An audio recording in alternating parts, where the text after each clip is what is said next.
10x your impact and revenue, 10x your marketing and sales track, 10x your unstoppable black woman, 10x your mindset of a champion, and 10x, finally, the big ideas that will change the world track. Come on, y'all, come on. Don't forget, download your guide. And don't y'all ever forget, those super bad to the bone, Black CEO certified coaches that you get for the low price of free $99. Huh? Fireballs and hearts. Fireballs and hearts. Welcome to day 2. If this is your first time, whew, bless your heart, welcome. But again, this is Stephanie Wall, your tower of power, your hostess with the mostest, bringing the fireballs and hearts. Dial in, y'all. Dial in. Day number 2. Woo! Start this thing out, taking you on a journey of the mind, asking you to just journey with her. And that journey is going to take you to a place either you ready to go, or you're going to get the skills, tips that she's going to give you so that you're confident to go. Come on, y'all. Y'all, go ahead, get your pen, your paper, get your laptop, get your iPad, whatever you're using to write these notes, because I'm going to tell you, you want to get them. LinkedIn is where it is right now. Facebook is still there, but LinkedIn, without LinkedIn, you're not connected to those businesses that you want so desperately to serve. So come on in. Go ahead and hit the emojis. Hit the emoji. Imagine you are at a conference that has everyone that you want to meet, some of your peers, but your ideal clients, decision makers, money spenders, corporate representatives, professionals who need your services. You get connected to some people, and at the end of the conversation, they say, let's connect on LinkedIn. And what happens for you? Are you excited? Are you proud? Are you ready for them to see your LinkedIn? Or are you saying to yourself, I better get my LinkedIn life together? Well, hello. I am Miss Nina B. Abdul-Wakil, LinkedIn strategist, and I am the founder of Social Media Success Network. And I just want to take a few minutes to talk to you about, yes, getting your LinkedIn life together. Let's face it, there are so many opportunities for people to see you, to hear from you, to learn from you, for you to expand your business using LinkedIn, particularly if your audience is professionally oriented or corporate clients. So why aren't you on LinkedIn? What are you missing? What should you be doing? Maybe you're on Facebook or Instagram or Twitter, TikTok or Clubhouse, and those are great platforms. They have a purpose. But if you know right in the niggling space in your mind that you should be on LinkedIn and you're not doing anything about it, you need to change that. So you may be saying, okay, Miss Nina B, what do I need to be doing? So let me have a few moments of your time to just share 3 things that you need to do to get your LinkedIn life together. 3 things you need to do to get your LinkedIn life together. So the first thing, let's start with 1. Establish your brand presence on LinkedIn. No one can buy from you if they don't know you exist. If you have an outdated profile and have no information on there about your business, how will they know you solved their problem? So your step 1 is to establish your brand presence on LinkedIn. And how do you do that? You optimize your profile. Your profile is your storefront. It's where people come to find out about you and to validate about you. So step 1, establish your brand presence by optimizing your profile. So a couple of points of what does optimizing look like? Well, let's start with a great professional headshot and a wonderful, compelling, and captivating cover image. That's that big image that's at the top of your profile. You have so many options to put there, but make sure it speaks to your target audience. And then the remainder of your profile should build upon that story. Let them know who you are. Let them know who you serve. Let them know how you serve and the results you get and help your clients get. Not to mention the piece of your profile that I call the social proof is where people can recommend you, endorse you. That says other people think you're great. You need that too. That's all about optimizing your profile. So, what else do you need to do to get your LinkedIn life together? After you establish your brand presence, then you want to do number two. Lift and raise your brand voice. Your content. No one knows about you unless they see you. No one knows what you care about unless they hear you. Your content is the cornerstone of your brand voice, and how you raise it on LinkedIn may vary. Obviously, you have options to post. You can post short posts, long posts, video posts, images. You have all different options to post the type of content on LinkedIn. You can create a blog post like articles, but posting is how you raise your voice. If no one knows how you feel about something, what's important to you for your clients, what kind of results that you get them, then how will they know they should work with you? So your brand voice is the second thing you need to get your LinkedIn life together. So get your brand presence and then get your brand voice. And number three is your brand engagement. Build relationships. LinkedIn is not a hit it and quit it platform. It's about building relationships for the long haul. And how do you do that? You engage with people. You get to know them. You care about what they care about. You find out how they're doing in their business, in their space, in their growth, in their development. How can what they do, how can you serve them and help them in what they do? So to engage, you have to spend time on the platform, and the platform honors that. So when you spend 15 minutes of your day on LinkedIn, commenting on your connections posts, posting your content, responding to surveys, making comments in the groups you're connected in, all of that matters. That's how you build relationships. Establishing and doing messaging in LinkedIn Messenger on the platform. The platform sees you active and it honors that. That's about getting your LinkedIn life together. So, the next time you are at a conference and someone says, let's connect on LinkedIn, you don't have to shrink back. You can say, sure, let's connect. Because I've got my LinkedIn life together. I've got 1, my brand presence on LinkedIn established.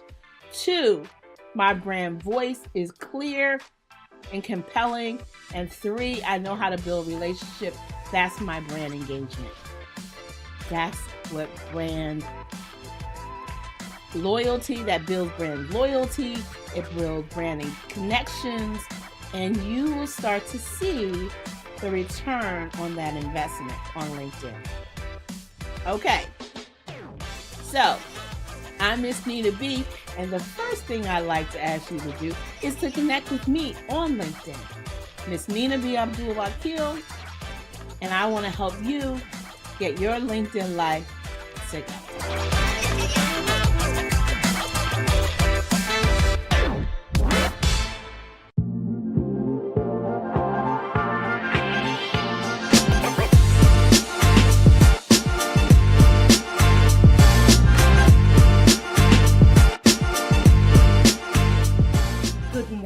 good afternoon, good evening, wherever you may be watching me from.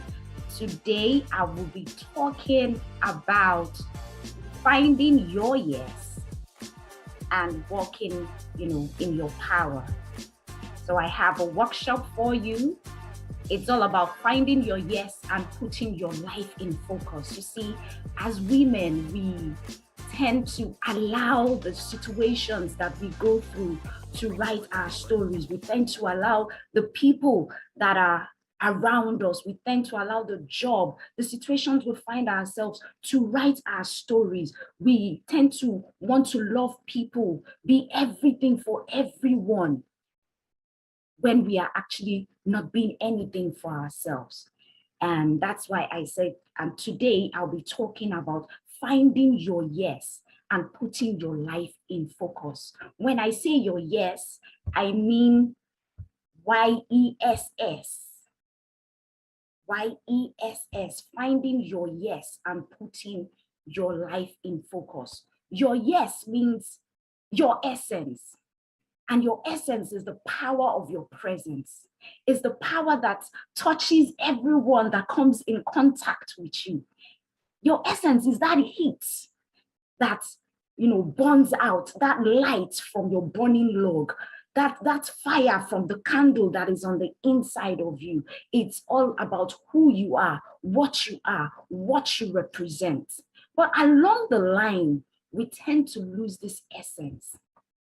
On our journey as women and as young ladies, we experience things like not being good enough, maybe being cheated upon in relationships, taking care of everyone but yourself, not really doing the things that you want to do because of the culture, because of religion, because of maybe the family that you come from, the stereotypical narratives in the environment, in the world.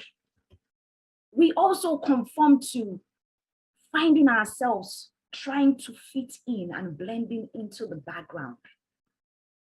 We find ourselves as women trying to prove ourselves in different spheres of life, especially when we are in male-dominated environments. We also find ourselves trying to be perfect, trying to fix every other person but ourselves. We tend to the needs of every other person to our own detriment. Maybe because that is how we have been wired to be. We have been wired to be nurturers. However, we tend to lose ourselves and we allow the situations to write our story. And then we end up feeling stuck in a rut. We end up not living life with intention. We end up feeling so empty, depressed. We end up feeling sorry for ourselves. And then we are looking for balance. We are trying to juggle the job, the marriage, being a mother, being a sister, being a friend, even being you. You are trying to find balance in your life. You want to live life on your own terms. And in the midst of it all, you realize that you are broke, busted, and disgusted. And then you find out that you need to breathe again. Hence the need for change. You start looking for change. You start trying to find yourself. You start asking yourself questions like, how did I get here in the first place? How did I lose my sense of direction? How did I lose my sense of purpose? Because I am trying to be somebody. I am trying to be something for everybody and nothing for myself. And that is the reason I created the Yes program for women. Just like you, I have been there. My name is Femi Ayodele. I live in Maryland. I am a Nigerian, and I'm a mother of 2 amazing children. I'm introverted, empathetic. I read electronics and computer engineering, and I worked for 11 years in the Nigerian oil and gas sector. I did a 9 to 5. I had this, good job. I'll get to that later. And I am the founder of Your Essence Life Coaching. You might be asking, why am I saying all of this? See, I am the first child of 3 children. I grew up in a house where my parents were always at each other's throat. And as the first child, the only girl, and I was the eldest. I am like 7 years older than my younger brother. So you see, it was like I was the one that really knew what was going on, the genesis of the breakdown of their marriage. And I'm here trying to be the good child, trying to be the peacemaker. I am the emotional support for my mom, and I am trying to be the good girl so I don't upset my father. You see, I grew up trying to be everything to everybody, to the point that I forgot about my own emotional needs. So at some point, I started to parent my parents. And to make matters worse, my father was an authoritarian, and most of my decisions when it comes to schooling, when it comes to the courses that I read, were made by him. I couldn't say no because I didn't want another outburst in the house. If I say no, it will affect my mother. So I just didn't want to I just wanted to please everybody and be good and avoid chaos. So I was trying to be good for everybody. I got into this relationship and the same thing happened to me. I lost myself in this marriage. I was trying to be the best wife, got pregnant, had children. I lost myself in motherhood, trying to be the best mother. At the same time, still trying to be the best sister to my brothers and trying to be the best child, a good daughter to my parents. At the same time, juggling, trying to be the good employee at work. This was a job where I wasn't fulfilled at. But then I was having a lot of crises in my marriage.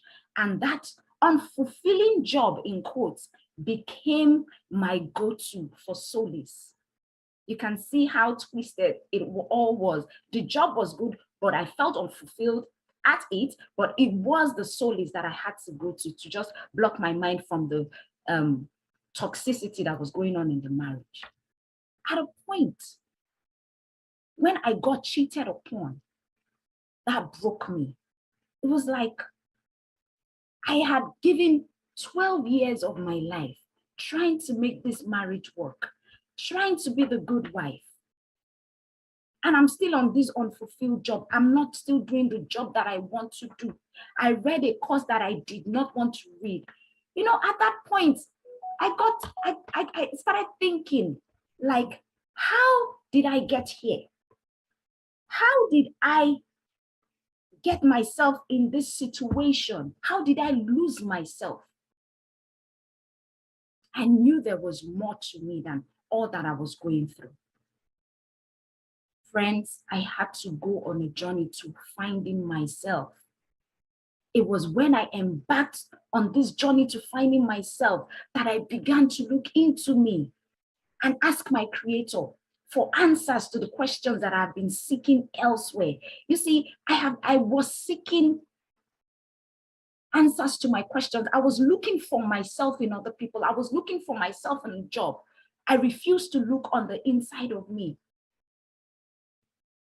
And at the end of the day, when I began to look inside me and I found these answers, I told myself, it is time to start being me unapologetically. So I made these decisions and I began to cut those things that weren't serving me anymore. I quit the job because I was frustrated at it. I was unhappy at it. Although the job had so many benefits, you know, came with all the goodies, but I just quit the job. And I summoned the courage with all the cheating going on. I said, you know what, anything that is not serving me, I have to cut ties with it. And I decided to, you know, have a divorce, started my own business. And I started on this journey towards finding myself. And when I was able to do this, I said, you know what? I need to awaken other women, even as I continue on my journey of, self-discovery. And that is my why. My why is to awaken other women, even as I journey in life, to empower myself and to make sure my children live life on their own terms and not on the dictates of other people, not on the dictates of a spouse, not on the dictates of their job, not on the dictates of culture, society, or whatever. It is time to write your own story and be in charge of your life.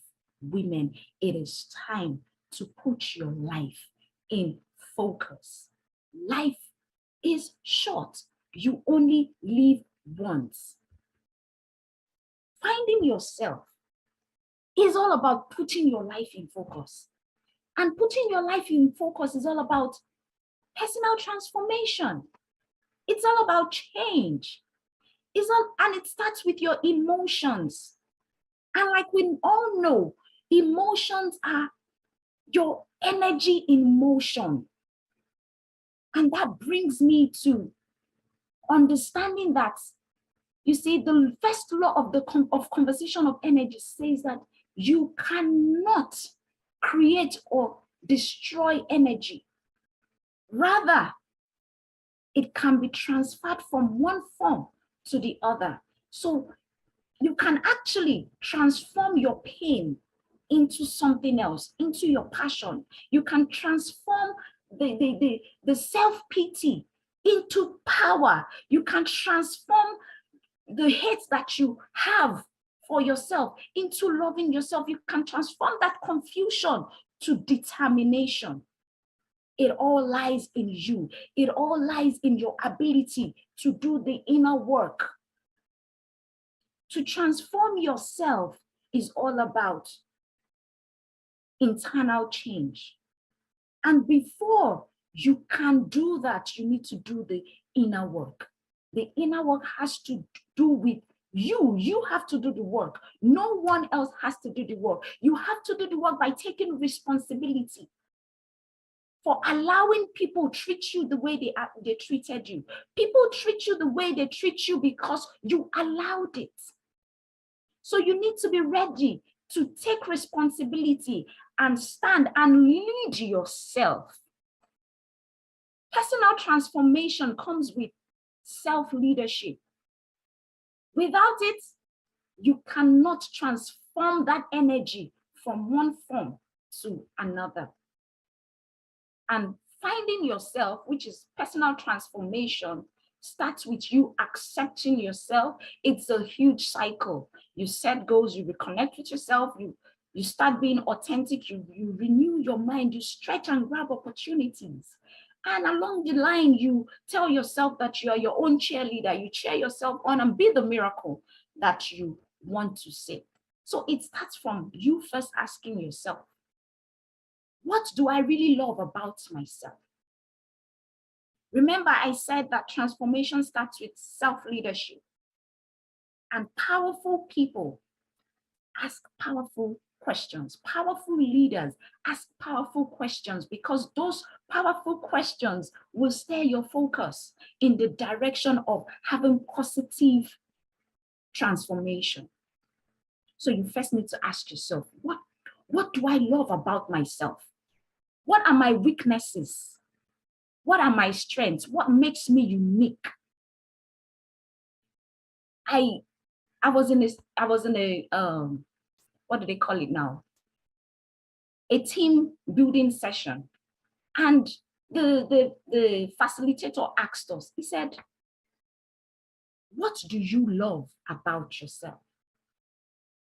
At that point, I was like, he said we should write 15 things that we loved about ourselves. Believe you me, I was only able to write 5 things. At that point, I asked myself, does it mean that I don't love myself? And that gave me an aha moment. Like, if I can't find things to love about me, how do I expect people to find things to love about me? And then it took me on this exercise and I began to write the things. I started finding things to love about myself. I began to write them and I made them my affirmations every single day. So you need to do that for yourself because you'll be shocked. What do you love about yourself? You might just say, oh, you'll be shocked that you don't really even know what you love about yourself.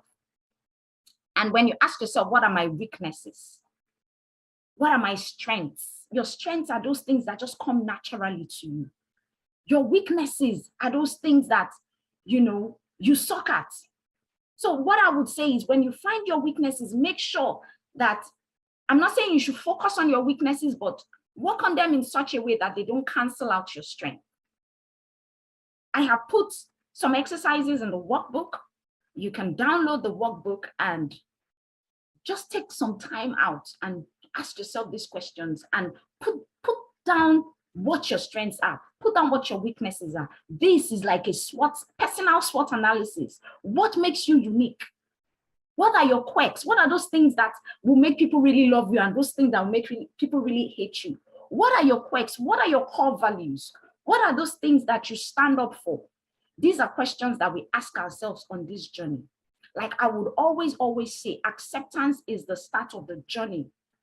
You need to be able to know yourself, accept yourself, accept your beauty, accept your quirks, accept the weaknesses, the good and the bad sides of you. And then, having done that, you begin to set goals. Okay, this is who I am. What do I really want to achieve in life? You set smart, achievable goals. Make sure your goals are smart. Make sure they are specific. They are measurable. They are attainable. They are time bound. They are relevant to who you want to become. For example, if you want to become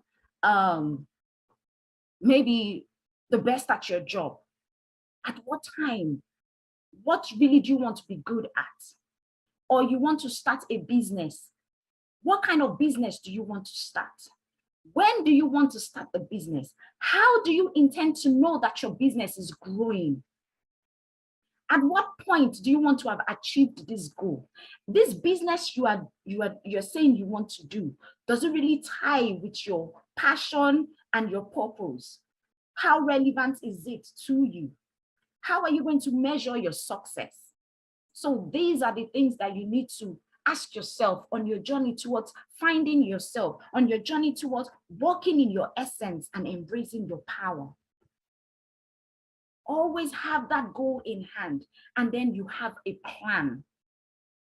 You have a plan when you want to achieve what you need to achieve. Because it's one thing to have a goal. If you do not write it down, if you do not make sure that it is properly planned out, it is just a wish. It is just a wish. And I mean, you can go on with your life without achieving it. So if you're really serious about achieving your goal, you need to make sure you have a plan that is achievable. And then having done that, you grab every opportunity and live your life with excellence. Another thing that you can, another way, or what I would say I did when I was trying to find myself was I had to reconnect to my inner child. And this process of reconnecting with my inner child had everything to do with me going back to the 5-year-old me, the 7-year-old me, to ask myself, what happened to me at that time? Now, the reason I'm going there is because I have been able to realize what's happening to me now. Like, I have been able to realize that I lost myself. I'm trying to find myself again. So I went back to the 7-year-old me to say, what happened there?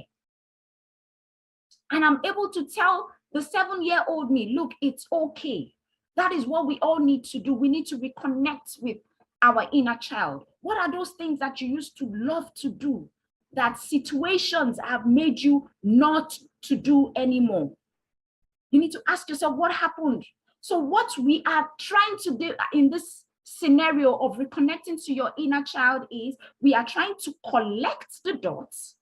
So you collect the dots by asking yourself, okay, right now I see that I am very, I'm very emotional, if that's what you're feeling right now, or you are very aggressive. And then you are asking yourself, what do I do? How can I transform myself from being aggressive to being a calmer person? You then look back and say, what happened at my childhood? You go back there and collect the dots. When you collect the dots, then you are able to say, oh, okay, this happened in my childhood, and that is why I am behaving like this at the age of 30 something. Now, what you are doing is you are connecting the dots. Then the next step is for you to correct the dots.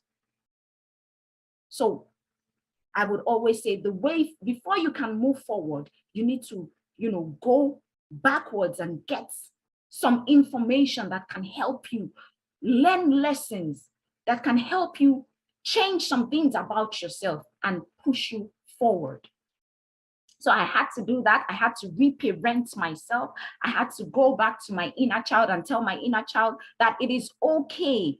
So that's what you need to do. You need to go back and tell your inner child it's okay to feel the way you are feeling. It's now time to come out of that feeling, because it's time for you to heal. It's time for you to find yourself again. So you begin to ask yourself, what are those things that you used to do as a child that you no longer do?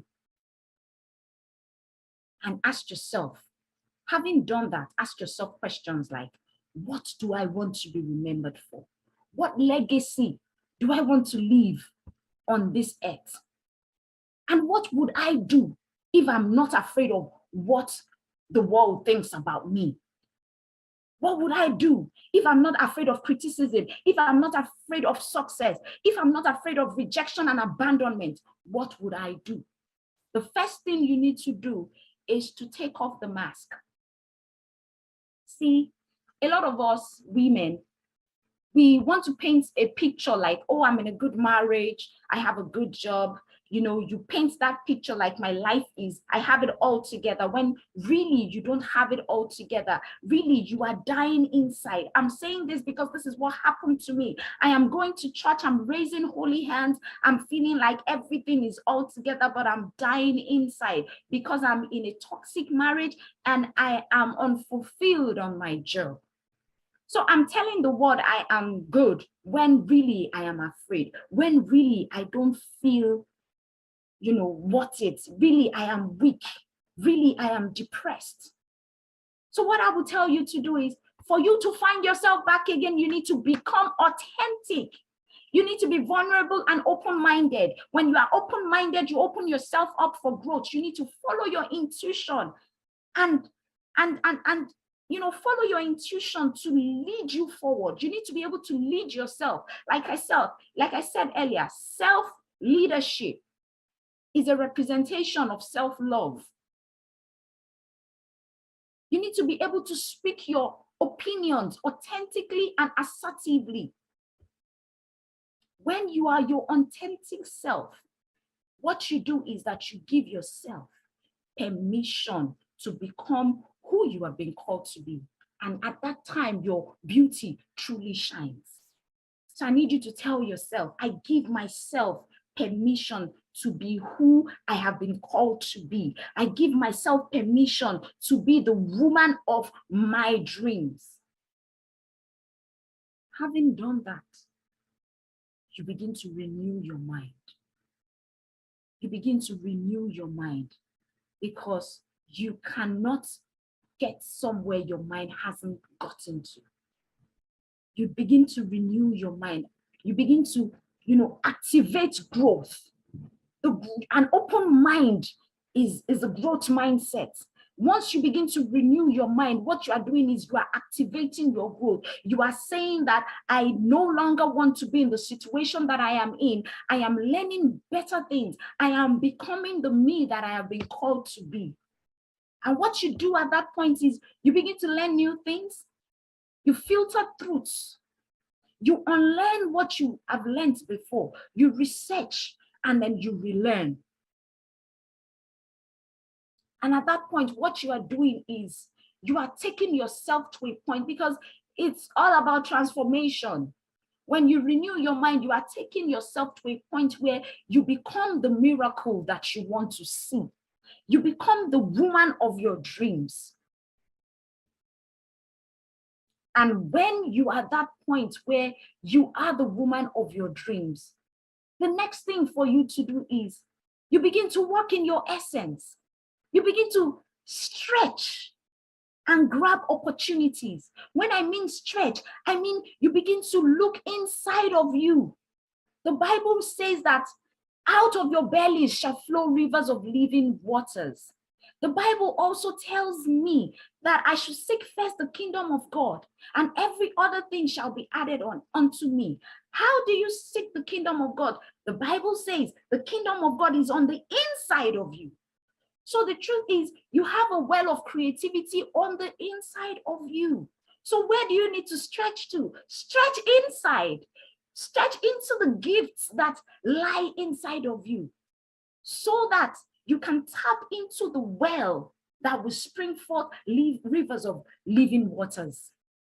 In other words, what I'm trying to say is work on your gifts and talents, those giftings that you have buried because of what people will say, those talents, those things that you have stopped to do, those things that bring life back into you that you have stopped to do because of what people will say. Go back and begin to work your gifts. Seek opportunities that are in line with your passion. Grab these opportunities and continue to move with excellence. See, when you start to do that, the truth is you will have a lot of haters. You will have a lot of people who might not understand you anymore. They'll be like, you are changing. I don't understand you. They misunderstand you. Some will envy you. Some will just, But what I'm here to tell you today is you need to be your own cheerleader. You need to get to a point where you are affirming yourself. See, if you did not do the work of knowing yourself, of knowing those things that you love about yourself, you cannot bring yourself to a point where you can say nice things to yourself. You will not be able to bring yourself to the point where you can affirm yourself. If you are unable to lead yourself because you love yourself, you will not be able to invest in yourself. Invest in yourself, treat yourself well, because nobody would. Like I said before, you show people how to treat you by the way you treat yourself. That was something that I wasn't doing for myself. That was something that I didn't think I loved myself enough. And that was why I was treated the way I was treated. So you need to show people how to treat you by how you treat yourself. You love on yourself, affirm yourself, invest in yourself. So this journey of finding your yes through personal transformation is a continuous journey. It doesn't end. It's you, after being the miracle that you want to be, you continue to accept. It's just a cycle. It's a continuous process. And what I would say to you, yes, you watching me, is don't fit in. Stand out, stand tall, shine and fly. Because it's time to rewrite your story. A lot of times we forget that we are the star in our own movie. We forget that we need to write our own story. This is the reason that this Your Essence Life Coaching and the Yes program was created. Are you searching for a way to improve your life, to make changes in your life? You need someone who will listen, because sometimes the journey can be very tiring, especially when you are walking this life on your own, when you have no one cheering you up. You need someone who will listen, ask tough questions, and help you find what you have been missing in your life. You need an accountability partner, and that is what we provide with Your Essence Life Coaching. We provide you the opportunity to break free from old patterns of behavior that no longer serve you. And we help you create lasting change by holding you accountable to the goals that you set yourself to achieve. We look into areas of personal relationship, career, and spiritual life as well. I am dedicated to helping my clients achieve their goals with compassion, empathy, professionalism, and respect. The services that I provide are tailored specifically for young ladies and women, because I realize that there are a lot of people, a lot of women that are struggling in this area. They are struggling, they are juggling too many things at the same time, juggling with finding themselves. And that is why I decided to tailor my services towards young ladies and women. I really want to help you put your life in focus. We make use of powerful, proven tools and techniques that can help you create new beliefs for the future.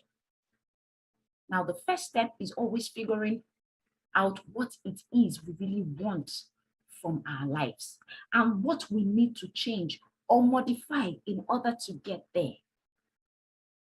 Your life essence coaching provides the guidance needed through every stage of the process, so you don't have to go through it alone.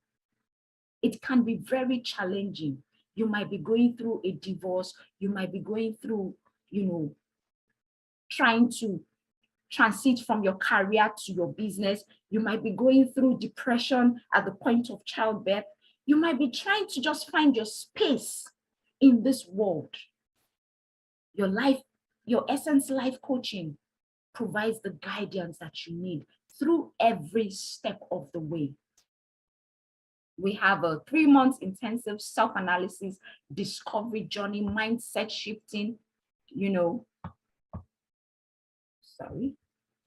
journey. You have access to my free ebook. In this 3-month intensive program, you have online courses that are free as well. You have access to the Facebook group. I have one-on-one life coaching sessions that are tailored just for you. So whether it is your career, it is your relationship, or just general how to cope with life issues you want coaching on, I am here. We are available to provide these services to you. I'm here to serve you.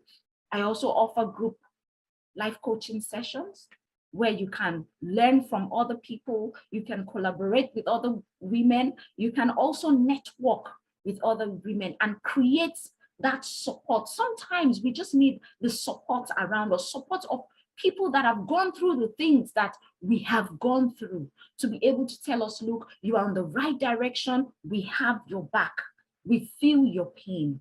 So this group coaching sessions will also provide you with all of that. And you also have access to my online YouTube content. Once again, my name is Femi Ayodele. And if you would love to, contact me, I have a link to my calendar where you can have a free discovery call, free 30 minutes discovery call. The link is right here, and you can call me on 240-716-9130.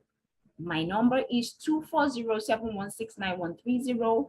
My IG is YesLC_123. And you can send me a friend request on Facebook, Oluwafemi Ayodele. You can also email me on yourlife@yeslifecoaching.com. See, I am here to be your sister in transformation, because I believe that you cannot do life alone, especially when you are in a tough situation. You need support. You need someone to hold your hand along the way and tell you that it's okay. You need someone to hold your hands along the way and hold you accountable to those things that you said you will do. You need someone to hold your hand along the way and tell you that you are meant for this journey. You need someone to hold your hand along the way and tell you that you will be fine. You will be fine even if it looks as if everything is going south for you. I just need you to reach out and we'll take it up from there. Once again, my name is Femi Ayodele, and I hope to hear from you very soon. Please do not forget that you need to put your life in focus. I love you, Lord, guys. Please do remember to download the workbook, and I have quite a lot of exercises for you over there. Feel free to take those exercises to heart, do them, and you'll be happy that you do. Thank you once again. Bye, guys.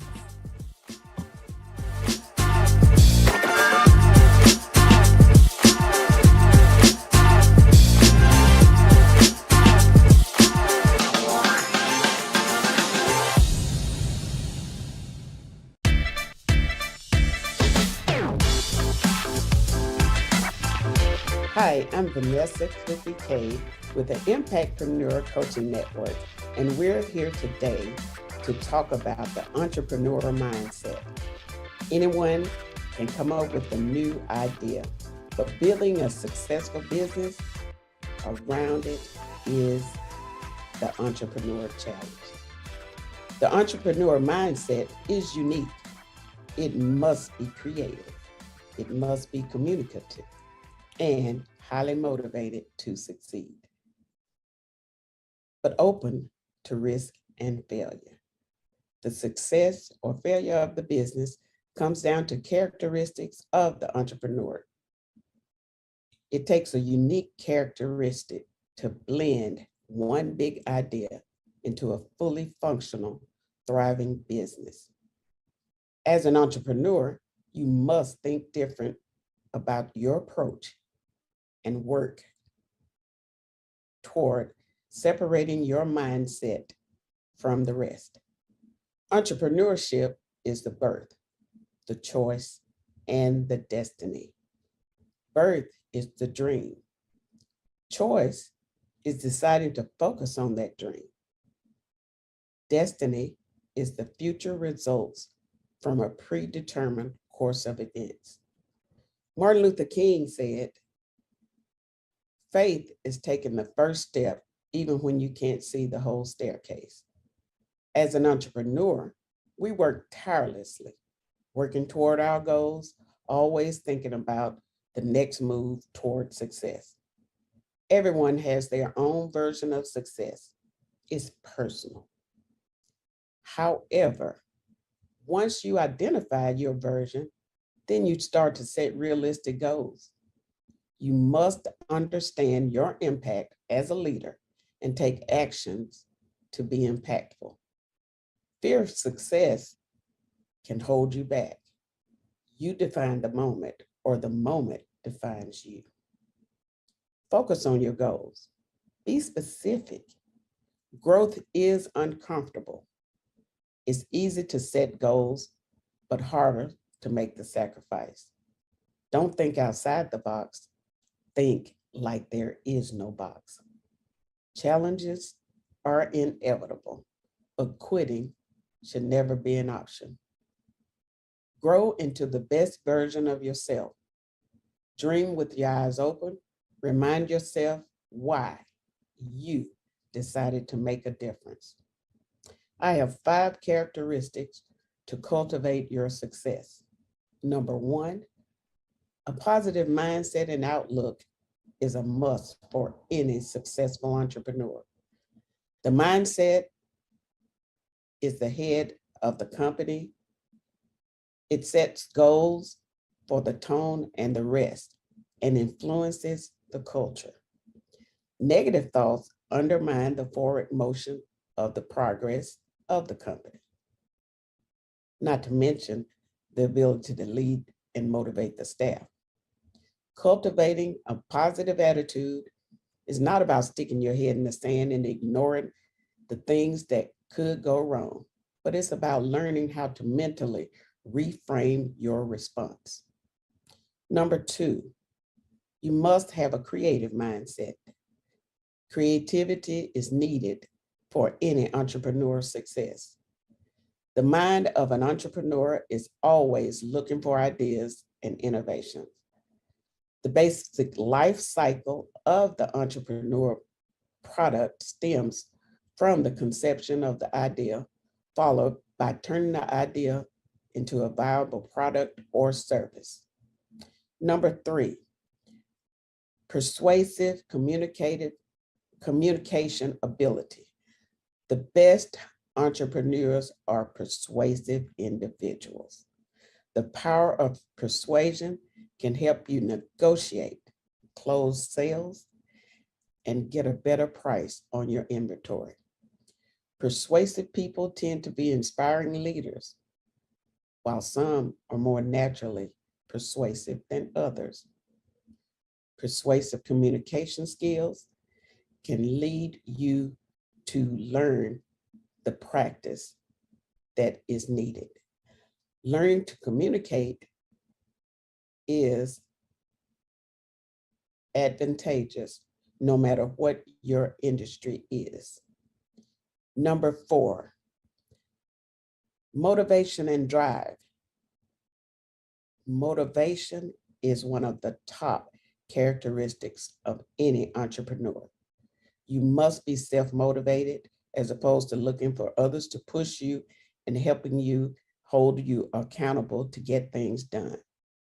Having a lot at stake fuels the motivational key and using goals to motivate the high quality. High quality goals are clear, achievable, and manageable. High quality goals provide a sense of motivation, which accomplish any objective. Number 5, the ability to learn from failures. Man, when starting a business, you hope that your business will be successful. Success is wonderful, but failure is where growth and change happens. The key to learning from failure is actually learn and embrace your mistakes so that you can make better decisions that won't break you. Failure is inevitable, but your reaction to your failure is what makes you. Do your best to remove emotion from your mistakes to make you the best entrepreneur. Starting and running a business is exciting, rewarding, and positive. You get things done. You learn how to embrace your entrepreneurial mindset and cultivate key characteristics linked to your success. This will help you build a thriving business. I'm Vanessa Cookie Cade with the Impactpreneur Coaching Network.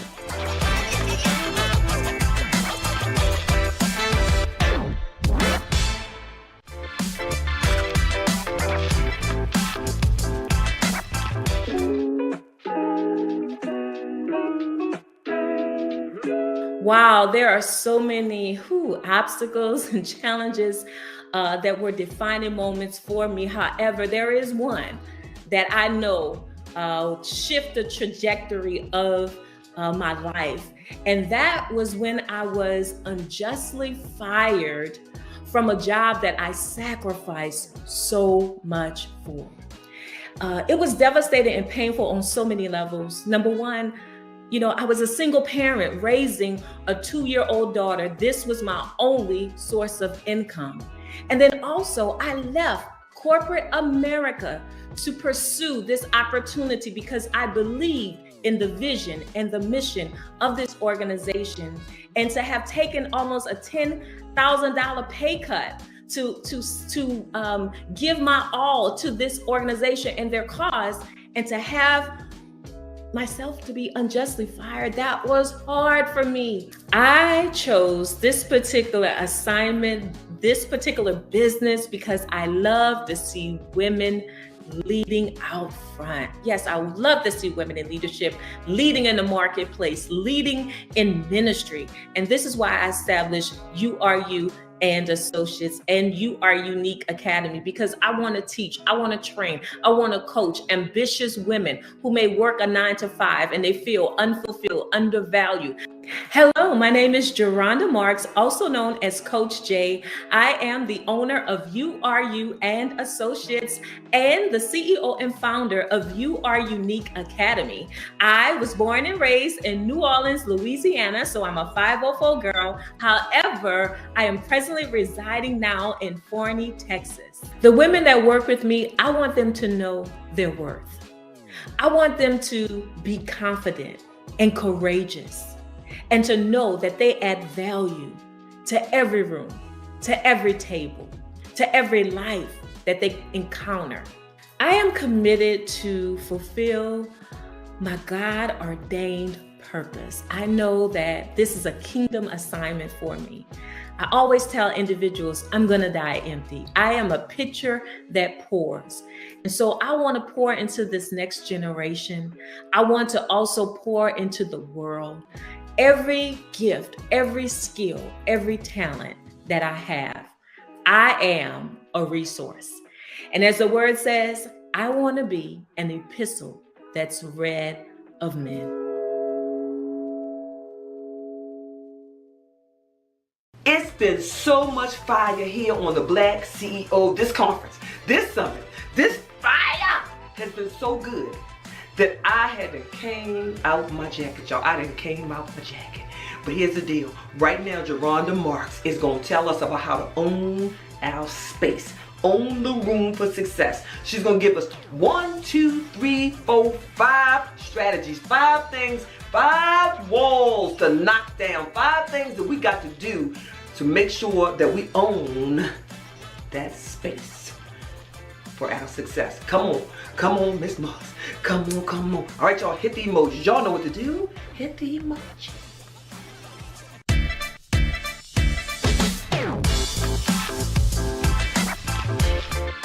Hello, my name is Geronda Marks and I am hailing from Forney, Texas, but I'm a 504 girl. And I am sharing with you a message today that I really believe is going to impact your life and really set you up for success. And the title is The Upside Downs of Being a Successful CEO. Did you get that? The upside downs of a successful CEO. Let me ask you a question. Do you have a dream?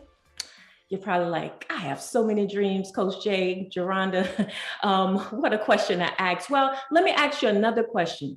Is this dream big, beautiful, and humanly impossible, which means you need God's help to make it happen? Yeah, we all, many of you that are viewing me right now and listening to me right now, I know you have a dream. But one of those dreams that you may have is being the CEO of your own life, being your own boss. That's an amazing, exciting dream. And trust me, that's a possible dream. Why don't you declare that with me? It is possible. Yeah, it is possible for me to be the CEO of my own life. But also too, what does that really look like? For me, I'll give you 4 F's when I think about being the CEO of my own life. One of them is freedom. Yes, freedom, meaning not having a taskmaster on your back, breathing all on your neck.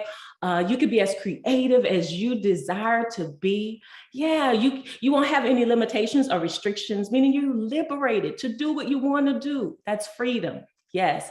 And flexibility. Flexibility is also something that we all desire, meaning being able to set your own schedule, to be able to spend quality time with your children, your loved ones, without any fear of losing your job if you have to take care of a loved one, things like that. So freedom and flexibility. Also, what about financial security? We all want to experience financial security. What does that look like? Having enough money to take a vacation wherever you want to go, whenever you want to do it, saving up for your retirement or an investment. Yeah, but then the other F, I love this one, fulfillment. Come on, think about that. I want to be doing the work that I'm doing now in this season. I want it to be fulfilling. I want it to be my calling, my assignment. And so when we think about being our own CEO, that's what we think about: freedom, flexibility, financial security, and fulfillment. That's a great future. And guess what? You can have that as well. But also, I want you to understand that on this entrepreneurial journey, as you are endeavoring to be your own boss, this journey can be both a blessing and a burden. Oh yeah, it's some ups and some downs. And so I want the truth to be told. I want you to understand that it's not always crystal stairs or a bed of roses. No, we got to shed the truth about this journey of entrepreneurship, building a business. Because you know what, when we look at social media could fool us. Let me tell you, everything you see that glitters is not gold. Social media is showing us the highlight reels of people's lives, business owners, the cars, the houses, the likes, and all of those wonderful things. I call that the pop in the bottles and you can have whatever you like lifestyle. And you know what? All of that is possible, but make sure that you don't get it twisted, that there are going to be some ups and downs. You have to have the right perspective of what it means to be a successful CEO. So all Coach Jay want you to do, I want you to just look at this journey as a journey that's going to add value to you. Yeah, you're going to have the ups, the downs, you're going to have the trials and the tribulations, but do know that that's what makes a great CEO. Let me ask you the question, what does success mean to you? Not what the world says success is, but what does it mean to you? I like to say that success is me finding and following the will of God for my life. We can't let the world dictate to us what success looks like. And so the question becomes, what does success looks like for you? What is it that you've been assigned to do? You have to have the right perspective and understand that nothing happens overnight. We all have to undergo a process. So all I want to do is I want you to be alert and I want you to be vigilant. Because on this journey, like I said, you'll have some ups and downs, but I don't want you to break down in the middle of the journey. So I am going to share with you 5 areas. Say that with me, 5. 5 areas that you need to safeguard when you're traveling down this entrepreneurial journey. You know how it is that you don't see it now, but say for instance, at the bank, there's a vault and you have a guard that is standing outside the vault. That guard, that police officer, they're on duty, to protect the precious jewels on the other side of the door. And this is what I need you to do. These 5 areas, I need you to put a guard at the door. I need you to have some safeguards put up. So you ask, what are those areas? Well, number 1, your personal life. On this journey, please know your personal life, it will suffer if you do not pay close attention to it. Come on, what do I mean? Your relationships. Because on this journey, your relationships can have go through some strenuous seasons, some challenges, some ups and downs if you're married, if you have children. So you have to get the right perspective about your personal life. And you need to safeguard your personal life. You have to, let me tell you how you could do that. You must clarify the vision. With whoever is walking alongside of you on this journey, be clear about the vision that you have for your family. Communicate your commitments. Because guess what? You're not going to just be working 8 hours a day. No, you're going to be working 24 hours a day. Sometimes you're going to just have to just burn the midnight oil. And the people you're connected to, your spouse, your children, need to understand so that they will not suffer. So you have to clarify the vision in your personal life, communicate your commitments, and then consistently check in. Okay, I'm talking about that one area, your personal life. I don't want to see your personal life suffer. I've coached so many men and women who are on this journey and their spouses are not on board. Their children, it's like their pain. It's like they're thorn in their flesh. And I thank God for my husband. If it wasn't for my husband, I don't think I could be able to be as successful as I am because he's my support. He's my cheerleader. And you need that. So that's number 1, your personal life. How about your rest? Oh, you're going to have those sleepless nights, but you got to be intentional in getting the proper rest. Yes. You have to make sure that you're taking the necessary breaks. You're going on the vacations, taking the vacations, long vacations. You're making time for self-care. Take care of you. This is the only body you have. So you have to take care of yourself. Get the proper rest. Man, you know what? Rest is not just sleep. Let me say that again. Rest is not just sleep. I'm talking about some mental rest, emotional rest. So you have to make sure that you get rest. Why? Because you can't be creative if you are not properly rested. Okay. So you need the rest. Number 3, your heart and your mind, hand and glove. There'll be highs and there'll be lows. And there's some things that the enemy are going to send to attack you, make you feel low, failure, disappointment, setbacks. Guard your heart and your mind on this journey. There are going to be some successes. There's going to be some failures, but you have to guard your heart and mind for your mentality, for your mindset and your sanity, your mindset and your sanity. All right. You got it. So number 4, we're on the 4th one, your experiences. There will be some unforeseen challenges that you will have to go through. And so I want you to not think it's strange concerning these trials that you go through. Your experiences are necessary for the journey. Your experiences is how you're able to reflect and able to bounce back from those setbacks. Okay. So area number 4 is your experiences. Okay. You have to be able to guard that. And then your reputation. Everyone will not like you. Everyone will not support you. Everyone will not be happy about you going on this journey. So understand that they're going to talk about you. And this is what I tell individuals. I said to those that I coach, what other people say about you, man, that's their business, not your business. You focus on your business, okay? Just don't give them ammunition to shoot you or to kill you with, okay? Make sure you're doing the right thing, all right? So I've shared with you 5 areas to safeguard on this journey, because it's going to be challenging, but you can handle it. Your personal life, your rest, your heart and mind. I say those go hand in glove. The experiences, and then your reputation. Man, trust me, every CEO, we start out optimistic and excited about the journey, but then things happen along the way.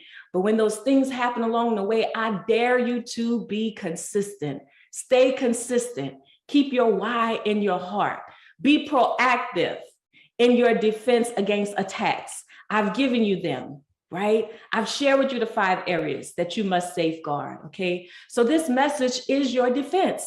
It's your preparation and it's your prescription when times get tough and times get hard. Don't let those areas suffer, because you'll always be able to bounce back, okay? So understand that in this season, all I want you to do, I want you to level up and lead. I want you to boss up and build a successful business. I want you to keep showing up. I want you to keep your word, and I want you to finish strong. And as I always say, I like to encourage individuals to know that you have value. Your skills, your gifts, they're valuable to the kingdom. They're valuable to the people that you serve. So this is what I want you to always do. I want you to always remember that you add value to every room you walk into, to every table that you sit at, and then also to every life that you're going to encounter on this journey. You got what it takes. There's gonna be highs and lows, there's gonna be ups and downs, but I guarantee you, you're gonna make it. So I hope that you will go out and be successful. I know you could do it. Thank you.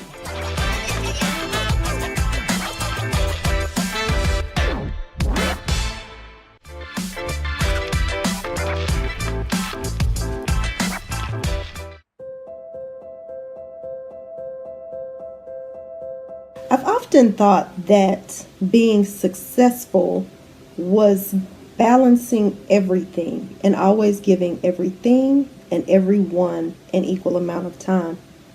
What I've come to realize is that it's not in the balancing, but in successfully blending.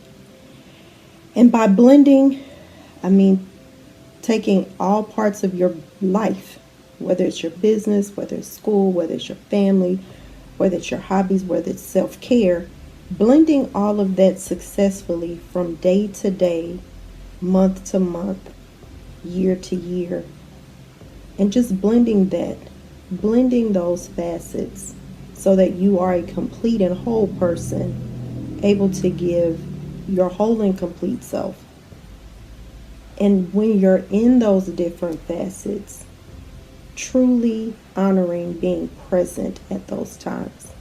I think that's the biggest challenge that I'm glad that I've overcome. I chose my business because it fills an industry need. And it's important to me that I'm able to empower others that look like me to build wealth by maximizing what they've already mastered and taking that mastery into the areas of corporate and government contracting, as well as pivoting their minority certifications to maximize their business growth. I'm Dr. B. Adamson, and I'm here from Dallas-Fort Worth, Texas. My company is Arlo Owens Transportation and Logistics.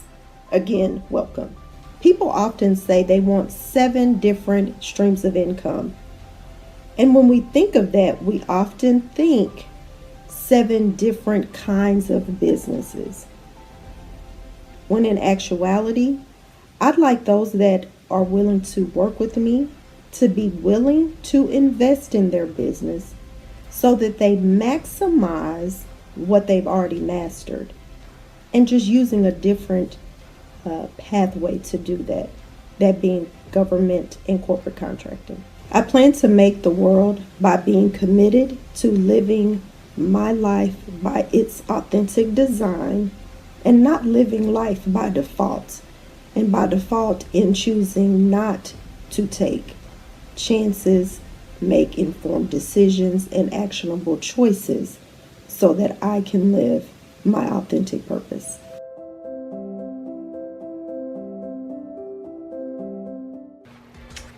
Hey friend, it is your transformation architect, and I just want to check in. I just want to do a quick check-in. I hope that you're using your pen and your paper, your iPad, your computer, your laptop, your mind. I hope you're getting what you came to get. Don't leave any money, mindfulness, or magnitude or magnificence on the table. Oh, let's get into it, because Brandy Adamson is going to come and talk to us about building successful economic bridges between corporations and communities. What is she going to be talking about? She's going to be talking about leveraging your minority contracts.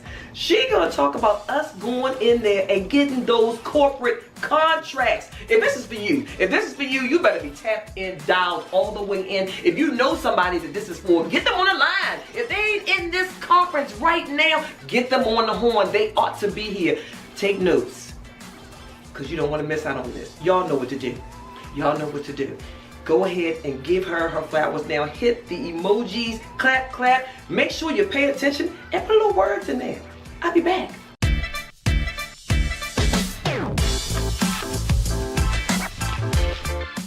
Hello, and thank you for joining. Today we are going to speak about building successful economic bridges between corporations and communities from the aspect of government contracting. This is being presented by Arlo Owens, Inc.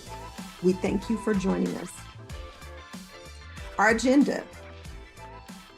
We'll tell you a little bit about Arlo Owens.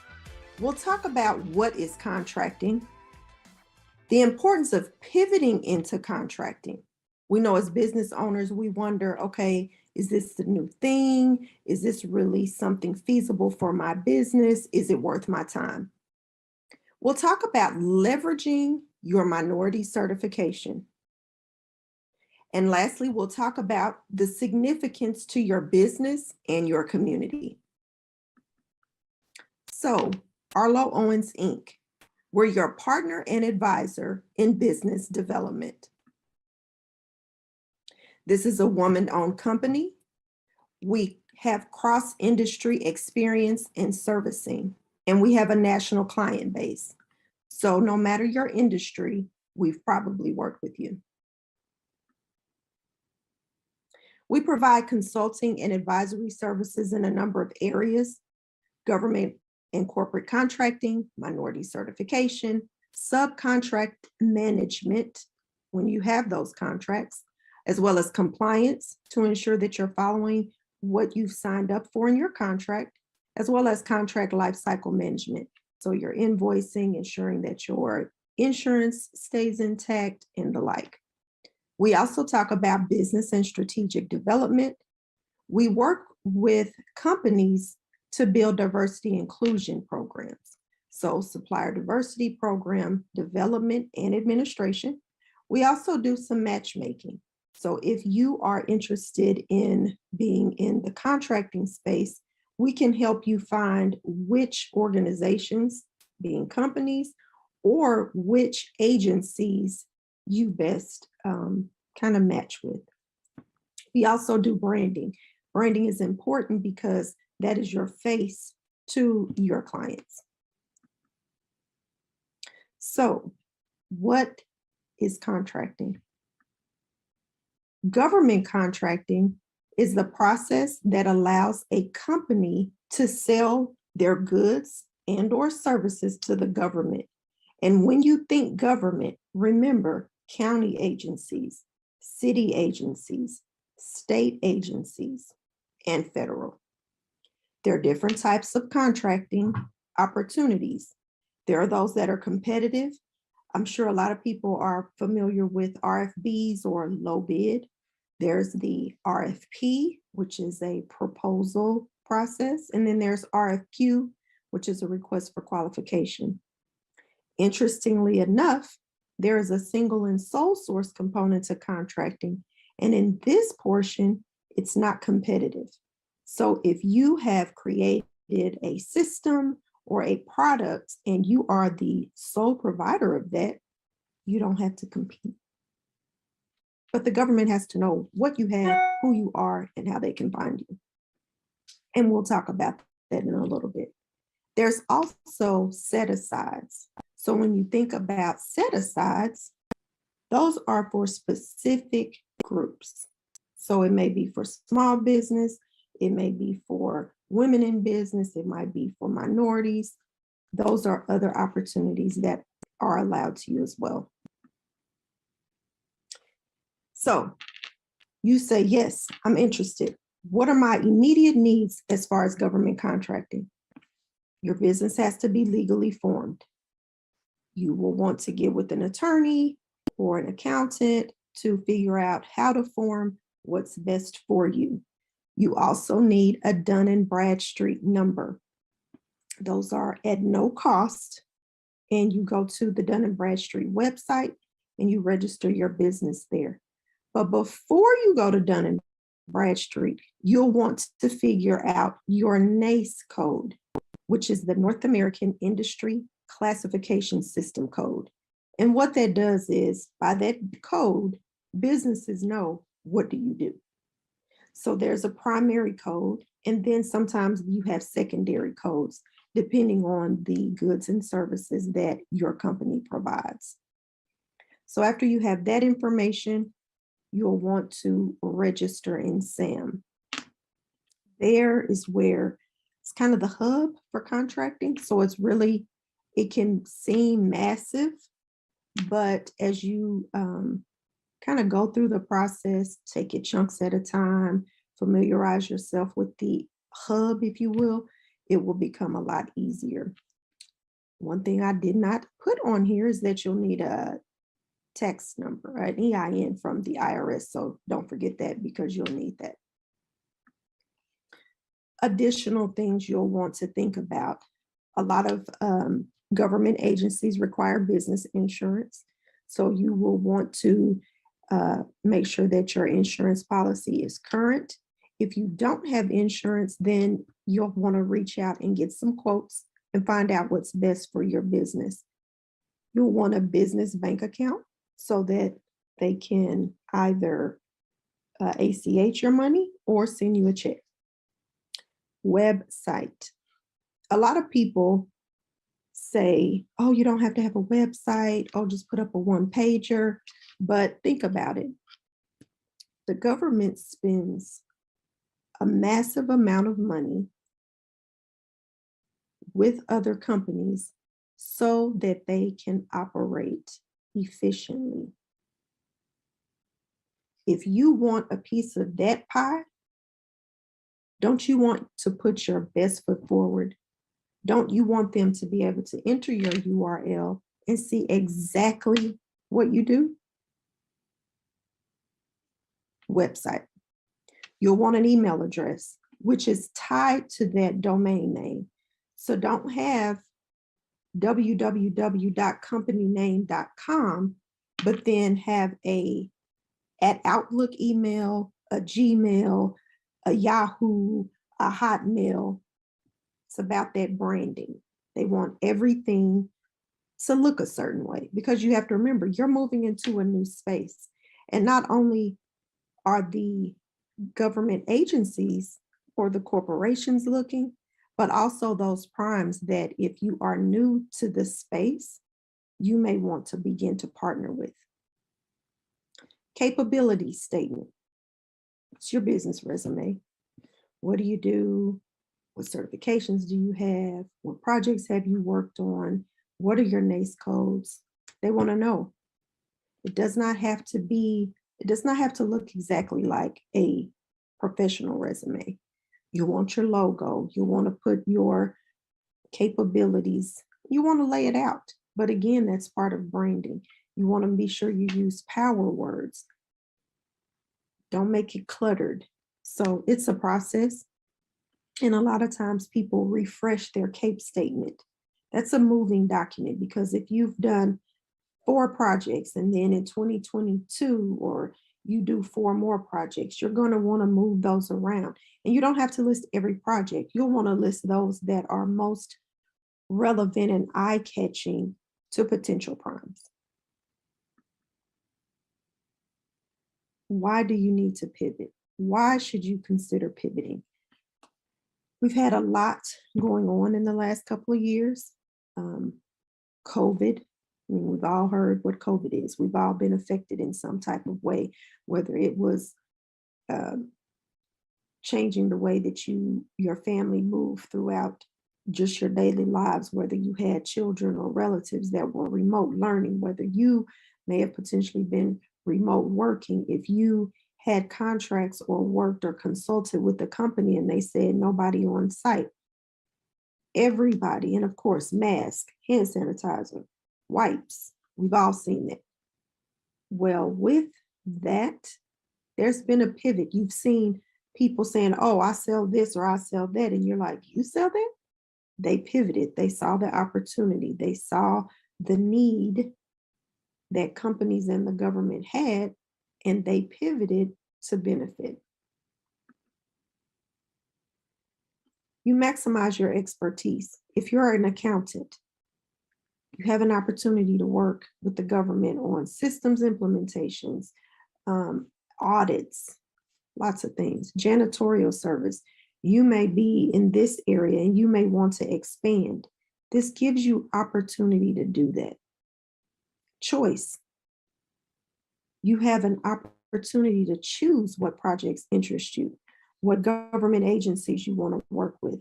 Some companies say they only want to work within their city. Or they may say, I'm willing to work in my state, move around in my state. Some people say, oh, I want to work with the DOT, Department of Transportation. Well, that could be anywhere. Some people can say, oh, I want to work with just my county. And that's fine. But that's the power that contracting gives you. You have a flexibility of time. You may say, oh, these 3 months, I'm going to work hard. I've got my project list, but I'm going to take off a couple of months. I need to take these couple of months off for the holidays, or I have things with my family, commitments, things I want to take care of. I have a family reunion that I'm planning. You have more flexibility of time and control of your schedule. And of course, increased cash flow. Nobody is in business to just have a hobby. You want your bottom line to grow. And that's what contracting allows. It allows you to get indoors and have opportunities that you may not meet yourself just being business to business finding clients on your own. You have the ability to grow and expand your business. Right now, you may be an entrepreneur, you may be a solopreneur or a consultant, and maybe right now you may have a 1099, someone you 1099 to do some work for you. But have you thought about what it would mean to be an employer? Employer affects change not only in your business and your life, but in the lives of others. And of course, you need money to do that. You need money to pay them, to pay benefits. This allows you that opportunity. Facts about contracting. You have the opportunity to work as a prime, which means you sign the contract with the government, or as a subcontractor, where you work with another team, but you're responsible to that prime. The SBA works with federal agencies to award 23% of prime dollars to small businesses. And I will say this, the definition of small is not that small. So you can be a small business for a long time. It depends, those thresholds depend on your NAICS code. This process allows a company to sell their goods and services to the government. So you have an opportunity to get your business indoors that you may not have in the past. So there's lots of opportunities. And again, I want to stress again, 23% of prime dollars is the goal to small businesses. That's a lot, 23, but we've got to be in the room for them to give them to us. And if we're not in the room, they got to give them to somebody else because they've got to operate the business, right? So let's think about getting in that room if you're not there already. And if you are in the room, let's think about how you're going to grow your presence in that room. Let's talk about leveraging your minority certification. So first, what is it? What is a minority certification? It's a certification by a third-party organization that certifies that your business is in fact 51% owned by an economically and socially disadvantaged individual. Yes, you can look at me and see I'm brown. There's no doubt about it. However, and I can say, oh yeah, I own this company. But if I really don't, I really don't. It has to be by a third-party organization that the federal government utilizes. There are lots of organizations that do that. We'll talk about those in a little bit. And you might think, why do I need to get certified? You can look at me and tell I'm brown. Why do I need to do that? You can still work with me. I'm still available. You're absolutely right. However, on a lot of contracts, they have a goal that says of this money, this much has to be spent with a minority-owned company, and you have to be certified. It can't just be, oh, I'm going to use your company because you're here and I know that you're owned by a Black woman or a Black man or a woman. No, you have to be certified because they have to have that documentation. Where do you get certified? A lot of places available. These are several of the larger organizations, and in your area, there may be a smaller organization that partners with these organizations. So We Bank is for women, the National Minority Supplier Development Council, then DOT. DOT is federal, but they have several areas. Each state kind of has their own DOT as well. So you would want to go to your state. So if you're in Maryland, you want to go to the Maryland DOT. If you're in California, you want to go to the California DOT. If you're in Illinois, you want to go to the Illinois DOT. So throughout this conversation, I've kind of trickled little tidbits. I've talked about changing from just being a consultant to being an employer. I've talked about how you can expand your business. You think about it, expanding your business affects your community, affects your city, it affects your neighborhood. You're able to help other businesses. If you're a prime and you get a prime contract in your neighborhood or in your city, you can't do all the work. You have a big construction project. You may not have employees that can do everything, but I may be able to reach out to said company one that's certified and have them do the plumbing.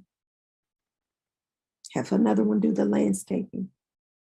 Have someone else over the engineering piece to make sure that the drawings and that we have everything we need.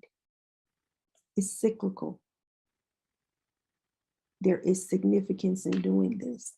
And if you think about it, yes, your business is here, but you affect your neighborhood.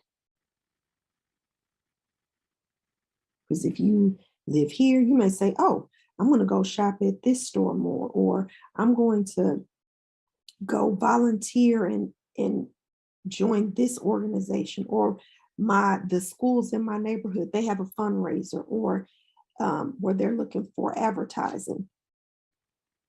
So then you're helping your neighborhood. Then again, you help other businesses. I can't do it all, can't do everything. So I'm going to allow someone else on the project so that not only I can be successful, but they can too. I may get to the point where I start hiring more employees. I may have a couple of contractors, but then I want to bring them in and get 10 or 12. So again, you can affect change. Why small businesses? The government wants to buy from you because they don't want it to be all big business. All businesses have new ideas and processes.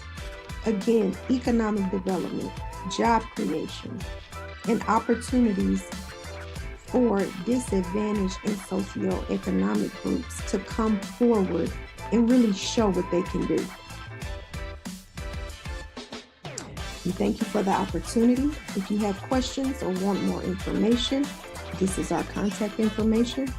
Again, please consider moving into this space. They need you. We need you.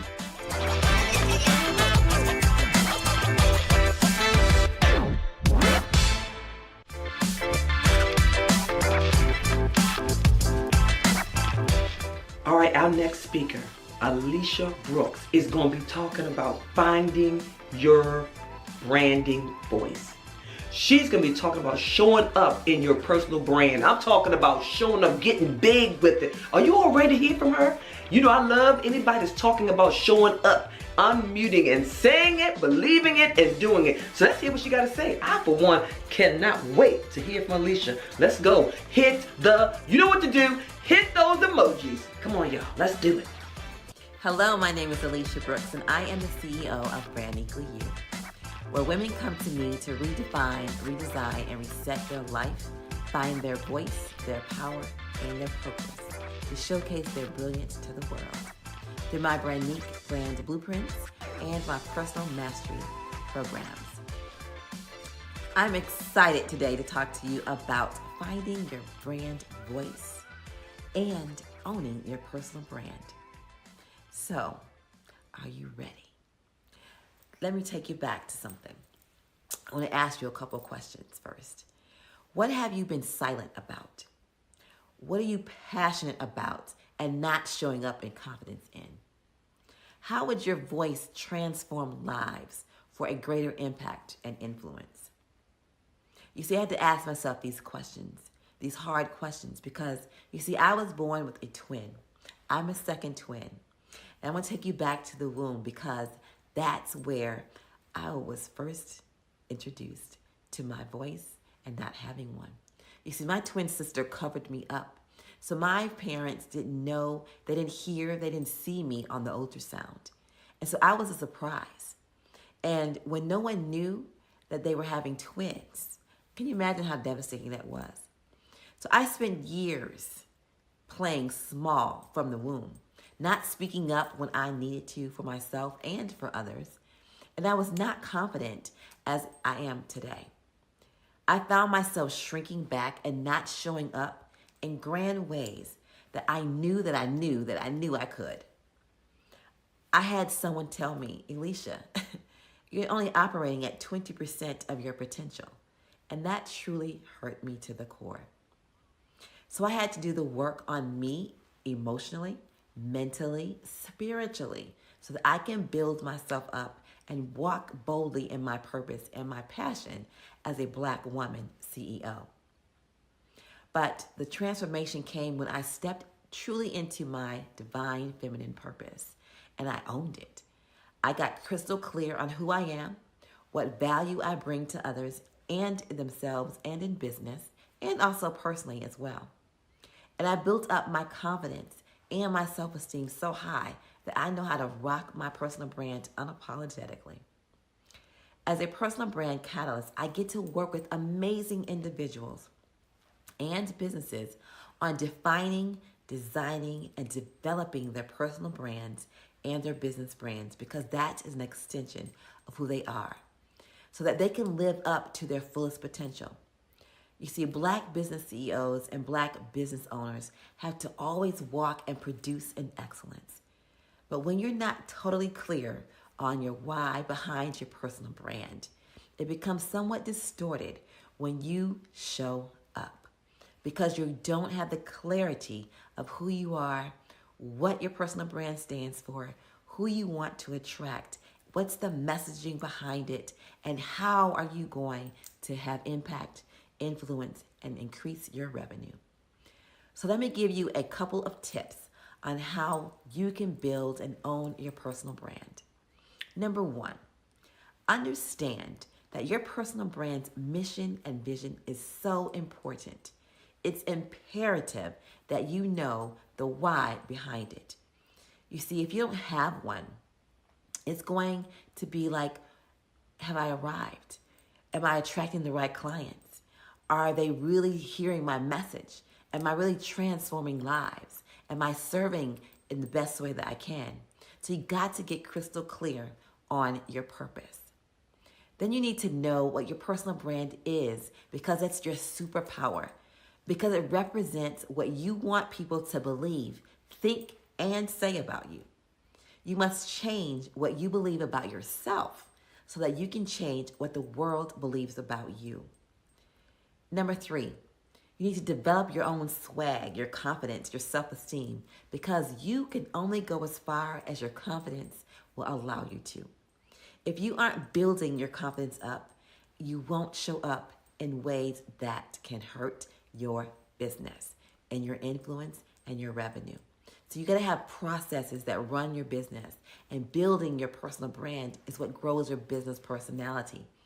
That's what's going to attract individuals and businesses to you or your movement. Your business has a personality and a culture that is directed totally by you. So you need to know that your personal brand is an extension of who you are on the inside. So whatever and however you see yourself shows up on the outside based on what's on the inside. So you get to rock it the way you want to. You get to own your personal brand, your style, your lifestyle, your network, and how you do and say you do business. That's an extension of your personal brand. You see, when you know your personal brand and what it stands for, it will assist you in finding your purpose, your voice, your power, and knowing that everything you need comes from the inside so that you can display that, your brand brilliance, on the outside and share that with the world. You see, brands need three things to grow and lead today. Number one, emotional influence. It's a feeling about your brand that customers feel or don't feel with other brands. Number 2, your brand distinction. It's a way of doing things that customers interpret as different and meaningful from an industry standard. Number 3 is your authentic connection, a way of engagement that enforces why customers or clients choose to keep your brand in their lives and top of mind. You see, therefore, you want to make sure that you are transforming lives through your brand, through your services, through your products. You need to understand that your personal brand is more than just colors and a beautiful color palette or a logo. It's your vision, it's your mission, so that you can set the tone for your brand, so that you can really rock it and set the world on fire with building a movement behind it. Your brand unique assets, what sets you apart, and what shows up for you that's going to attract others and have your divine clients. You must get crystal clear on what you have to offer and the value that you bring so that you can have influence, impact, and increase your bottom line revenue. You see, my mission is to truly define, reignite your mindset, your spirit, and send an electric charge to your emotions. Because all of it comes from the inside out. It sets your soul on fire when you get to do this. And so you get to learn more about yourself. You get to learn and see what makes you different, your core values. It sets you apart. So your self-esteem, all of this gives you a soul orgasm so that you can be the person you want. You can have the business that you want, and you can show up and show out and be the light in the world. You see, I get to do this because that's my passion. I've done the work, and you have to do that too. You have to look at who you are, what you have to offer. Why are you offering it? What actually makes you different? There is nothing new under the sun. There are people doing the same things that you are doing. But what makes you and your brand different? What makes your personal style different? Right? So you have to think about, how are you showing up? Why are you showing up in certain ways? What is going to separate you from the others? Why should people be attracted to you? You want to ask yourself these questions. These are important questions outside of your colors, what your logo looks like. Yes, that's all important. And yes, you need all of that to create your marketing plan. But first, you got to understand that you have to have a personal brand first before you start marketing anything, which goes back to your brand voice, your brand messaging, your brand values. What are the extensions of your brands? Because you do know that there's just not one way of doing things. There's just other streams of creating your brand and creating that movement to attract others to it, right? So you got to look at your personal brand as an extension of who you are. And that's going to be totally ingrained with your business brand. Your business brand is an extension of you. And because you are the CEO, you are the Black CEO, you have to own it. You have to walk in that. But you got to really look at, what does that really mean for you? What do you really want to put out into the world that says, this is who I am. This is my brand. This is my business. This is how I'm going to transform, influence, and impact the world.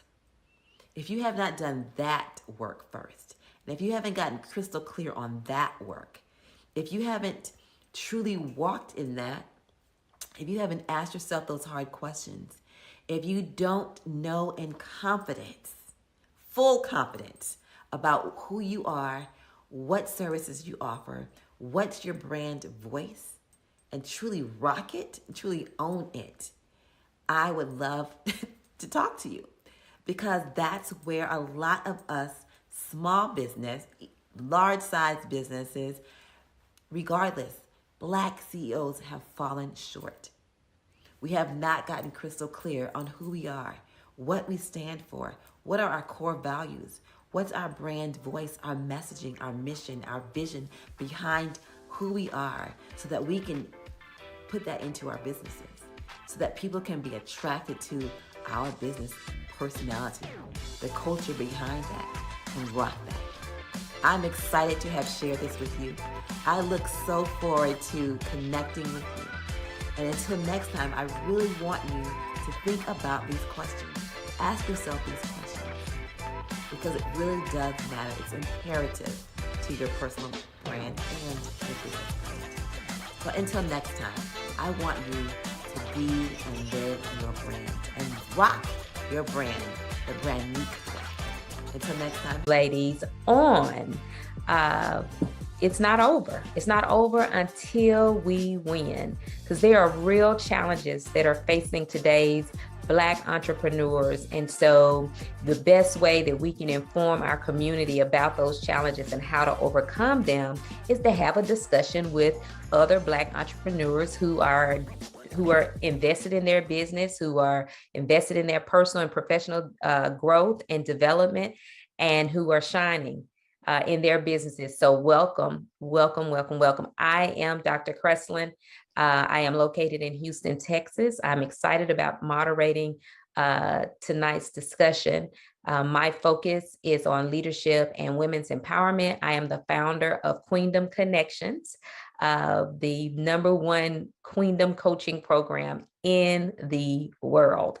And so I am excited to listen in and chime in and ask the questions tonight and have you all to share what you're doing. So why don't we do this? Why don't we go in alphabetical order? And why don't you start off with introducing yourself? So I think that means that Amber, you will be first. Let's take 1 minute and allow, 1 to 2 minutes, since it's three of you here, to introduce yourselves. Go ahead, Amber. Hello, everyone. My name is Amber Hawkins, hailing out of Toledo, Ohio.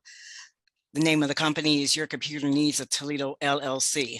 I provide customized on-site, online, and mobile computer training consulting services. I also sell computers and accessories online. Since the pandemic, it has been pivoted to where the on-site has to meet COVID-19 rules and regulations. I provide the type of services and products to small businesses who have 500 and under, who find computers and technology challenging. I additionally do video marketing, audio conversions, form conversions, and also speak on computer topics and trends. Thank you. Thank you so much, Amber, You're welcome. for sharing that. I appreciate that. Okay, Drusella, please introduce yourself. Hey there. My name is Drusella Mugorewera. I'm located in Knoxville, Tennessee. I am the faith to faith speaker. I speak about faith, hope, resilience, and leading with empathy. I am also an international income growth and integration coach. I help skilled refugees and immigrants struggling with low-paying jobs increase their income so they can comfortably live in any country in the world. After losing everything I invested in more than 40 years and relocating to US, I have been told several times that I am overqualified. And then my just first job was $6.55 an hour. And I have been sharing my story for free. After learning how I can get paid by sharing my story on the stage, I decided that I can be a professional speaker and I can also help skilled refugees to cash in on their stories and on their expertise so they don't delay where I delayed. So it's my second year in business and I'm super excited to be part of this panel. Awesome. Thank you for sharing your struggles and then how you've learned from that and being willing to share it with others. Thank you so much for that. All right, Dr. Joe, please introduce yourself. Hello, everyone. My name is Dr. Josephine Harris. You can call me Dr. Joe. I am a military spouse for over 20 plus years. I am a psychotherapist, an international best-selling author, and a 5-time Amazon best-selling author, as well as a global speaker. I am also the founder of Common Minds LLC and a certified mental health wellness coach and advocate, where I am committed in voting on women, particularly military spouses, where I facilitate for them and providing them opportunity for hope, whether it's through empowerment, a transformational message through personal or professional growth. Awesome. We have a very diverse group of women in here in terms of your background and expertise. So this is going to be super excited. And so again, our topic is it's not over until we win. Okay. So this is about real talk. So I want you to be authentic, honest, and just really pour forward, all of your knowledge and your understanding about the questions, because we know as African-American and Black entrepreneurs, we all have challenges. So let's really give the audience all that they signed up for in this discussion. So first of all, let me say, Amber, let me ask you, what does winning as a Black entrepreneur look like to you? To me, winning means everything from you're having the recognition of your expertise as far as the business that you are conducting. Mm-hmm. You also have winning as far as doing what you can to help in whatever population you are serving, your best service and your best product. You are being recognized and respected as a business owner. You are recognized and also respected as the person that gets a nice flow of compensation coming your way. You finally, as far as winning, are keeping yourself balanced. We can get so busy sometimes to where we forget ourselves, but you are doing what you can do necessary to make sure that you do what you need to do to pour into yourself, because if you can't be of best service to anyone. So I heard recognition, first and foremost, that that you've won when you can get that recognition. And I also heard service. What else? What can you share? Drusella, what does winning look like to you? A Black entrepreneur that's winning in business, what does that look like to you? For me, winning is achieving my dreams and making a global impact, because you cannot win just by yourself. You have to make impact and you have to help a lot of people. And winning for me is living a lifestyle you deserve. Winning also is helping the least ones, educating, empowering, and others. So when you see the light, I think you have to show the light to others. And I think shining my light to others is part of winning too, because I just don't like misery. I don't like people living in poverty. If there is any tip of development, of success, I just want to share with many, especially women, because they were being underserved, underestimated, undervalued for decades. So I win with others. I hear your passion. And what I hear you saying is that when others win, you win. We all win. And so winning is about really empowering others to win as well. Thank you for that. What about you, Dr. Joe? What does winning as a Black entrepreneur look like to you? For me, is creating legacies, generation wealth, having a positive impact in the community that you stay in, especially in the Black communities. Because as a psychotherapist and dealing with mental health is very taboo in the Black community.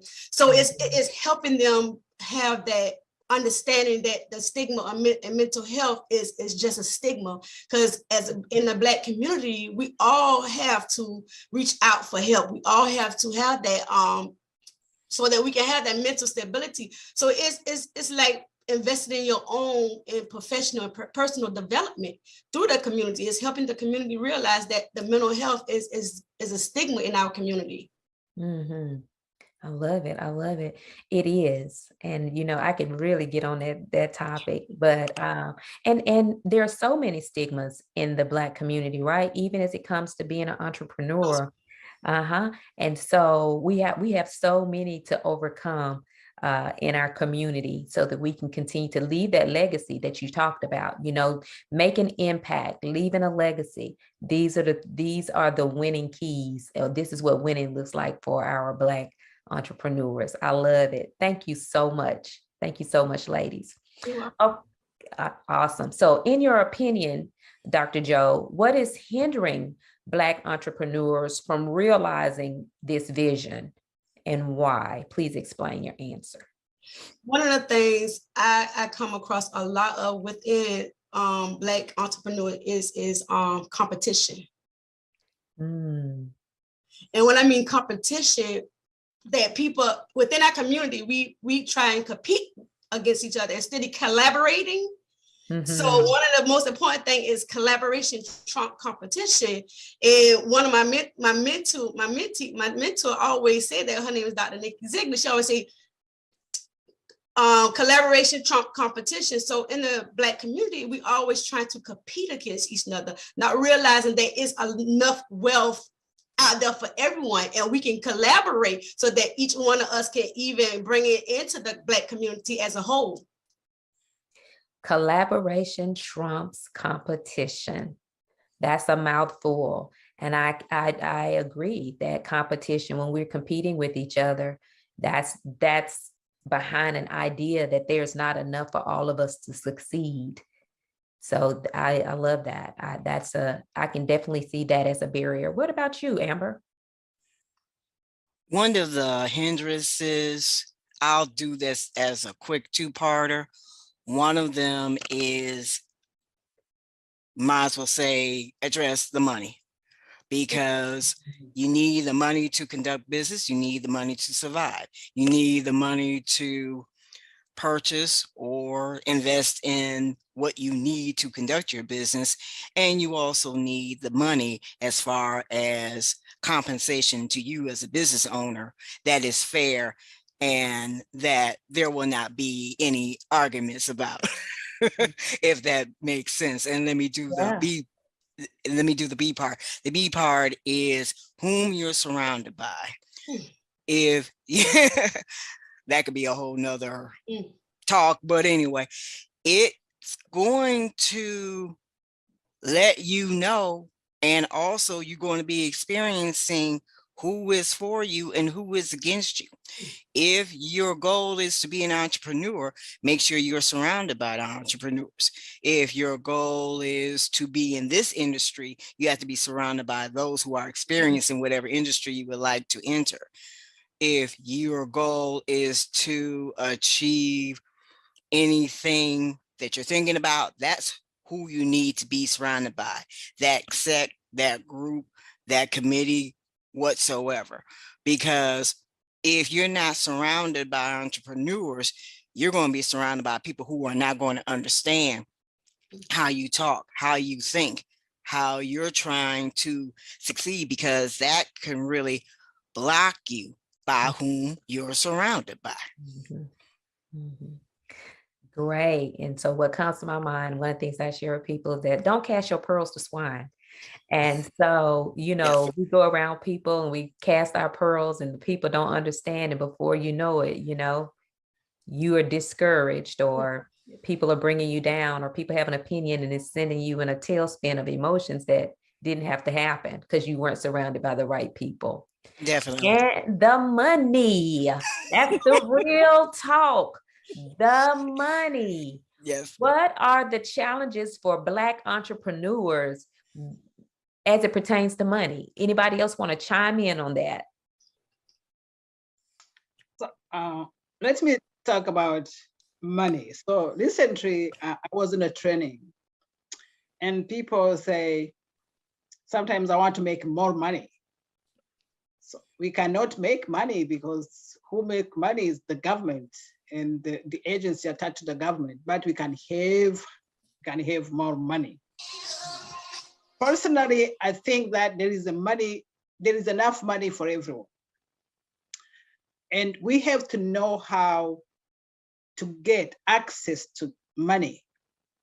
And sometimes I like Robert Kiyosaki, how he explains assets and liabilities. Sometimes we think that we have money in the bank, but it's a liability for us. It's an asset for the bank, but it's not for us. For example, I want to tell you that after learning that, I went to the bank. I don't have enough money there, but I have my IRA. Why my IRA will be there, not serving me, while I can use it and then they charge me a little bit interest. And I can just go and use it when I need it. And then that little interest will pay off. So I think really one of the problem I wanted to address is the limiting beliefs. Because I think also we have to think our relationship with money. And one of them is like the limiting belief saying that we cannot access money. But if our dreams are bigger enough, if they make us cry, we'll find money. And I want to tell you why, because I lost everything as an immigrant. I came here, I started from nothing. I just had one of clothes on me. I didn't have a house, but I have been in this country 13 years. But now I have a house. It was 110,000 worth. I paid off 65,000. So I'm paying little by little. But the reason why I am engaged in business and to be financially in the time free, I happen to define my uniquely qualified talents and gifts I have.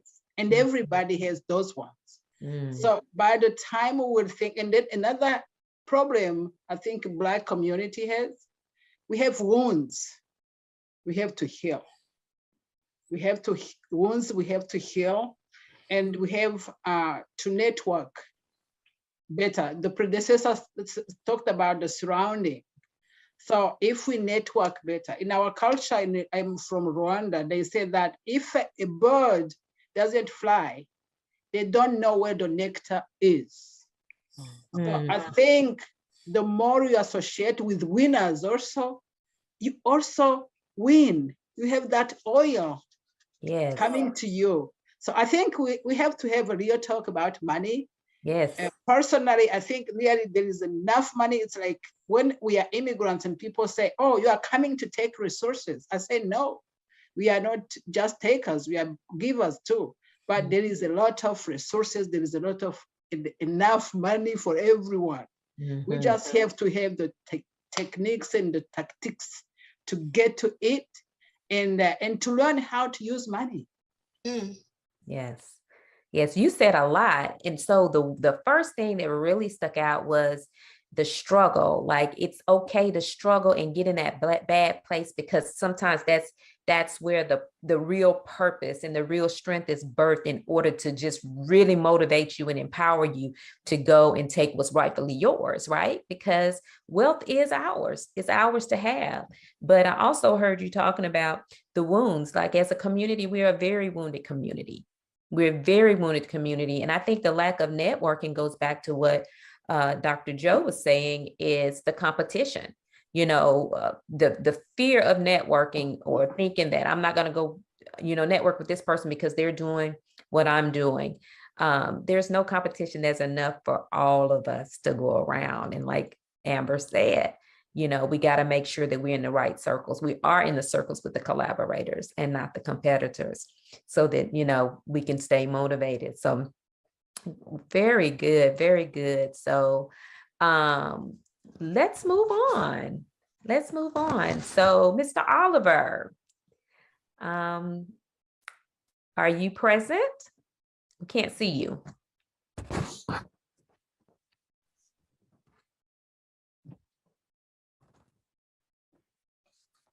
Okay, so what has been your greatest challenge as an entrepreneur, Amber?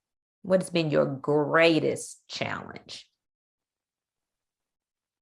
Ooh, out of the many challenges. Yes, what has been the As they greatest? say, okay, well, let me think of the one. Mhm. I would say the one is having where people pay my worth. Mhm. The scenario I'll put this way. We're glad that you're doing what you're doing, but why does it cost so much? Uh-huh. It's not that we don't need what you're providing, but I can go here, go there and get it for free. Mhm. Understandable, but you can only get so much for free. Right. You put your bid in, your proposal, to gain a contract, gain the customer. Mhm. You don't get it, that happens.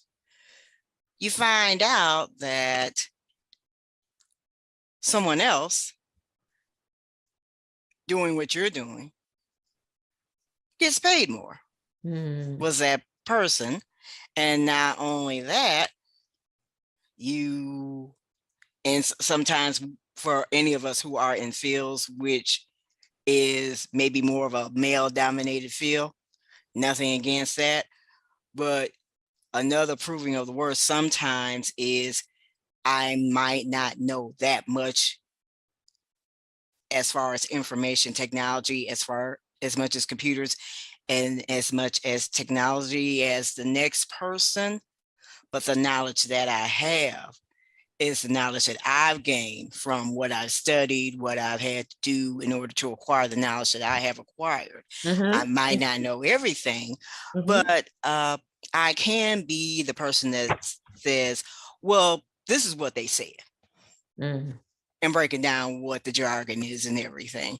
So it's the worth part that can be, and it still is, quite challenging. Yes. So because people don't want to pay, do you struggle with pricing and stating what your prices are? At times I do, yes. Uh-huh. I feel I've gotten better. That comes with the growth as far as an entrepreneur. It's still a challenge, but I still do what I can to overcome it. Yeah. So what's the greatest challenge out of the two? People's response or your courage to charge what you know you're worth? People's response. Okay. Okay. And how have you dealt with that? They're not the customer, so I have to keep it going on to the next one. Gotcha. So do your customers question your prices? Oh, you're saying they're not the customer that for you at Correct. the time. Got it. So there's potential customers, but because they can't pay it or don't want to pay it, they're not the customer for you. Correct. Thank you. Thank you. Had to get some clarity there. Okay. What has been your greatest challenge, Dr. Joe? Wow. As a psychotherapist and an international psychologist, I would say unity. I would say unity, because in the Black community, we really, sometimes our people like us, look like us, really doesn't really want to buy from us. So that can be very challenging, because they go up, even though we have prices that's reasonable, they'll go to a much higher individual, a consumer, instead of their own community, because we as Black entrepreneurs, is sometimes it can be difficult for us to even buy from other Black entrepreneurs. So that's one of the very challenges I go through as a psychotherapist, is unity, lack of unity. Lack of unity. Wow. Wow. I can attest to both the pricing and the lack of unity as well. We've got to figure out and how we can overcome those things. And hopefully we'll be able to discuss that more while we're here. Drusella, what has been your greatest challenge, the greatest challenge that you've experienced as a Black entrepreneur? I think as a Black entrepreneur and as an immigrant, I had probably to work twice, you know, to make people, to prove myself, if I can say. So I had to work like long hours. I also lead a nonprofit as an executive director. But sometimes you have to work long hours and forget yourself.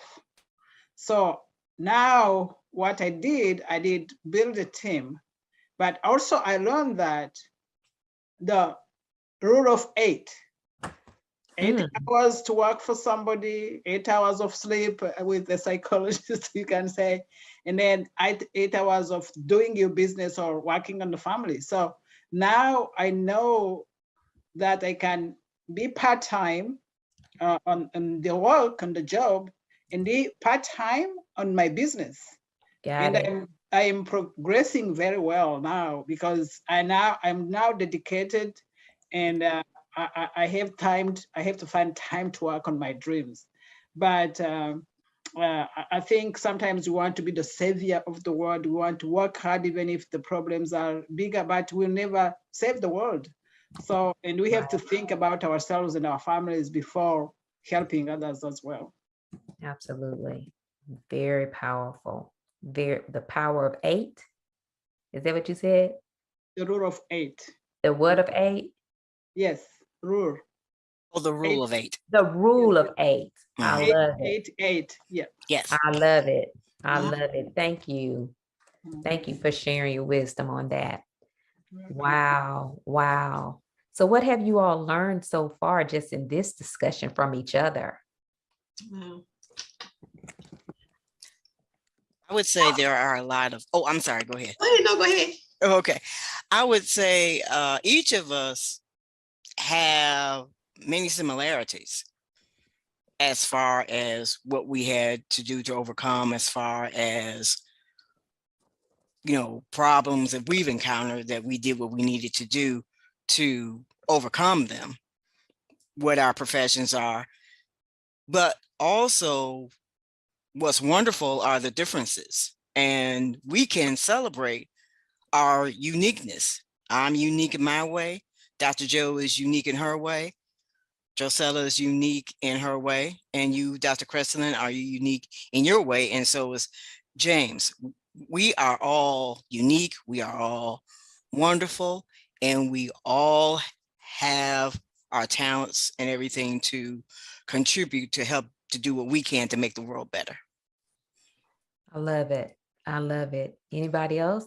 Anything that you've learned? We're kind of like at the halfway point right now. So I want to do a check-in with you. Like, what are we learning from each other? What are we, you know, what are you wanting to say that I haven't asked you so far? One of the things that I learned is that, not to exclude James, but we all are female entrepreneurs. And I know within the Black entrepreneur world, as females, that's another struggles that we struggle with, being a female, especially with Amber as a computer person. And I know you struggle with that as a female because my husband is a computer guy and he's over a certain amount of people. And one of the things that he was talking about of his females entrepreneur is the struggles with the female getting clients in. So they mostly are geared more towards males than females in the computer world. So I'm learning from us all the different skills and revenue that we have coming in is that we are unique, even though we in the Black entrepreneur world, we all are females. And the difference is that we know that we have these struggles and we try to overcome them, and any obstacles that get in our way, we press through them and move forward. Right. We keep it moving at all costs. I love it. This is where I wanted to get, how no matter the challenges every one of us face, we keep moving and we keep pushing, keep learning. I think Amber's talked about investing ourselves. That is key. So we keep learning, and I wish also, as Dr. Joe said, that we can support each other, because sometimes you have to see where people are struggling, and if you have a chance to push them up, do not miss that chance. So I enjoyed the talk. I love it. I love it. Even, just being an entrepreneur today, we would think that it would be a little bit easier for us by now. But it sometimes it seems like it's harder than it's ever been, especially for our, people are dreaming, we're doing different things than we've done in the past, right? So this discussion is so important, and I know it's going to help so many people just by knowing that these amazing women on here are having the same challenges and struggles. Women and one man, they're having the same challenges and struggles that they're having. So I want to thank you all so much for your vulnerability and for being willing to share. So we've been talking about the struggles, but the second part of this conversation is focused on what can we actually do about it? Okay. What can we actually do about it? So you've experienced some success or you wouldn't be here. So let's really dig in and share some tools and techniques that can help other entrepreneurs and aspiring entrepreneurs to overcome some of these challenges. So what are the tools and techniques you've used to overcome some of your challenges on your entrepreneurial journey? Drusella, let's start with you. I think my first tool is to define my why. What is my purpose? What I want to achieve? What legacy do I have to live here? Because I'm a grandma. My grandson is 2 years old. And I want to inspire him. I want him to see that even if I am almost 60, I will work. It's not over until I win. So the second thing besides defining my why, I network like crazy. And I want to teach my African American sisters really to network in person, online, their face group. Even if you have fear, we have to overcome that fear. Because if we don't network, they say your network is your net worth. Yep. So many of them are down there because they're isolated. We have to take them from that isolation. So, and we can bring one at a time. Because I think sometimes you have also to encourage people and to listen to them. Because sometimes I say, why, when I go into the room and I see, where are others? And I say, are they informed? Do they have the technology they need? So I try just to understand why we are minority on the scene of business.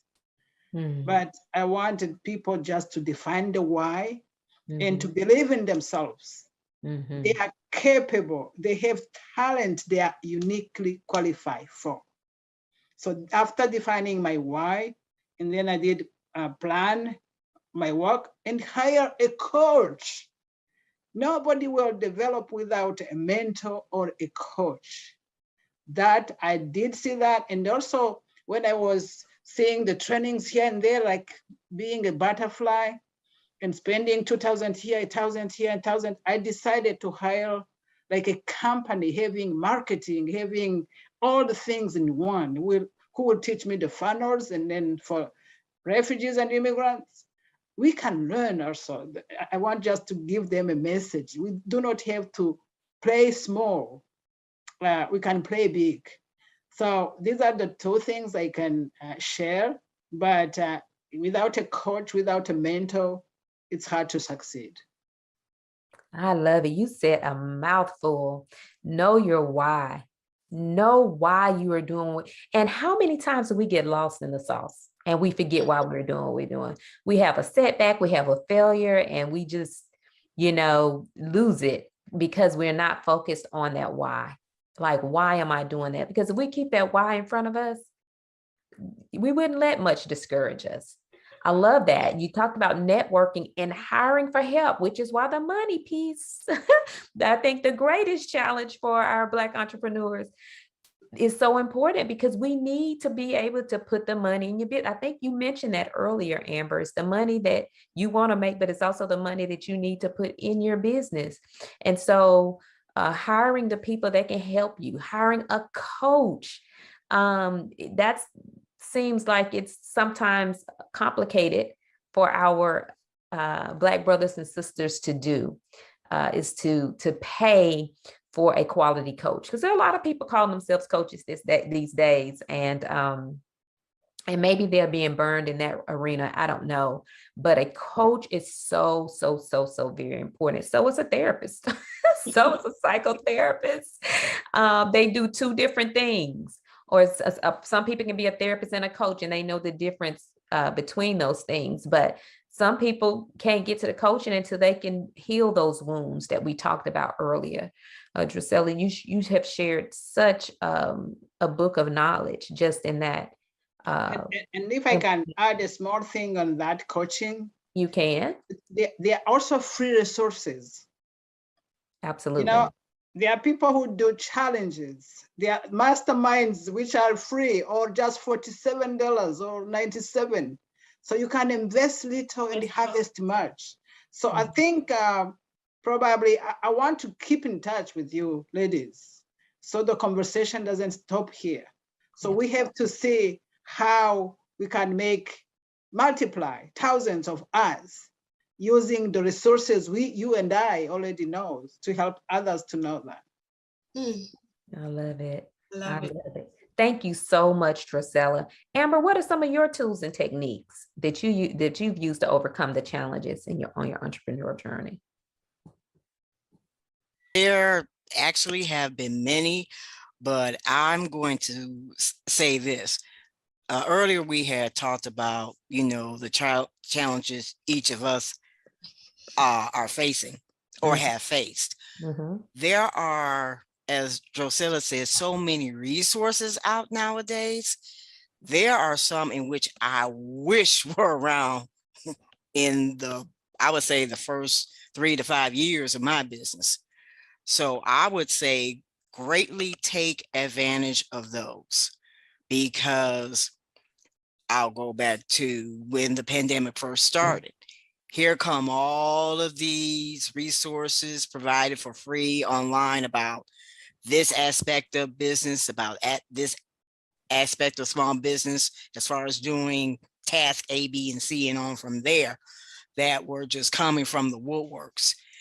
And you had the opportunities, and you still have the opportunities with a lot of them, as far as gleaning from that knowledge and that information. One of the other things is that I'll touch money in this way. All of these small business grants, usually grants are in the nonprofit sector. But since mid 2020 and on from there, I mean, there had been for small businesses before, but the floodgates opened as far as small business grants are concerned. So anybody out there listening to us, please take advantage of those. Please do not give up on your business. Please find out and get assistance if that is not your forte on applying for them, because they're out there. They are available for different industries, different populations, and on from there. I would say the third thing is, and I'll touch on computers and technology, there is help as far as if you are challenged in that way. Because whatever you do, however you do it, computers and technology is going to be involved one way or another. Yes. And computers and technology, I say this a lot, it is not going to go backwards. Maybe to go back down memory lane and that's it. But it's going to go forward and keep going forward. And you need to make sure you are computer and technology sound. Great. So I'm glad you touched on the resources that we had during the pandemic, because I have to admit, I was one of those who was skeptical when they first started giving away money. The government, I was like, oh no, they want something from me. You know, I just did not trust it. I did not. But I got on board. You know, I got on board.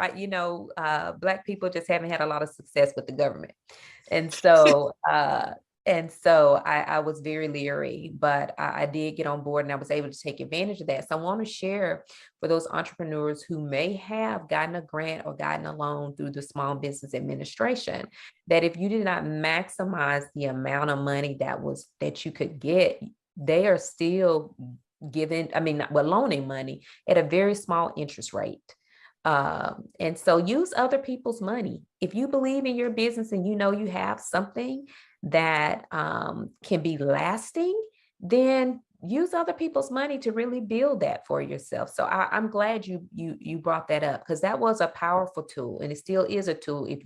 I don't think if you didn't take advantage of it at first, I don't think you can just start now and get that COVID loan. But if you were a part of the process and you only got a few dollars or what have you, a few $1,000s, if your business is eligible for more than that, you can still go back and get more. So thank you for bringing that up. And also, you're very welcome. Yeah, you're telling us to embrace technology. It is not going anywhere. Whenever you go into a store and buy a computer and get it home, soon as you take it out of the box, it's obsolete, it's outdated, because technology is moving that fast. So yeah, I agree. That's one of those things that I'm leery about sometimes too, but it's not going anywhere. So we have to figure out how to use it for good and not get turned off by it, but just because some people are not using it that way. So thank you so much, Amber. That was very valuable. You're very welcome. What about you, Dr. Joe? Give us some tools and techniques to help us overcome some of the challenges, which you've used to overcome some of the challenges on your journey, and I know it's going to help us as well. One of the things what the lady said is building that network. Building that network, getting a mentor, getting a coach, getting a therapist, because as a psychotherapist, I have a therapist and I have a coach.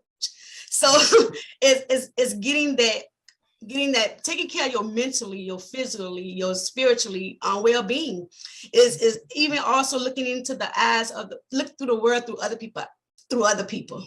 It's like getting that trend setting requires unconventional thinking. Whether you understand, you got to play the market. You have to really have the opportunities to know your market. Who are you marketing to? What are your consumers? What are your target audience? Absolutely. Absolutely. I love it. The marketing piece, that's what I love about BlackCEO, that I was not marketing savvy, and they are. I mean, they are amazing with marketing, and it is so important. That's how people, stars, NBA players, everybody, it's not just based on skills that they get picked up, it's on marketability. And it's on there. People are looking at your Facebook pages. They are looking at your Twitter. They are looking at your Instagram. They are Googling your name. So it is so important that we make sure that what we put out there aligns with the image that we want people to see about us. So that marketing is also important in building your network. We keep hearing that word come to the surface. Network, network, network. Drusilla said it best. Your network is your net worth. And so you do business with people. You exchange money with people. So the network becomes your net worth. So very, very, very valuable information. Were there any other tools and techniques that you all thought of as you heard other people sharing that you want to share? One of the things I say is get it teamwork. Teamwork. Make sure you're a good team player, because when, as that old saying say, teamwork make the dream work. Absolutely. So you have to have trusted teamwork. And with me, I go by, I have a biblical affirmation for my business. So with me, I put God in everything I do. So without God, I can never flourish this, because God bringing the vision to me. So and He implementing the vision through me, and I'm prospering the vision. So it's me putting God in everything I do. I love that. I'm with you on that. I am totally with you on that. Give Him everything, turn everything over. And that's one of the things that I learned to say this year. Help me.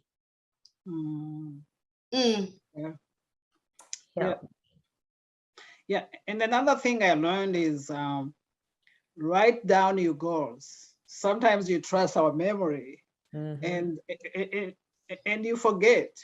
But if, for example, recently when I was on a training with my coach, he said, how much do you want to make this year? So how much it will be a month? How much it will be a week? How much it will be a day? Yes. So, and then I can say, hey, how am I progressing? Because if you don't have those goals, how do you measure? So sometimes you have just a global goal, but you have to be specific and having those small goals. And another techniques and tip is celebrate small wins. Lisa Nichols, I like her. She's an African American motivational speaker. She said, celebrate the wins. Sometimes we don't see those ones and they keep us moving. You know, no matter how small they are, it's an achievement. Just jump and celebrate. Give yourself something that you accomplished something. Yes. I think that goes back to some of the wounds we have too, is that we just strive, especially as African American women, strive.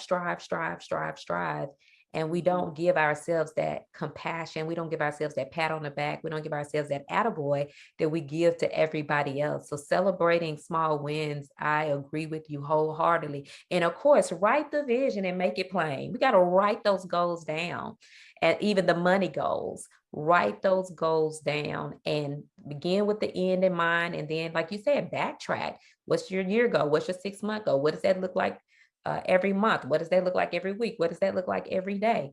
Very, very, very powerful. Very powerful. And then, like I said, help me. Because as African American women, we don't ask for help. And so that's this year, that's been one of the things that I have just committed to my memory, that if I'm just sitting here working by myself, ask for help. God help me. I can't make it to the grocery store. Call my husband. Today I called him. He said, what do you want from the store? I said, I don't want you to go to the store. I want you to come home and make sure the grandkids are not slamming the doors, because I have a 90-minute conversation tonight and there could be no background noise. And so I need you to help me. If I can interject this quickly, Dr. Cresslin. Absolutely. The part as far as the help, prayer, of course, because your faith will be tested. Absolutely. Let me assure you, and I'm sure the other ladies agree with me, that your faith will be tested at times. And connecting with, I would say, someone who is more experienced in that I do what I can, and I still do, to connect with seasoned entrepreneurs, those who have had more years than I have, those who have more experience in what I'm not experienced in, those that can lend a listening ear, because I may need to vent. Yes. Is because it could be where you run into so many frustrations that you need that listening ear. You need a confidant. You need to have, this is what I have. This is the contract I'm going after, but I just don't understand whatever it is you don't understand. Your thoughts and ideas about this, that, and the other, and on from there. because we don't know everything. Absolutely. We cannot do everything. We can do all we can. And multitasking, I'm sure that's a term that hasn't been heard in a long time. There are times when we can flow extremely well, multitask and do 20 things or 30 things at the same time and get it done. But many times, if we're realistic and when we're honest, we're humans. Absolutely. We're not part of the sea world where octopus live. Right. So, you know, got to think about that. Absolutely. Very, very valuable. Prayer and mentorship. Ask somebody to show you the way. And that takes humility, right? And prayer too. Prayer is like, I need help. That's the humility. And so humility is definitely needed on this entrepreneurial journey. You all have been so gracious and graceful in sharing some very valuable tools. So we're on our last question, and looks like we have James present. Can you hear us, James? And I can hear you fine. awesome, awesome. Well, why don't you give us a short introduction of who you are and what you do? I am, well, first of all, the name is James Oliver. I'm from Cleveland, Ohio, or the greater Cleveland, Ohio area. I am an accountant, specifically a road agent. And I also share the title of money coach and proactive tax strategist. Wow, awesome, awesome. So we haven't been able to see you or hear you, but I think you've been able to hear us, right? Yes. Okay, so we have about 8 minutes before we wrap it up, and I have one last question. But before we get to the last question, was there anything that was burning inside of you while you were listening to this conversation of these amazing 3 women that you wanted to share on this topic? Is not over until we win, the real challenges and struggles of a Black entrepreneur? The one thing I was thinking about was value. And so what I mean by value is that when you give yourself enough value, or when your clients perceive you as having enough value, then money is no longer an object. You know, for an example, we all know that a Mercedes and a Ford Escort will get you to the same place at the same time, assuming you're driving correctly. However, people who want to buy a Mercedes-Benz or a Lexus, they know that because there's so much value, money's not as important to them as, let's say, someone looking for an Escort or a Kia, you know. And so the more value you can project within yourself, or that your clients see you, then money becomes no longer an issue. So with me, in terms of accounting, my specialty is taxes. And so I had to try to differentiate myself from H&R Block, Jackson Hewitt, those places. And so becoming an enrolled agent was one of the things that I did to differentiate. And then also in terms of tax planning, that was another big thing that I was able to get people to understand, that just doing your taxes is one thing, but if you're trying to save taxes in the long run, and also in terms of building and becoming financially independent, those are things that I could help people with that H&R Block can't. Gotcha. Gotcha. So you said a mouthful in that first statement, that when we see ourselves as valuable and others can see us as valuable, then money is no longer an issue. And so how is that created for the Black entrepreneur? How, you know, what are the elements of value that a person needs in themselves in order to get other people to see them as valuable? Well, you've got to probably be the orange amongst the apples. You got to be the different person. You know, you got to be, like I said, you got to be the Mercedes-Benz or the Lexus among the cars. Mm-hmm. And so, and what you have to show is that you do more than just, you know, instead of, one of the things, for an example, someone says, what do you do? I say, I help business people save money on their taxes, versus just saying I'm an accountant, because everybody, accountant is an accountant, CPA, whatever. But if you say something like, my business, I'm in the relationship business, and my goal is to help business owners to save money on their taxes. That then catches sometimes people's eyes and ears and say, okay, well, how do you do that? That leads to a conversation, and then sometimes I can get, it's a way to get business. And so you have to think of things that you do that you uniquely are you're in terms of your strengths and weaknesses and how you service people. And so people see that uniqueness, that's something different than what everybody else is doing, then they will tend to gravitate towards you that way. Great advice. Great advice. Dr. Joe, I see you lighting up. Yeah, let me piggyback off what he said with the value, because I'm a psychotherapist and there's many psychotherapists out there. There's many international psychologists out there, but I am a military spouse with a PhD in a psychotherapist. So when I put value in a mental health coach, where I help the military spouses through challenges with their mental health. So you see the difference. What he's saying is the value that I put on myself. I love it. So you put your money where your mouth is. You said that you were something, and then you went and got the credentials to back it up, which adds value, the letters behind the name. So I totally get it. So listen, y'all, we have 4 minutes before we not finish the conversation, but we wrap up this part of the conversation. Okay, so I want you all to take no more than 30 seconds each to, if you had just one game-changing recommendation to share with other Black entrepreneurs or those aspiring to be one, what would it be? One game changer. One game-changing recommendation, what would it be? Amber. Don't hold back what makes your business unique. Everybody does this, everybody does that.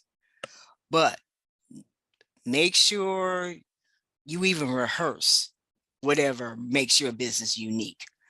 Because if you rehearse it, you're going to have the confidence to say it without stumbling and letting it flow like water. That's my analogy of it. So for instance, yes, there's computer training, there's consulting, but what makes me unique is that it's customized, because not everybody learns the same. And I'm still one of the few computer trainers, if the house is big enough, who still specializes in coming to your home and training you on your own equipment, training you on your own computers. Again, got to meet COVID-19 rules and regulations.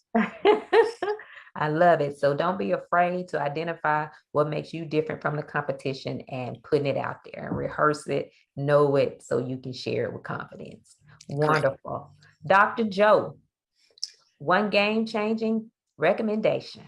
One of the things I would say, your professional and personal development, the power of connection and entrepreneurship. Invest in yourself. Okay, I love it.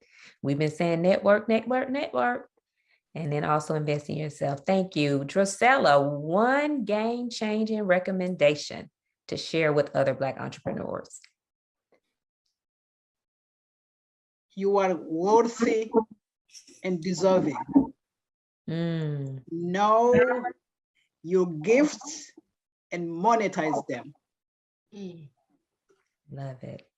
Know that you are worthy and deserving, and monetize your gifts. Awesome. All right, James, what's your one game-changing recommendation? I'm going to maybe piggyback off of Amber a little bit and say, have a 30-second elevator speech that you can, that has some power to it, some zing to it.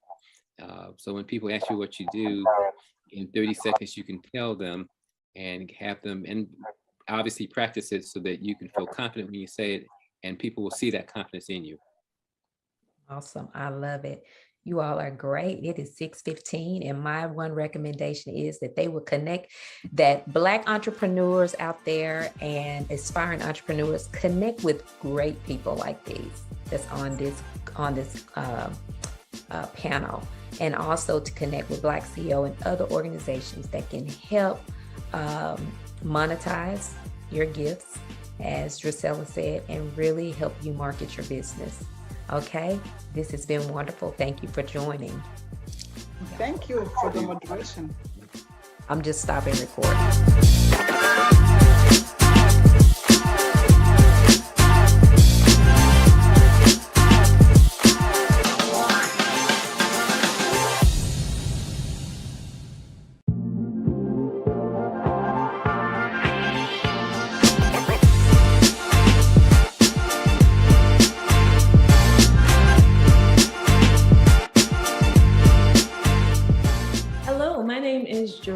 Marks, also known as Coach J, and I am hailing from Forney, Texas. But I am a 504 girl, born and raised in New Orleans. So I thank all of you once again for tuning in and sharing with us. And I'm going to actually do an extensive workshop, just some things that I think will be helpful for you around the topic, the upside downs of being a successful CEO. The reason why this particular topic is so dear to my heart is because, you know, in my own life, I can attest that it hasn't always been a bed of roses. It hasn't always been easy. Success didn't come easily to myself or my husband. We both have several businesses, and it's been a rocky road. It's been challenging, but God has been faithful. And I believe it's because I stayed the course. And when I say stay the course, I mean that I'm consistent. And so consistency is the key for you to be able to experience the full manifestation of what you dreamed of, what you've been believing God for concerning your business, to be the CEO of your own life, to be the boss. And so there's a process. It doesn't happen overnight. And you have to be willing to what? Stay the course. And so that's what we're going to talk about on today. And I'm going to delve a little bit more in this subject matter because I want you to have the right tools on the journey. I want you to have the right mindset as you are pursuing your business, building your empire, leaving a legacy for your family. So I'm going to share my screen and we're going to go through some things, and I'll pause and I'll share my own story, and then we'll work through a few of the questions. And so I hope this blesses you. I want you to be steadfast, immovable, always abounding in this great call, this great work that God has called you to in the marketplace. So go ahead. We're going to go ahead and get started. I'm going to share my screen even now. All right, so let's talk about this whole notion of the upside downs of being a successful CEO. All right. So the question becomes, do you have a dream? Come on, let that sink in. I hope you do. I hope you have a vision for your family, a vision for your finances, a vision for your business. Do you have a dream? What are those dreams? And I want you to take time and list them. You see, the word tells us in Habakkuk, I'm not here to preach to you, but it may come out of me, this is normal. But in the book of Habakkuk, it says, write the vision, make it plain, so those who read it can run with it. Come on. So you have to write the vision. You have to write down your dream. What is it that you want out of life? And so if you need to pause, I need you to take a moment and list that. It's nothing like seeing it written. It's nothing like affirming it with your mouth, okay? So do you have a dream? And I bet you do, because you would not have attended this conference if you did not have a dream of being successful, a dream of being your own boss, right? A dream of leaving a legacy and building a legacy for your family, okay? So let's visualize. Visualization is so powerful, man. When you can see it, you can have it.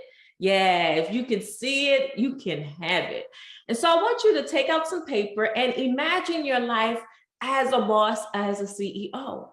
And remember, I'm not sure if you remember in the keynote address, I shared with you what does being a CEO look like? And for me, I summed it up in 4 words. I said freedom. Oh God, that word freedom. I said flexibility, right? Being able to what? Do what you want, how you want to do it, when you want to do it. Financial security. Man, having enough money, not just to be a blessing to you and your family, but to bless others that are in need. That's what I live for.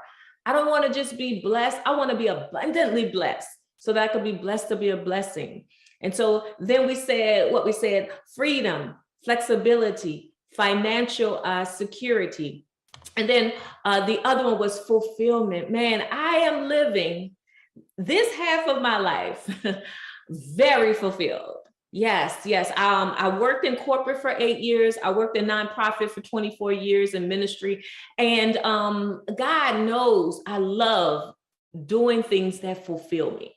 So I visualized my life. I mean, literally where I am now, I visualized this almost 22 something years ago or more. And I'm here. And my daughter's like, did you ever think you would get to this point where you're able to build your own business full time? Because it wasn't always like that. It was a process.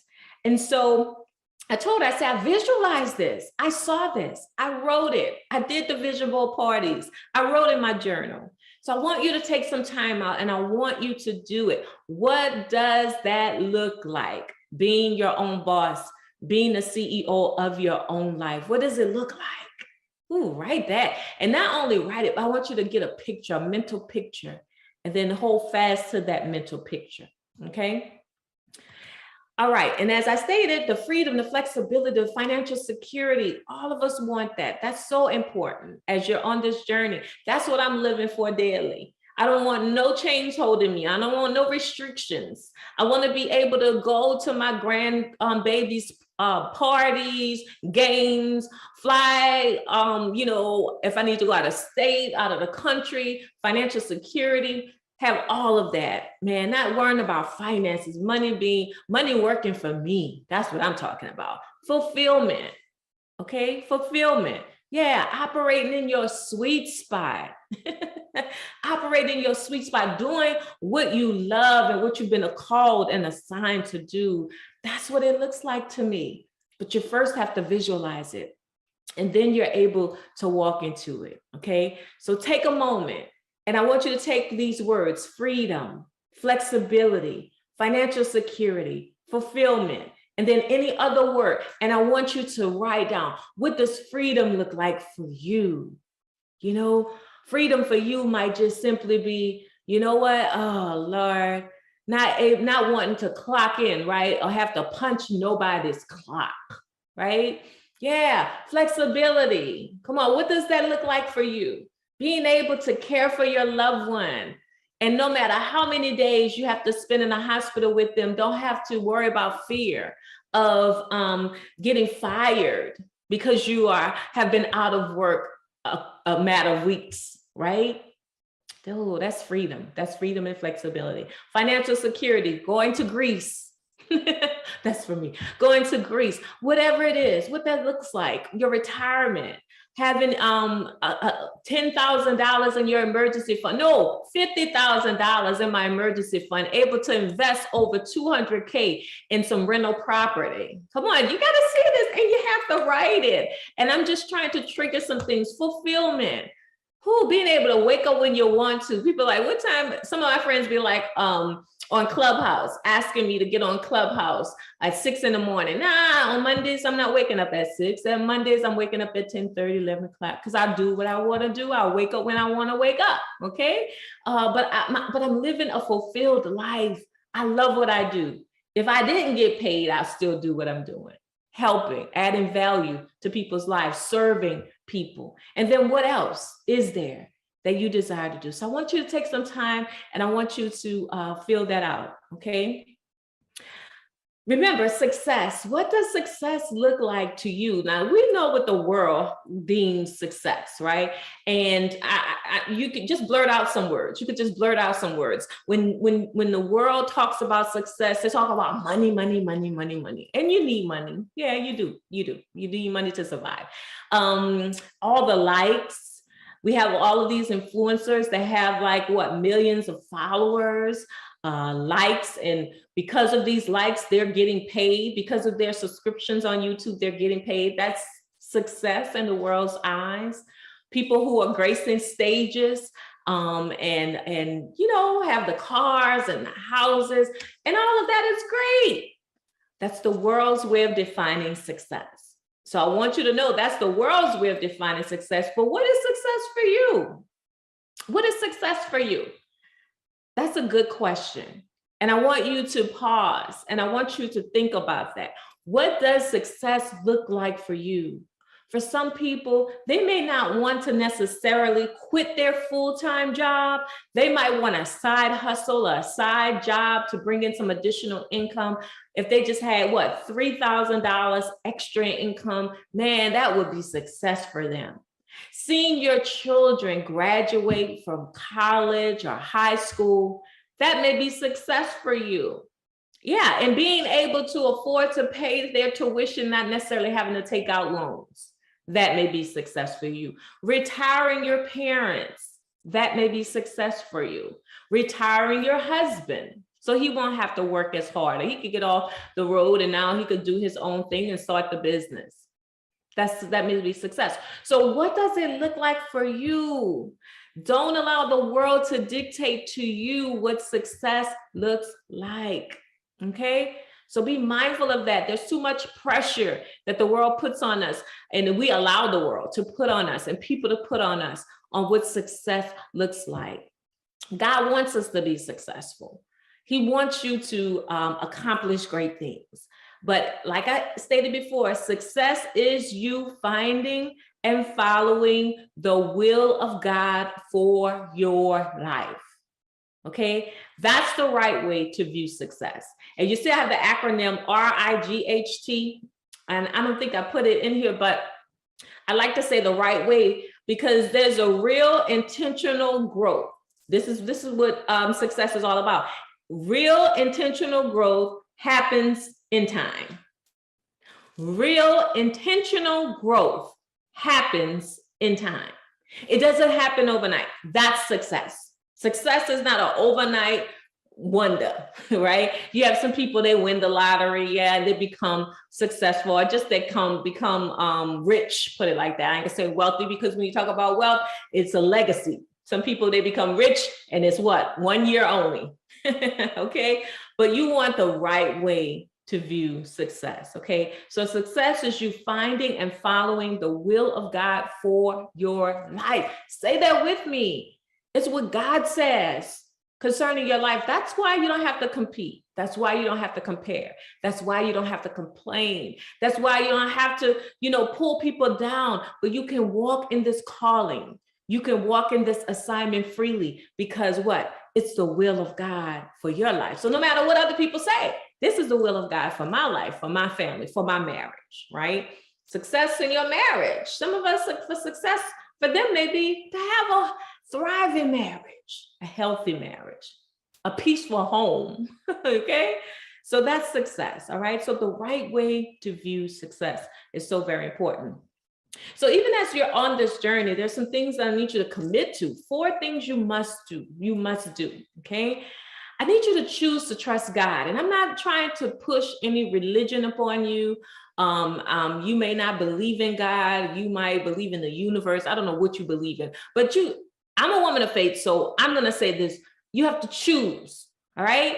The reason why I say you have to choose, especially on this road, because there's so many things that are going to manifest, and you're going to need some help. You're going to need some support, and you're going to have to be able to realize that you must partner with God on your next journey. You're on this journey and on your next level, okay?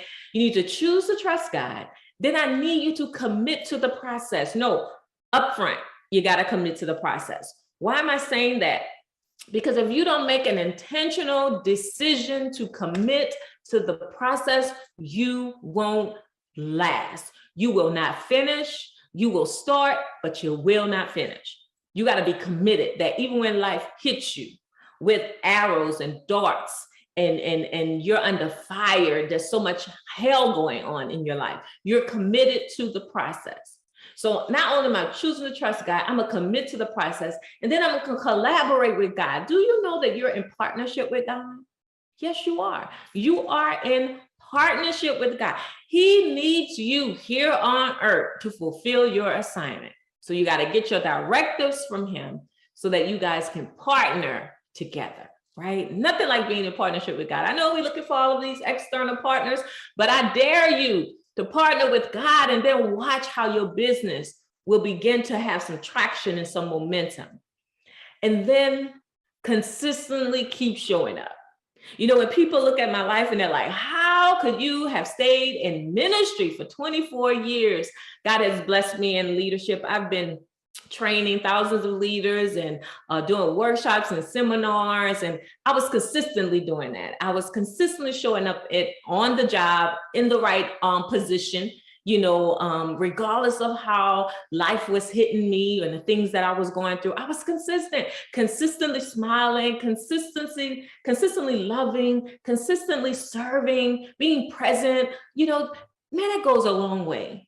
And so whatever you sow, you're going to reap. And so I need you to be consistent. Don't be in one moment and out one moment, showing up on social media, giving good nuggets and tips and strategies. And then next thing you know, they don't see you no more. No, be consistent. Show people that I'm going to be there. Whether you show up or not, I'm going to be there. If one person show up, I'm going to be there, right? So consistently showing up. Those are the 4 things. And when you begin to commit to these 4 things, you say, I'm choosing to trust God. I'm committed to the process. I'm going to collaborate with God, and I'm going to consistently show up. Guess what? You will be and see it. You will be the CEO, and the people will see you showing up as a CEO if you do these 4 things, okay? So as we begin to talk about those 5 areas that you need to safeguard, I'm telling you, I feel this so strongly in my spirit that if you safeguard these areas and pay close attention, you know, there's power in being self-aware. And so self-awareness to me is the superpower. You know, when you're able to look at yourself and analyze yourself and assess yourself and begin to see what things you need to change or do differently in order to get different results. And so this whole notion of safeguarding, that means that you're being intentional about positioning what? You know, Holy Spirit or real guards to guard your life. You gotta do this. You have to do this. So those are the 5 areas right here. These are the 5 areas. Your personal life, okay? And you remember, I talked about that when I was sharing with you about you know, that your personal life on this journey, it will suffer. Yeah, it will suffer. But if you have the right things and systems in place, it won't have such a major impact on your relationships. All right. So your personal life is something that you have to safeguard. Your rest, okay, meaning your mental and emotional state. You gotta make sure you're safeguarding that.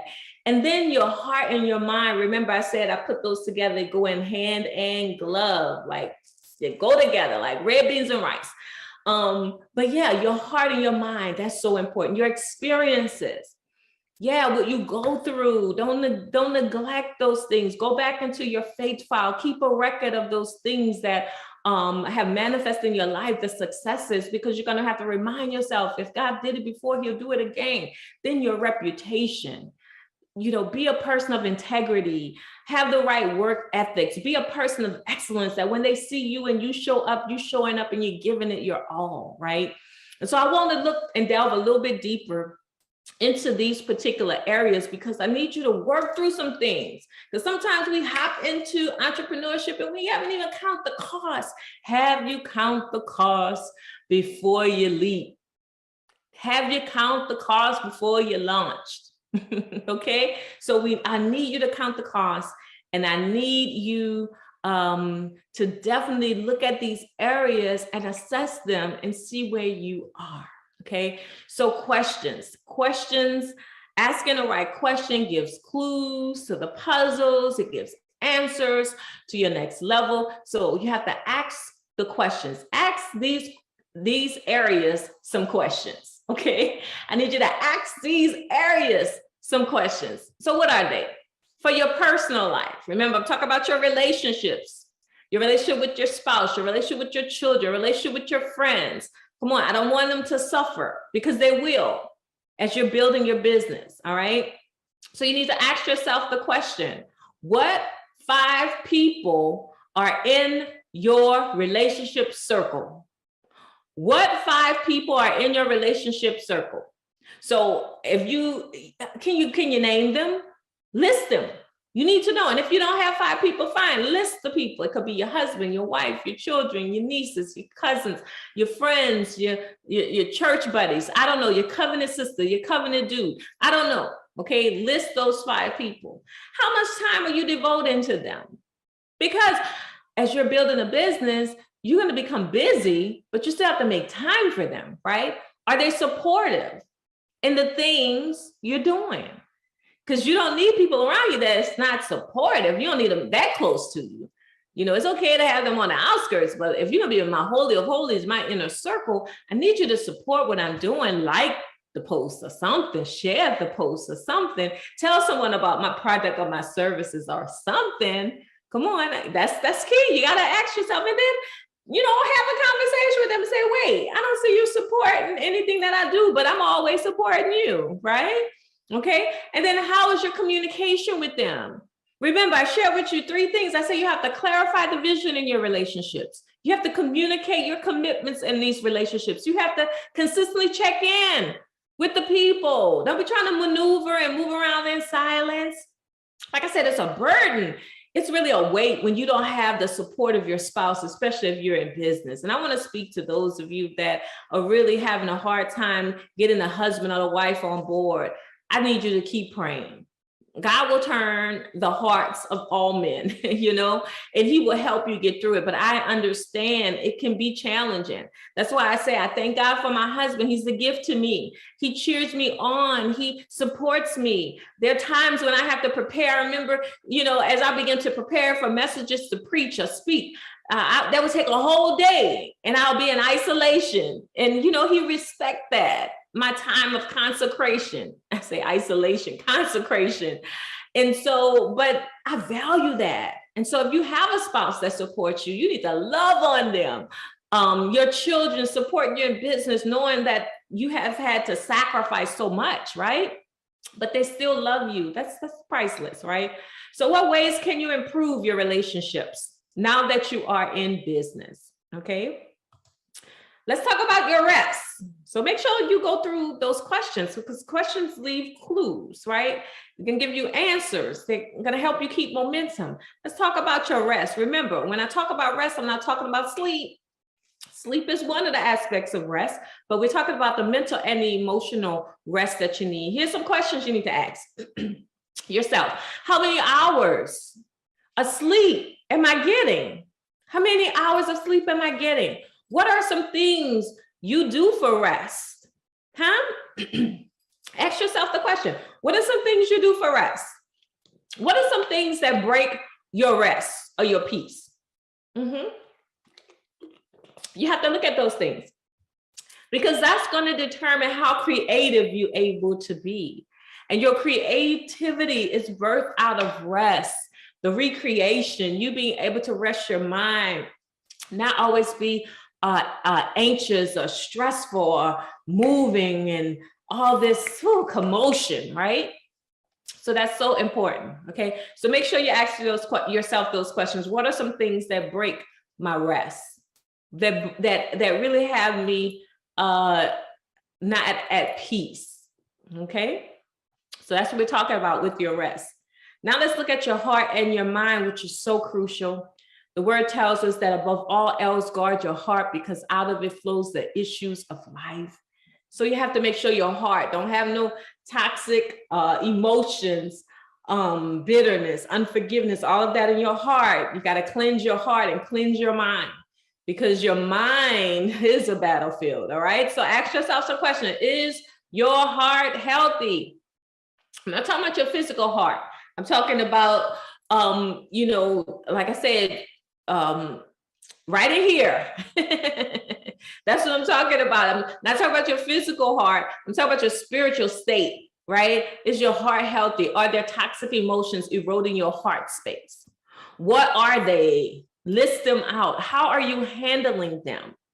And then what are you doing daily to keep a positive mindset, to stay in a positive mindset? And then what are some ways you can guard your heart and your mind? All right. All right, now we're talking about your life experiences, because sometimes we like to ignore our life experiences as if things didn't happen. Lord, if I could erase. No, all of that. You need the dark streams and the light streams. You need the dark streams and the light streams. All of that is woven into the fabric of your life.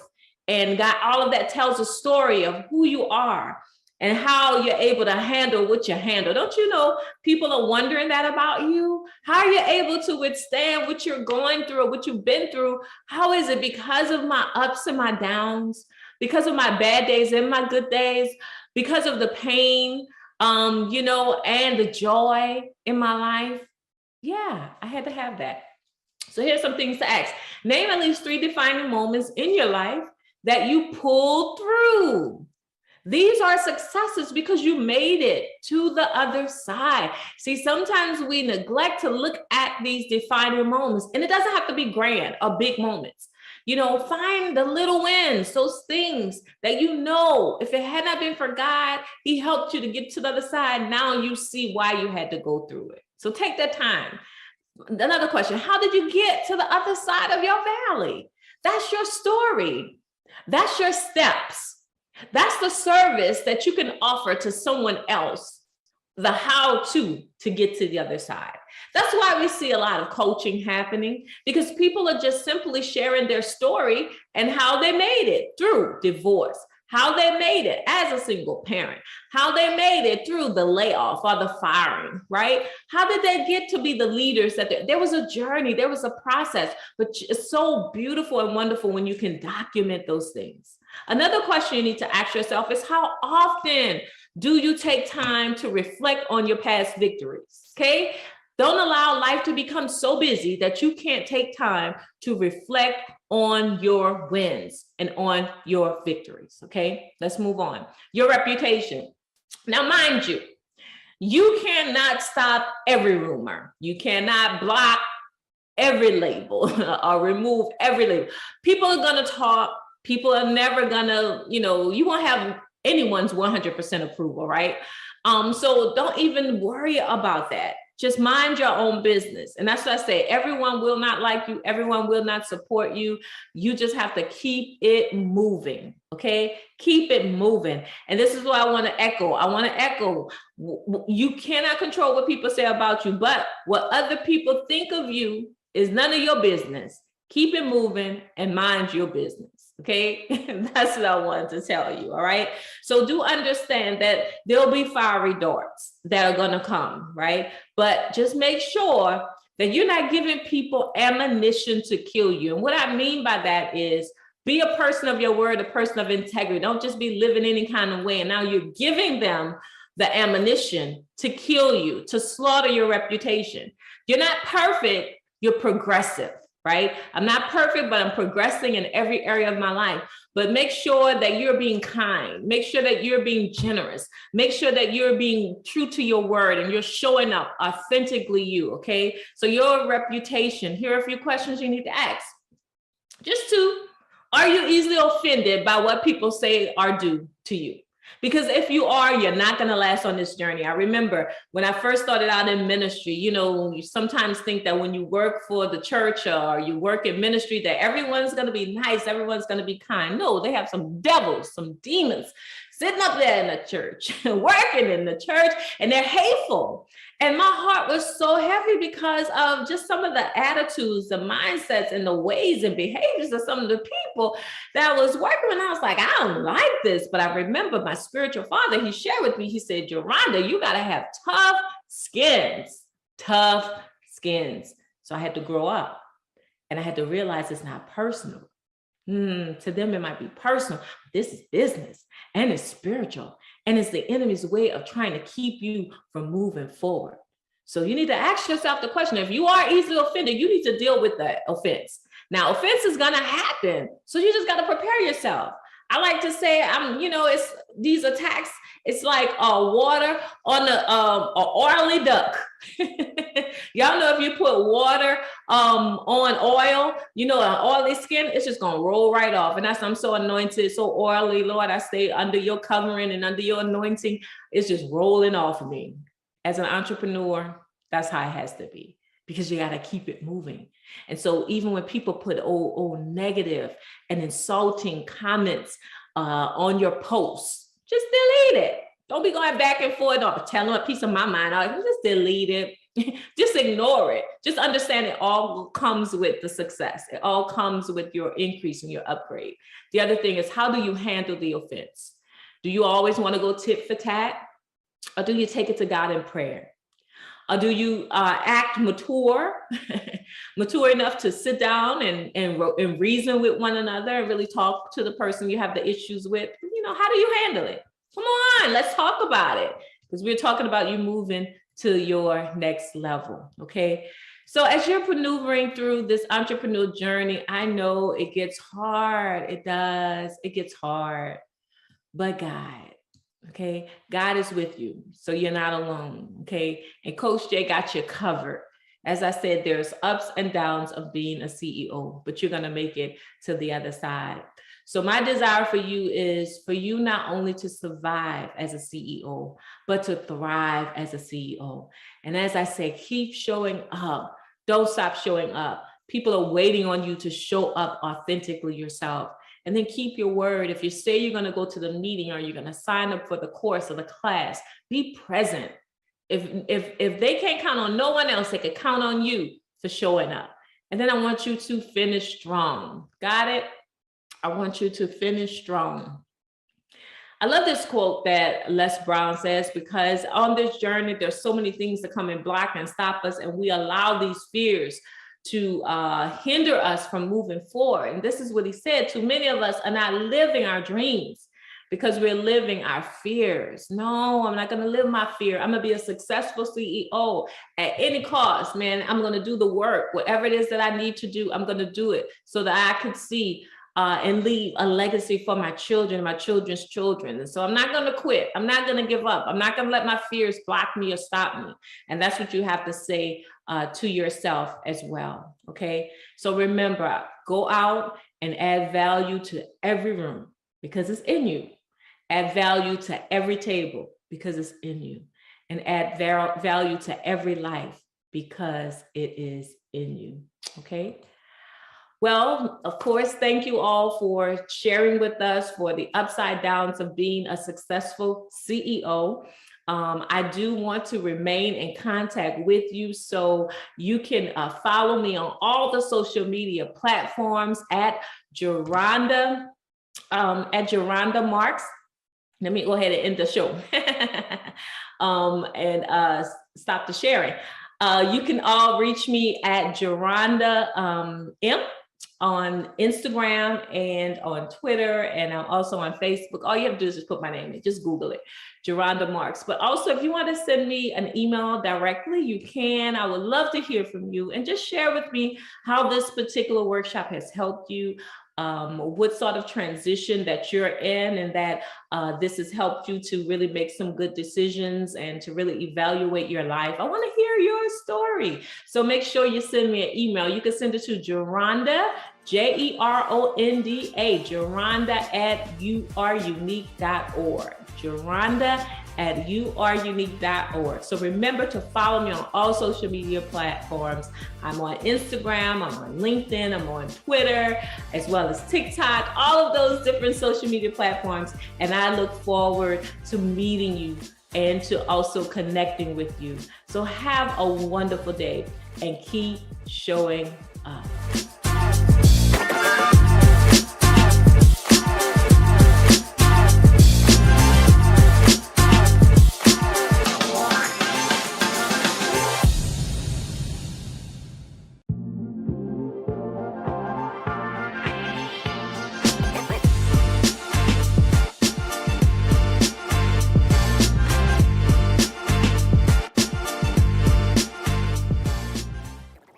It's Saturday night, and you're about to start another week.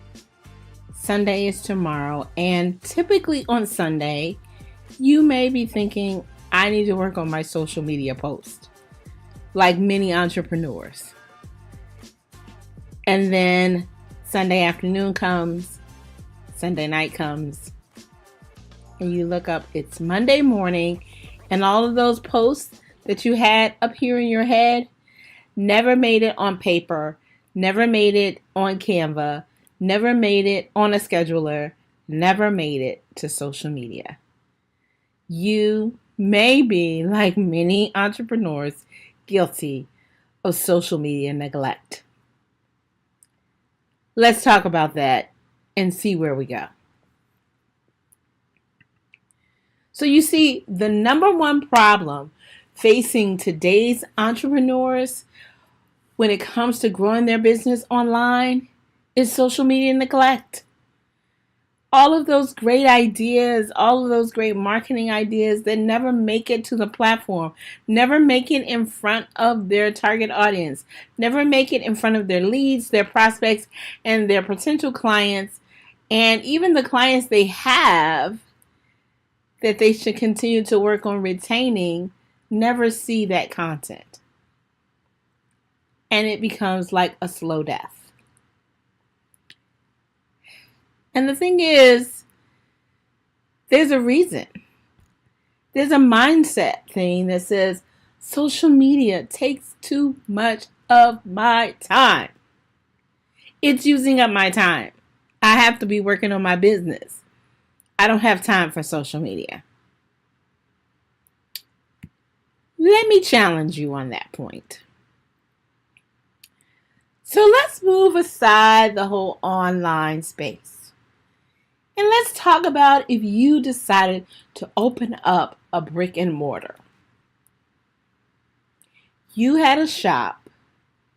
I'll say it's a bakery. I love sweet stuff, so I'll use a bakery. You open up a bakery. Well, you have to have a location. So you set a location and you expect people to show up and purchase your products. And without you doing anything. You wouldn't think that. You know that you would have to advertise in some way to let people know at least you were having a grand opening. Something to let them know that you existed, that you had the bakery. Something to let you know that you had that sweet, irresistible, mouth-watering confection that everyone wants. So you at least had to do some advertising, and then it grew from there by word of mouth. And before you know it, people were coming in. But you know that over time, you would still have to do some advertising.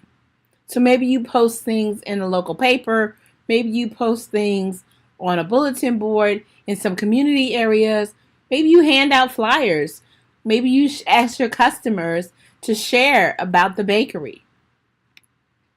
All of that is leveraging social interaction to produce results in your business. Social media is the same way.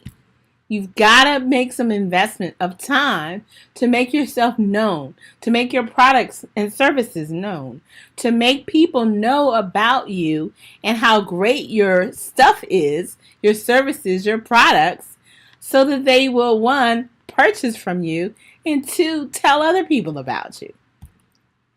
So just like you would need to invest time and resources if you had a brick and mortar, you have to be willing to invest time and resources if you're growing a business online.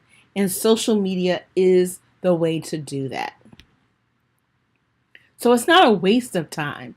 It's an investment of time.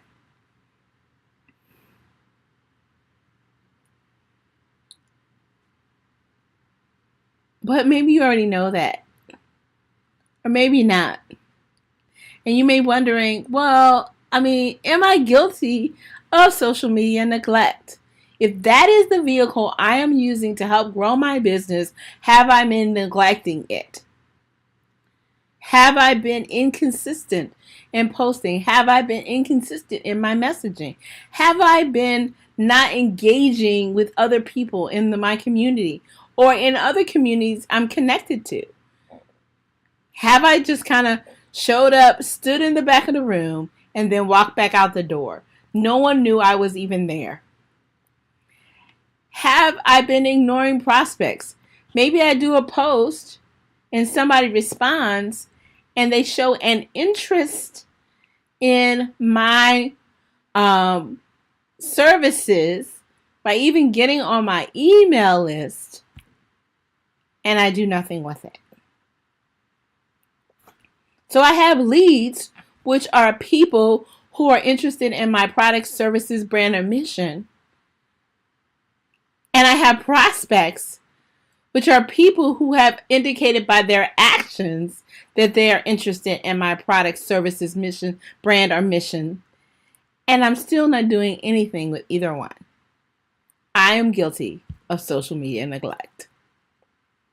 And then, of course, I don't want to leave off the table, and this is probably not you, just the straight MIA.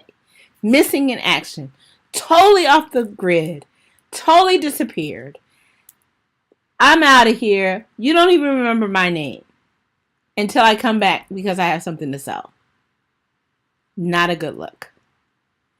So, these are some of the symptoms of social media neglect. Right? But what happens? What's missing? Why does this happen? Typically, it's missing is a strategy. When you start thinking from a business perspective, you should have a strategy. When you have a strategy, social media is not a hindrance. It is a springboard. The strategy helps you understand how you want to leverage social media to grow your business. How do you grow your business from here, from point A to point B, and then C, D, E, F, G? There is a process. But without a strategy, you're just randomly posting and you're going to get random results. So what's the first thing? You want to set your social media goal. And so your social media goals will evolve over time as your business evolves over time. If you're starting out, your first goal should be all wrapped up in awareness. How do I get as many people as possible to know about me, my business, my product, my services, my brand, my mission? That's my goal. Because what I'm clear about, and what you should be clear about, they can't buy if they don't know you exist. They can't buy from you if they don't know you exist. Awareness is making sure they know you exist. Some other goals is engagement. Not only do I want you to know I exist, but I want you to interact with me. I want you to show a behavior, by your behavior, that what I am sharing has meaning and value to you. That's engagement. Other things such as conversions and obviously clients, all of those are part of the roadmap for your business. And there should be social media goals associated with moving your business along that roadmap. So that's the first thing you need to do, is to set your social media goals. And remember, SMART goals.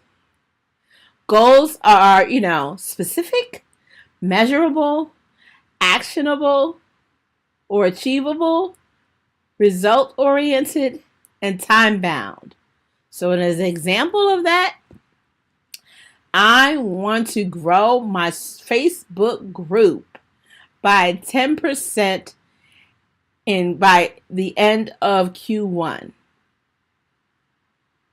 I have a specific thing that I want to do on social media that is in alignment with increasing my awareness. So my group, I want to see it grow by a specific percentage within a time-bound space by end of Q1. Those are the kind of goals you want to be able to set on social media. So once you set your goal, then you want to figure out, or as a part of setting your goal, pick a platform. Now, many people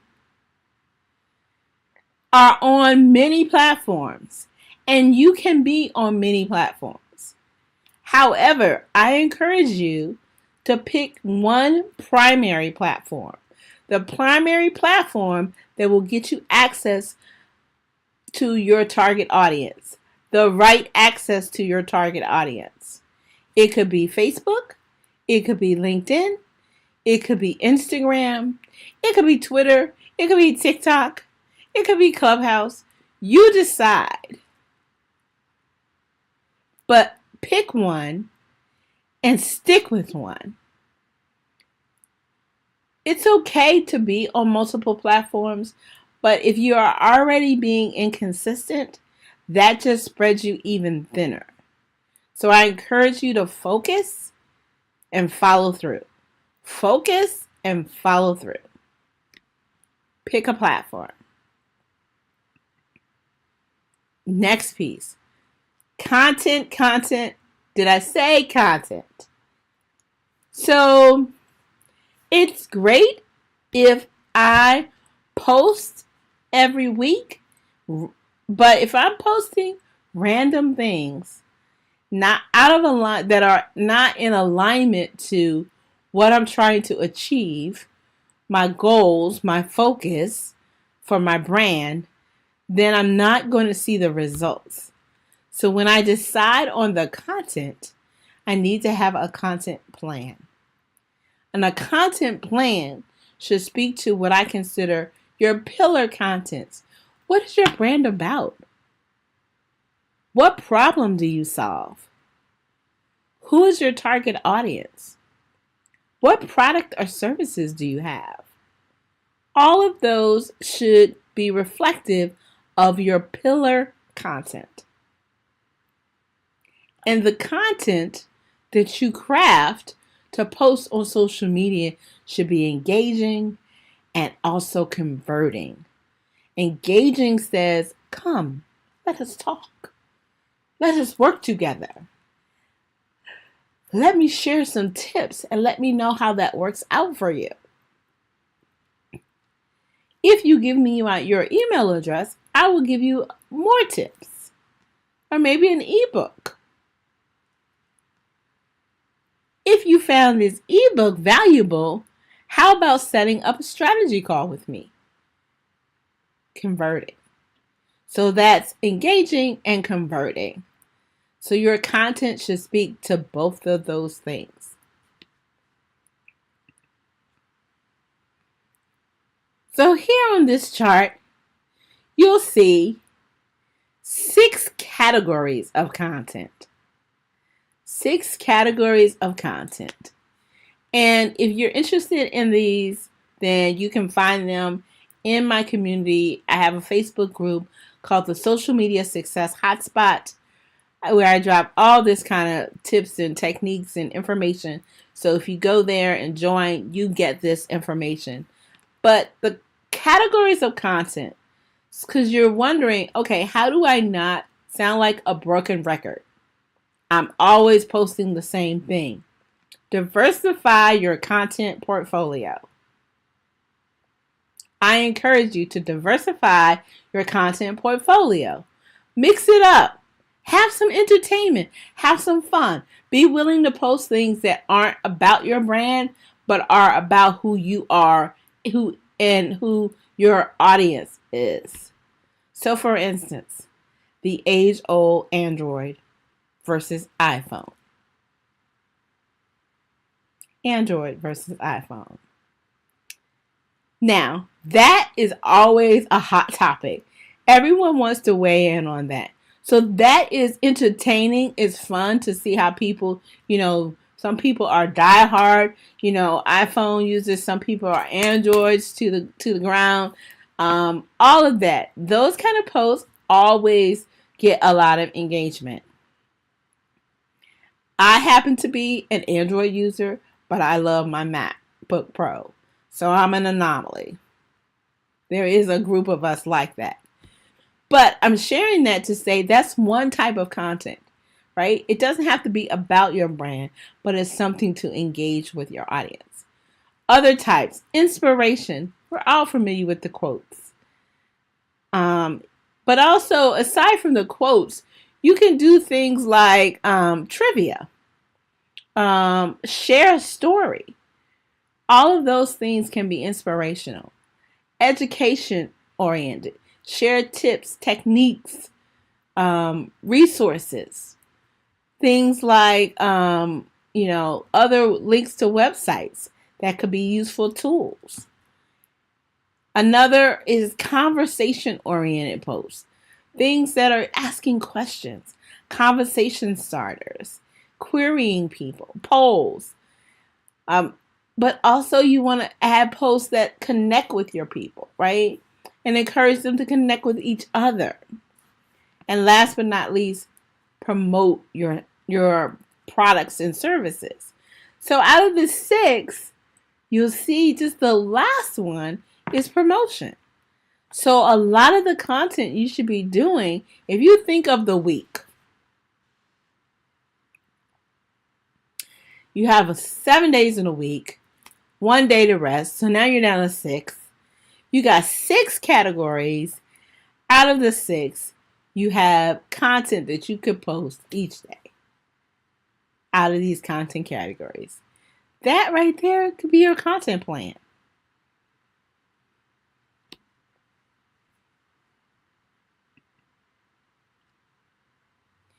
Once you lay it out, you must have a calendar. Map it out to a calendar. Know what is being posted on what day. You could use a Google Calendar. You could use a Google Sheet. You could use a Google Doc. From common things that people use are things like Trello, Asana. There's a lot of different ways you can manage your content calendar. But having a calendar allows you to put for the day what you're posting, what is the information, your caption, hashtags, what platforms you're posting it on, all of those kind of things, so that you know you're on track. And if you have a team, it becomes a resource for you to use for your team. Your team should be able to go to the content calendar and know what should be happening at a given point in time. Calendar is a must.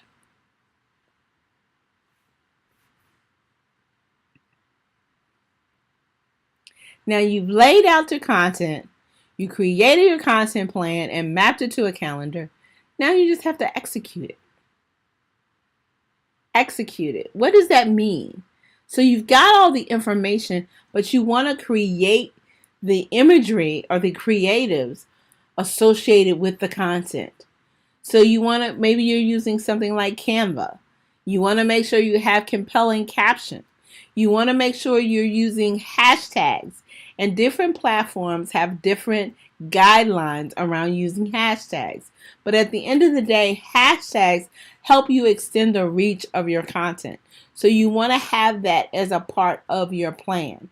And you want to execute it by setting it up either to post manually on the platforms or to set it up with a scheduling tool.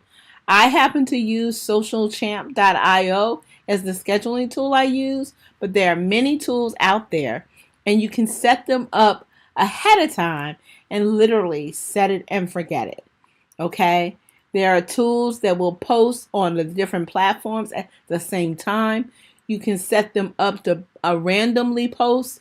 All of those functionalities depending on the different tools. But having a tool so that if you pick a particular day of the week to set up your schedule for the week, you can literally set it up and forget it. Okay? So that's executing on the content plan. Creating the content plan and then executing on it. 2 different steps, both equally important. And last but not least, how did I do? How do I know that I am making headway? This is when it comes to measuring the results. You want to measure results. So what does that look like? Well, if you have a Facebook group and your content is driving people to your group, then you should see growth in your group. If you have lead magnets and your content is driving people to sign up in your email list, you should see growth in that list.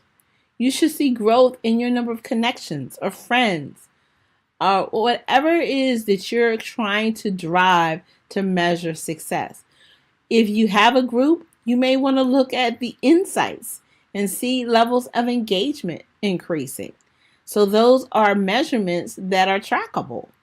But at the end of the day, with SMART goals, you want to make sure that you have measuring criteria so that you can see that your work is working for you.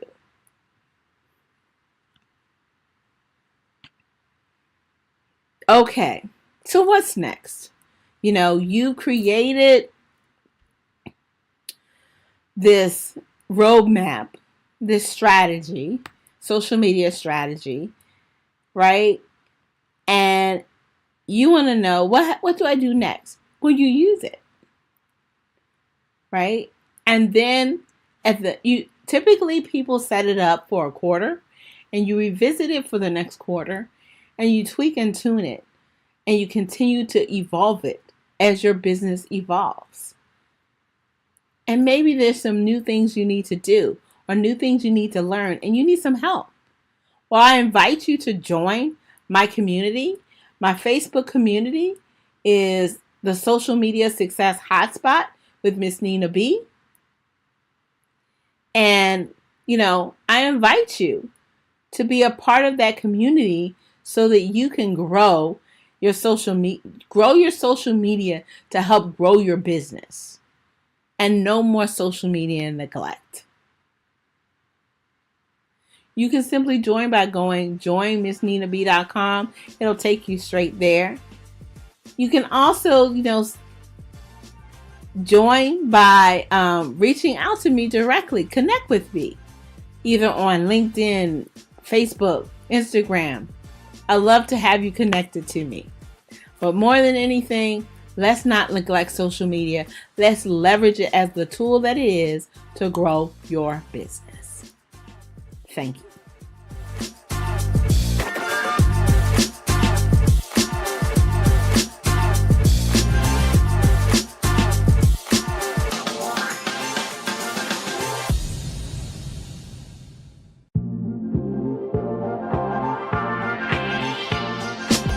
So, how many of you have ever heard that song, Step in the Name of Love? Step in the Name of Love. Now, we don't need to be quoting the aura anymore, but what about two-step, two-step, two-step, or maybe some of the saints that are out there that know a little bit about stepping. When you're stepping down that choir stand, well, I'm here today to talk to you about a different kind of step. Because maybe some of you have also decided to join a sorority or fraternity where you're going to step. You got the Qs, the Omegas, the Deltas, the AKAs, so that's a different type of step. And then maybe you thought about, for the saints, like I said, that's out there, if you take one step, he'll make two. But today I'm here to tell you about a different kind of step. That is step up, step out, and step in. That's right. Step up and step out and step in. But before I do that, my name is Dr. Jennifer Harris. I'm the CEO and founder of Purses, Pumps, and Power. And I am so thrilled to just be talking to you today about how you can step up, step out, and step in. So let's start with the first step. Step up.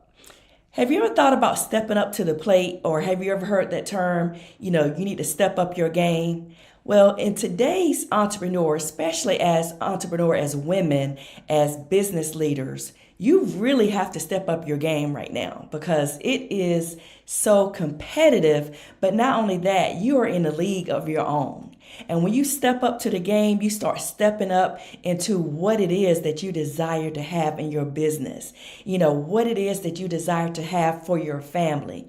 So step up, okay? Step up and step out and step in. Now let's talk about stepping out.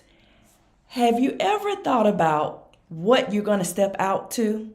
Or maybe you put on this nice outfit back in the day. I'm an oldies person, 90s, 80s, 90s type of baby. But have you thought about when you started to step out of the house, you had on the nice outfit, you just about to step out.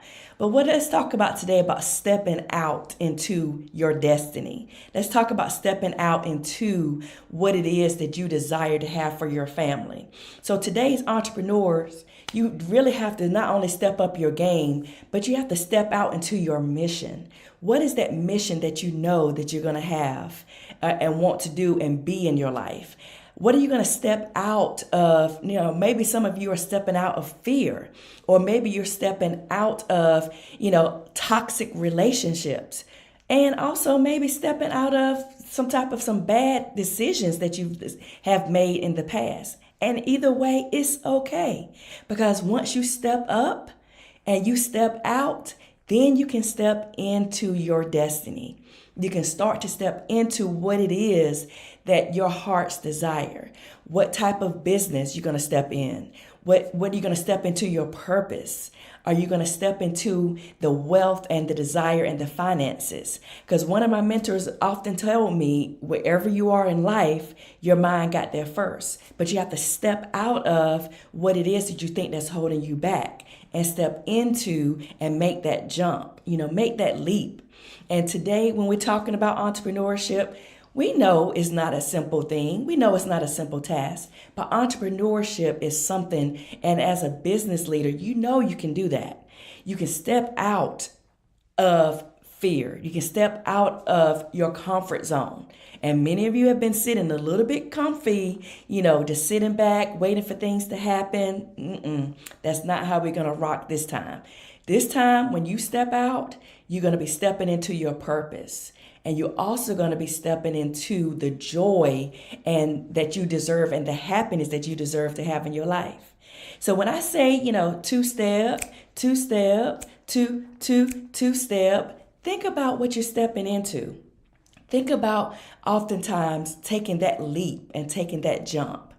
But not only that, what have you just held yourself back with? What if you, decided that, I tried that business thing. I tried that network marketing. I tried real estate. I tried, being an engineer. I tried whatever it is that you decided to try. But now it's time for you to really step up. And I want you to step up your confidence. I want you to step up not only just your confidence, but I want you to step up your belief.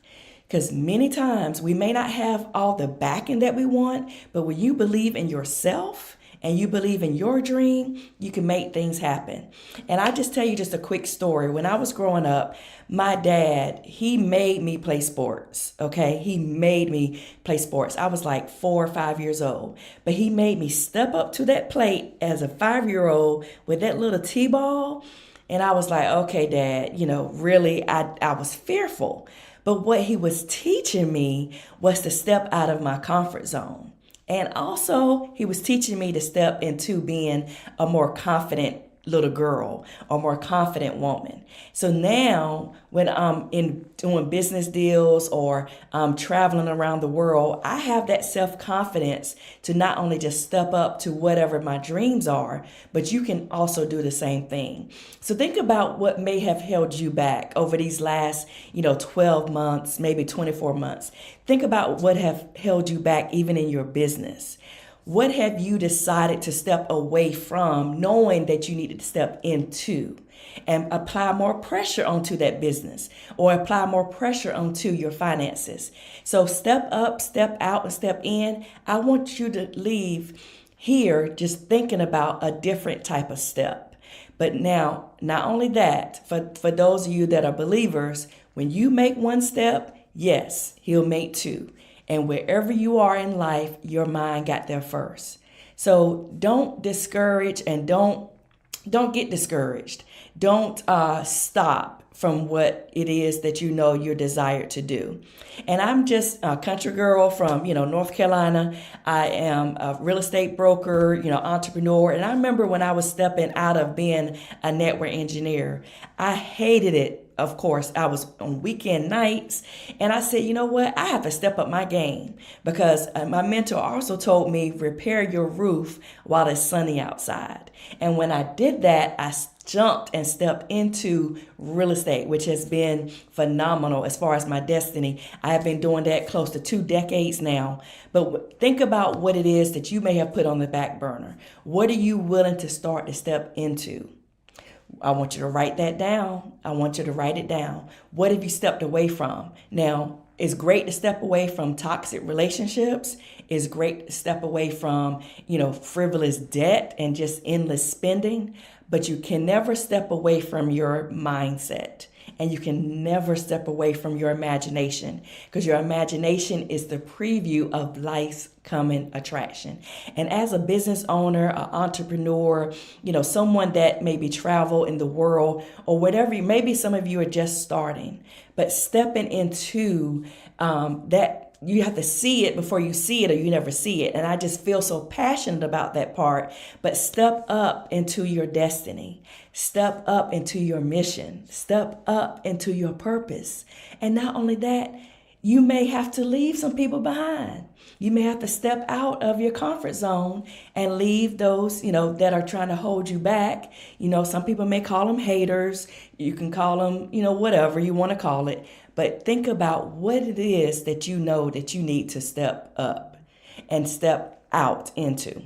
So step up, step out, and step in, because it's time to not only declare what you have and want to be and do in your life and in your business, but it's time to step into your purpose, and it's time to step into your destiny, because no matter where you are in life, your mind got there first. So for those of you that may have just decided, you know what, I'm going to put this dreams or put this business on a back burner, I'm challenging you today to step up, step out, and start to step into what you know is rightfully yours. Again, I am Dr. Jennifer Harris, the CEO and founder of Purses, Pumps, and Power, and I just delighted to talk to you about two-step.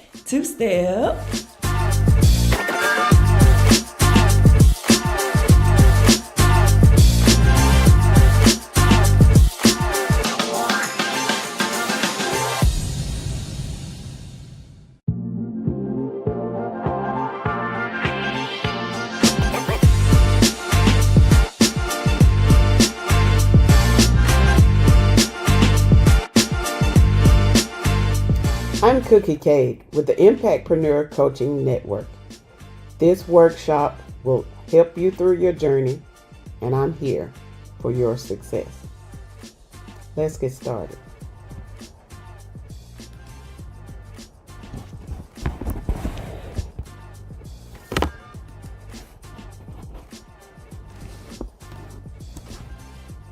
At the Impactpreneur Coaching Network, we inspire business owners at every stage of development to grow and prosper.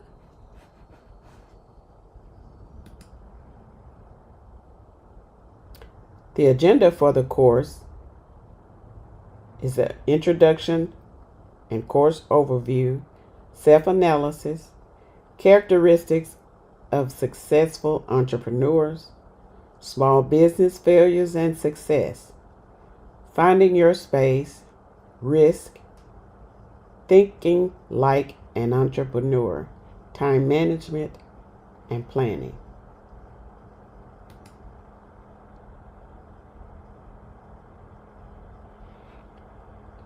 Getting to know you. Who are you exactly?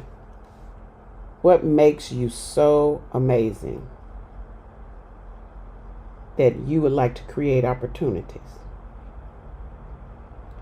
What is your business idea and how did you come up with it? Was it something that you're passionate about? Is it something that someone led you to think that you wanted to do? You have to figure these things out. What's your motivation and your why?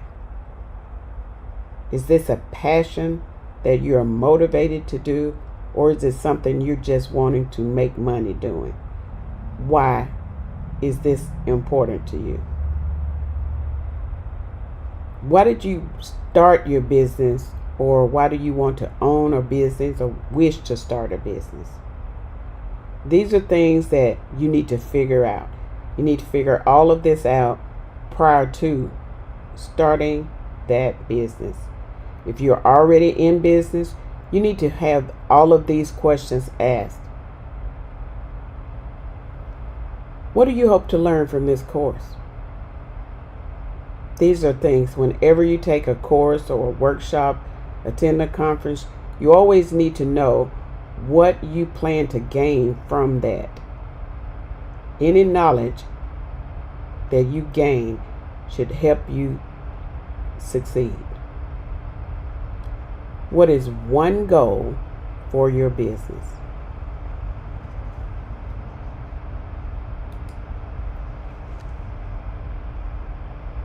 This course is about finding your niche.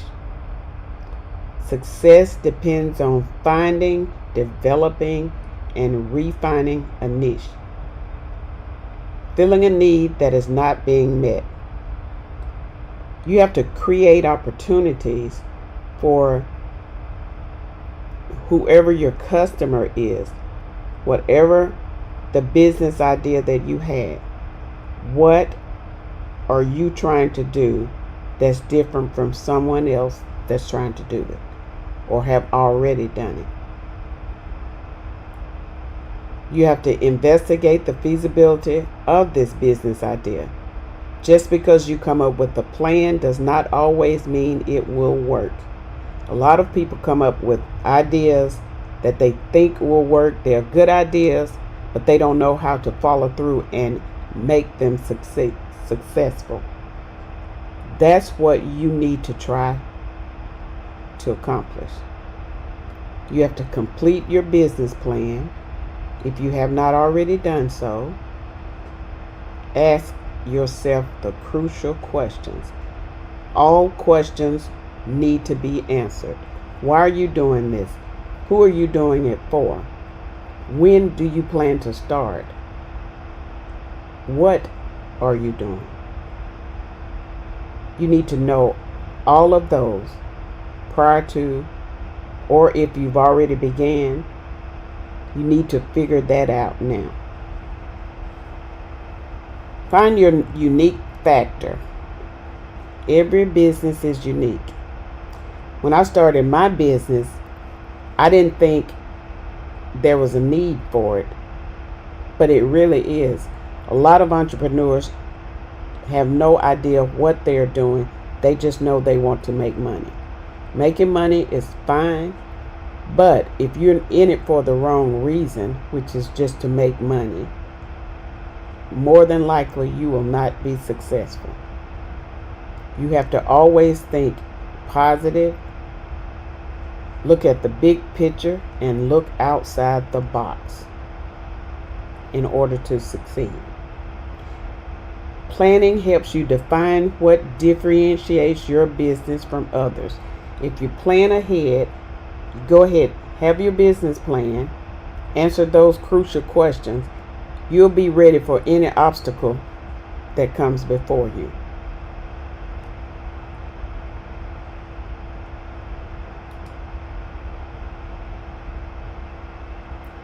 Your most important asset. What is the one thing that your business has that no other business has? Think about it. You must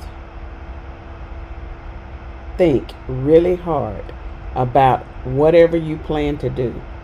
Or if you've already started, what are you doing so different from everybody else? McDonald's and Burger King sell hamburgers. They're the same entity. However, McDonald's has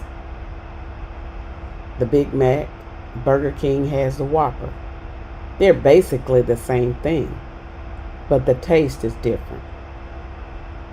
You have to figure out what you're doing that's different from the other business if you're not creating something so unique.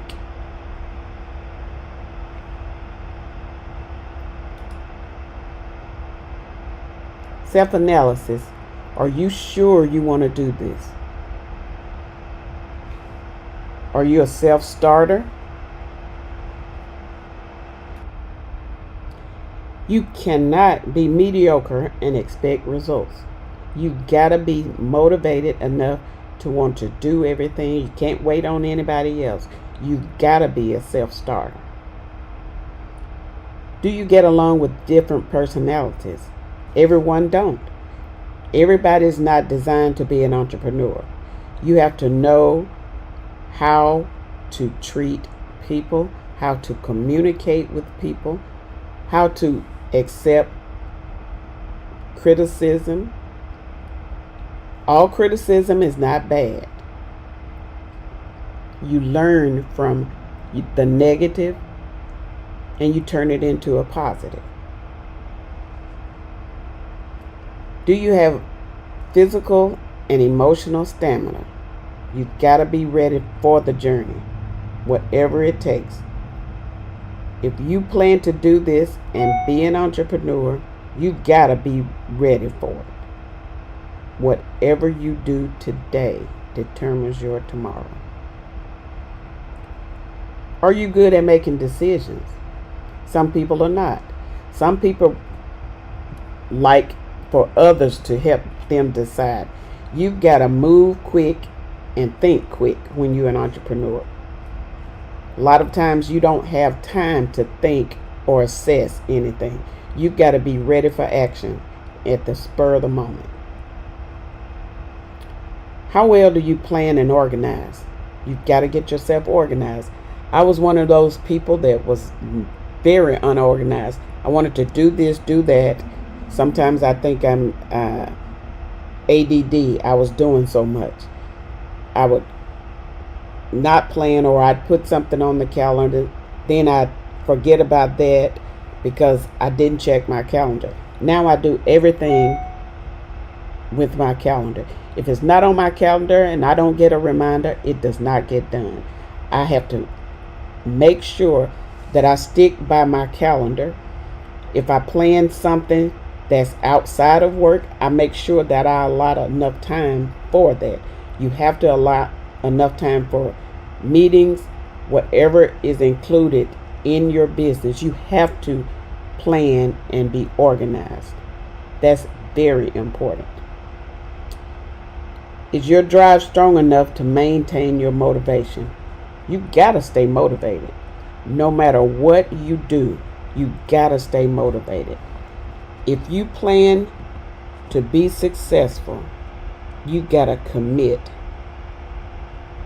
to that idea and stick to it. No matter what happened, no matter what's going on, you never allow anything to steal your motivation, because this is something you want and you've got to do it. How will the business affect your family? That's a biggie. You have to plan for family time. You have to plan for your business. You always commit to whatever you're doing. If you tell your family that you'll be off on a Saturday and something comes up, if it's very crucial and you cannot afford to miss it, schedule around it. See if you can schedule another time. If not, take the time, plan out a quick meeting, take care of that, and get back to your family. Family is very important. You don't want to lose your family because of some idea that you had and you think you can make this money. Money is not everything. Family is important.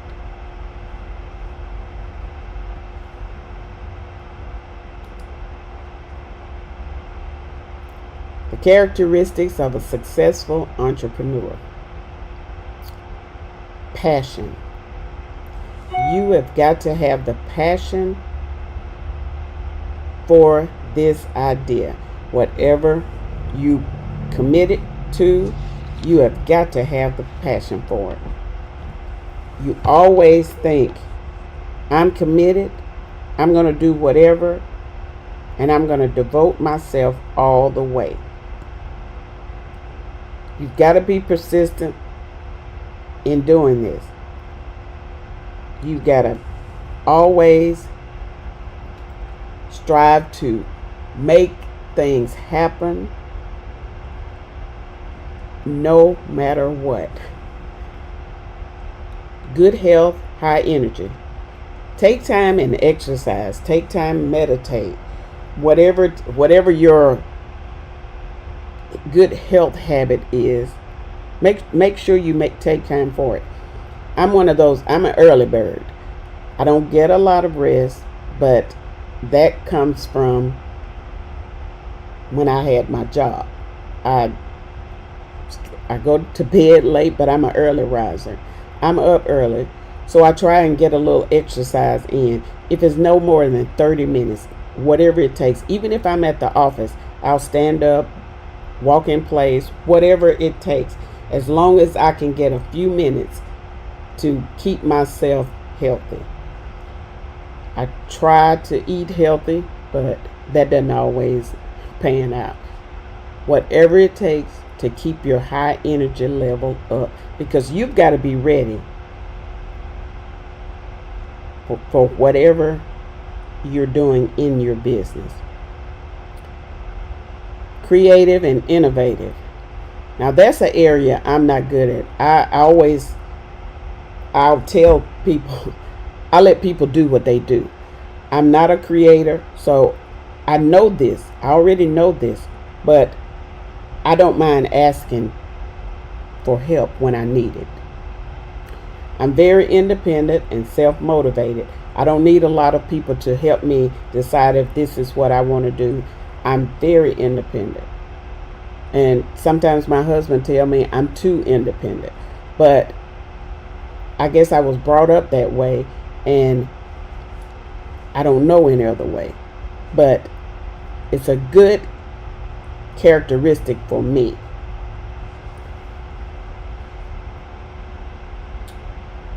Intuitive. You have got to know what you're doing.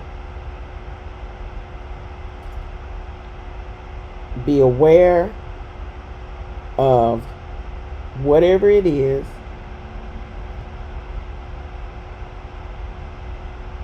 and get immediate understanding. Self-confidence comes from knowing what you're doing. If you decide you want to make widgets, make the widgets. Know in your heart that you can make those widgets and be good at making widgets. If you're confident and believe in yourself, if you're selling a product, you can sell that product because your confidence is so high that people will believe in your product. And you have to make them believe. If you don't believe in yourself, nobody else will. You have to have the desire to work hard. Hard work has never hurt anybody. If you plan to be successful, you wouldn't mind working hard. Resourceful. You've got to be resourceful. I always tell my clients, if I don't know, I know somebody that knows. I have a large network, and it really doesn't matter what it is. 9 times out of 10, I know somebody that can help with whatever the issue is that come up. Build your network so you can have the resources. It doesn't always mean resourceful as far as money. if you have someone that you can count on to help you out with whatever the issue is, that's a good resource.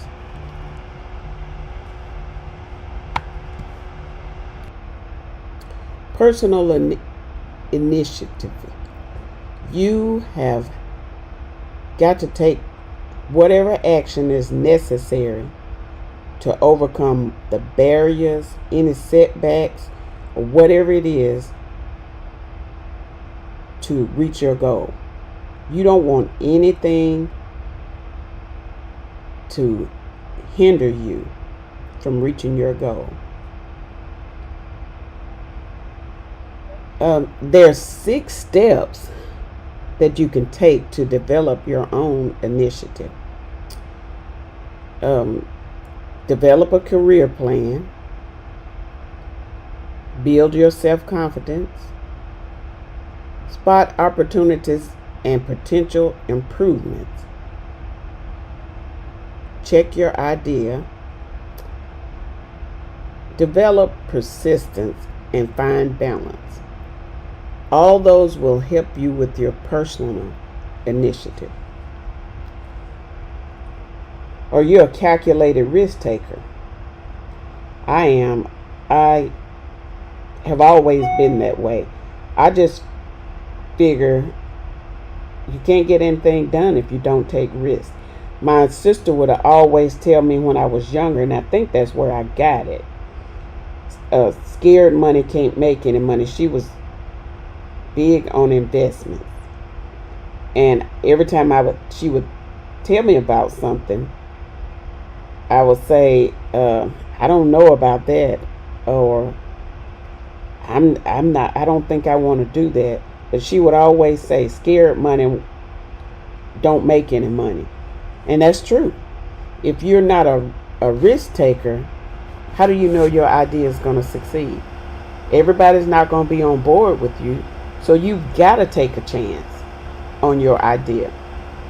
Because like I said, if you don't believe in your idea or your business, nobody else will.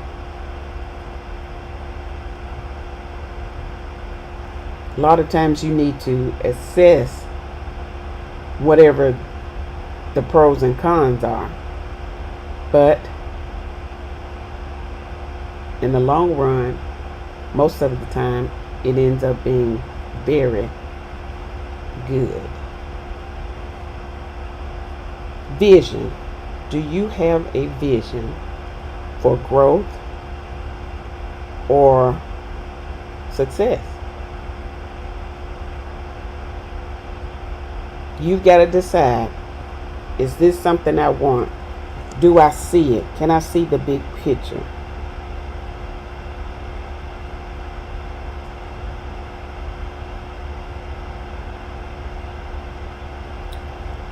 Inquisitive.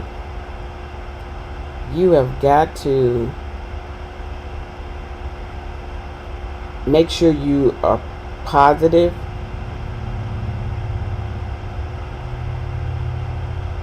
Not always curious, but you can be neutral, but always show interest in what you're doing. If you're high energy strong and you want to really make people believe in what you're doing, you'll ask questions, you will get all the training, you will do whatever is necessary with confidence to be successful. Strong driving to achieve. When I was 12, I wanted to learn to type. Someone gave my mom an old typewriter, and I picked on it. I learned to type on that typewriter, but I wasn't doing it the correct way. My mom said, unless you learn that keyboard, you won't learn to type. So I had a drive to achieve typing. I really wanted to learn because that was something I know anything about typing then, and it was an old typewriter, the kind you pick. I finally learned, but I had a drive. I typed every day. That gave me the determination to want to do more. That drive is something that everybody don't possess because they're not in it for the right reason. You got to possess that drive to want to succeed. Are you highly reliable?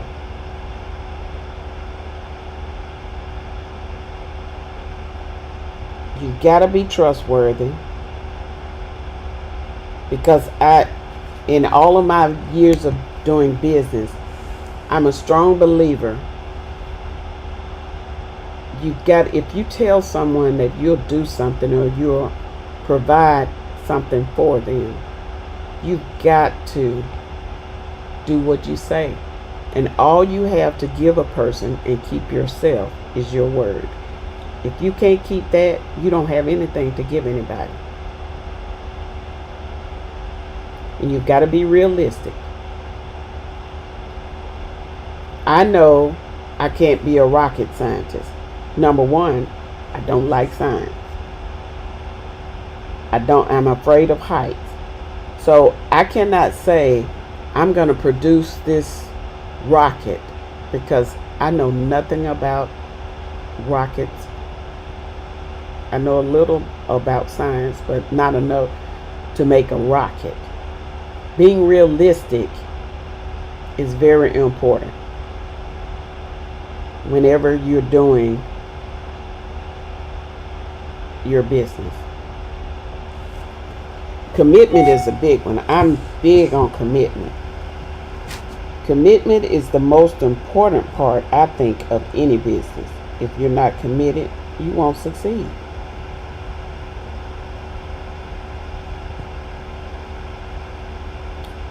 Problem-solving skills. You must be able to solve problems. Solving problems is easy, but it's hard. The only thing hard about it is what you make it. And nothing is hard unless you make it. A lot of people don't know if they think that way, they can accomplish anything. No problem is ever too large that it can't be solved.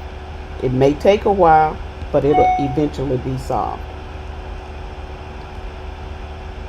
Tolerance for ambiguity. You got to be tolerant for really anything. The entire business, you need to be tolerant for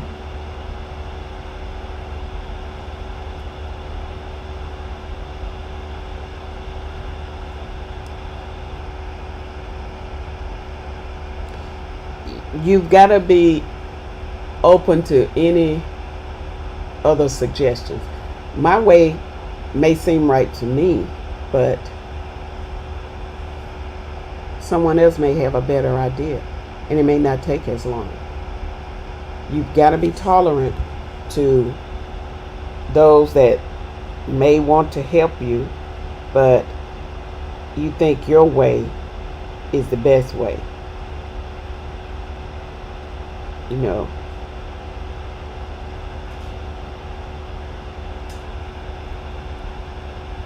strong integrity.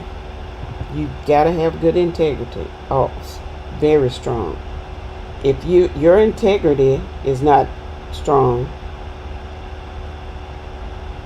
you may miss out on a lot of business. Having good quality, good strong qualities and moral principles are very important when it comes to business. People need to know that you have good integrity.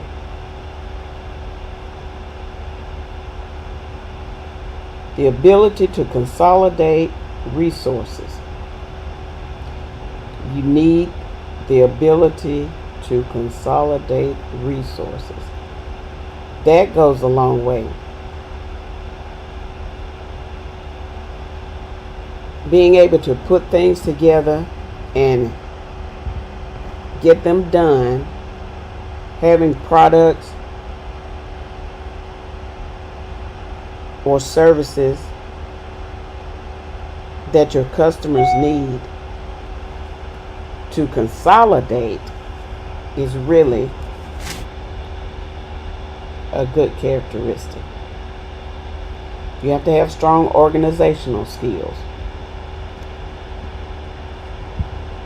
Some entrepreneurs refuse to learn. They don't want to team up and get things organized, lead.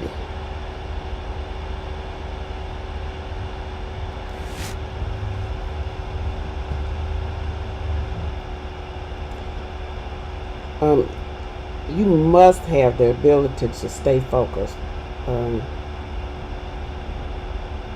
different tasks.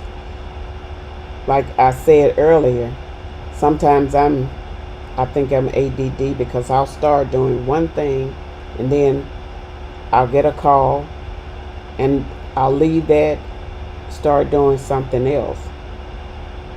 But then I have to think, in order for me to be efficient, I've got to do everything in order.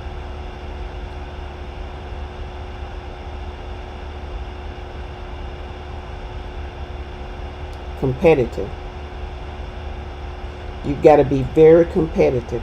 If your business is one that competes with someone else, you've always got to be planning how you can make your business better. Always. In order to achieve the outcome that you want to get, you've got to stay steady. You've got to focus on what they're doing. Know your target. Know what they need. And be able to give them what they need. You've got to have a tolerance for failure. Remember, all bad things happen for a reason. If you fail at one thing, try and figure out how you can make it better. Do it again. If at first you don't succeed, try and try again. Never give up. You never lose until you quit. You've got to have a sense of humor and fun. Everything is not always so serious. I'm one of those happy-go-lucky people. Even when bad things happen, I can find the humor in it. Because if you don't find humor in some things or make it fun, you'll stress yourself out. And you cannot allow this business to stress you out. That's how you just stay calm and be ready for the next day. Nothing is so bad that you can overcome it. You have to have a sense of urgency. If you have a product for sale and you have a delivery date, I look at Amazon Prime. If they tell you you will have something in 2 days, you have it in those 2 days.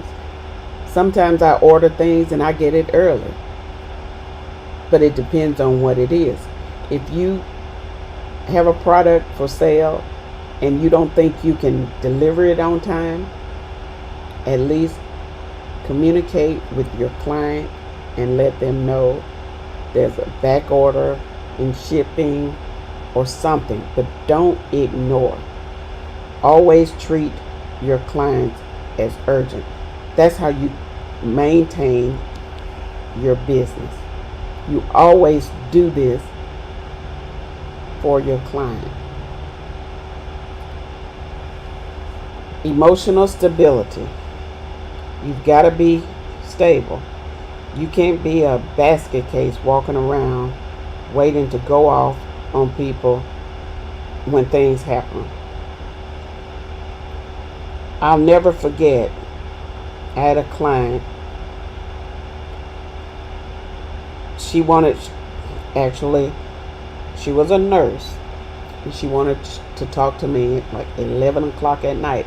I said fine, because that was her hours. I had to be there, and I always tell my clients, if I can't be there when you need me, you don't need me.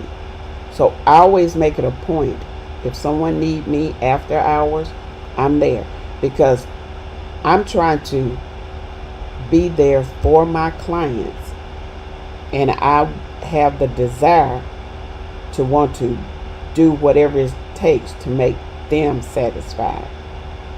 You have to be ready to handle difficult situations, handle adversity, and remain productive, all while you maintaining your emotional stability.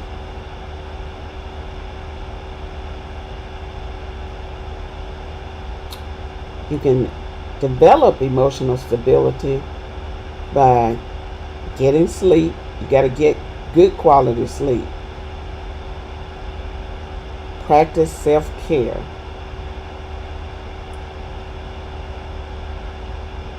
You can ground yourself by meditating, or just create structure. Those are things you can do for emotional stability. Goal-oriented behavior.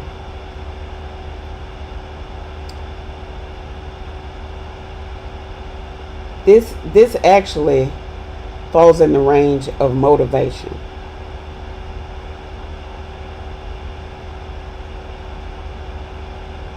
You just have to make sure that you stay focused on your goal in order to accomplish.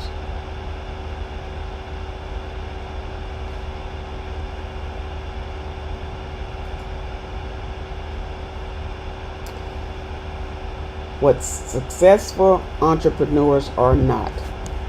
They're not people that take risks without calculating the consequences.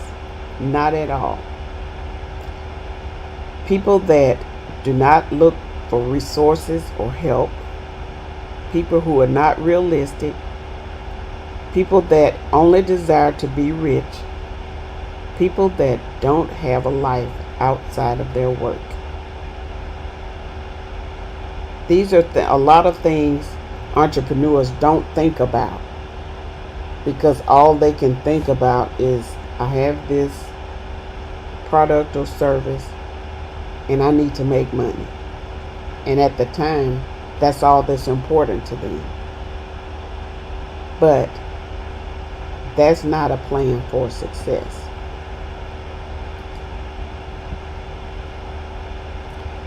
Small businesses fail because of lack of experience.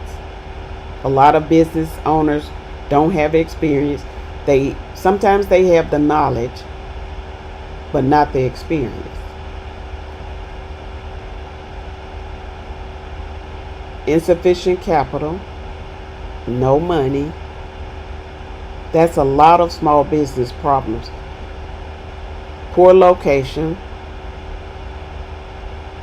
A lot of time, and I call it cheap. Being cheap is not the best way. Just because a location is inexpensive does not mean you will really gain any customers. It has to be a good location if you plan to be a real business. Because if people don't know you're there, they're not going to patronize you. Poor inventory management, poor internal controls. If you have a product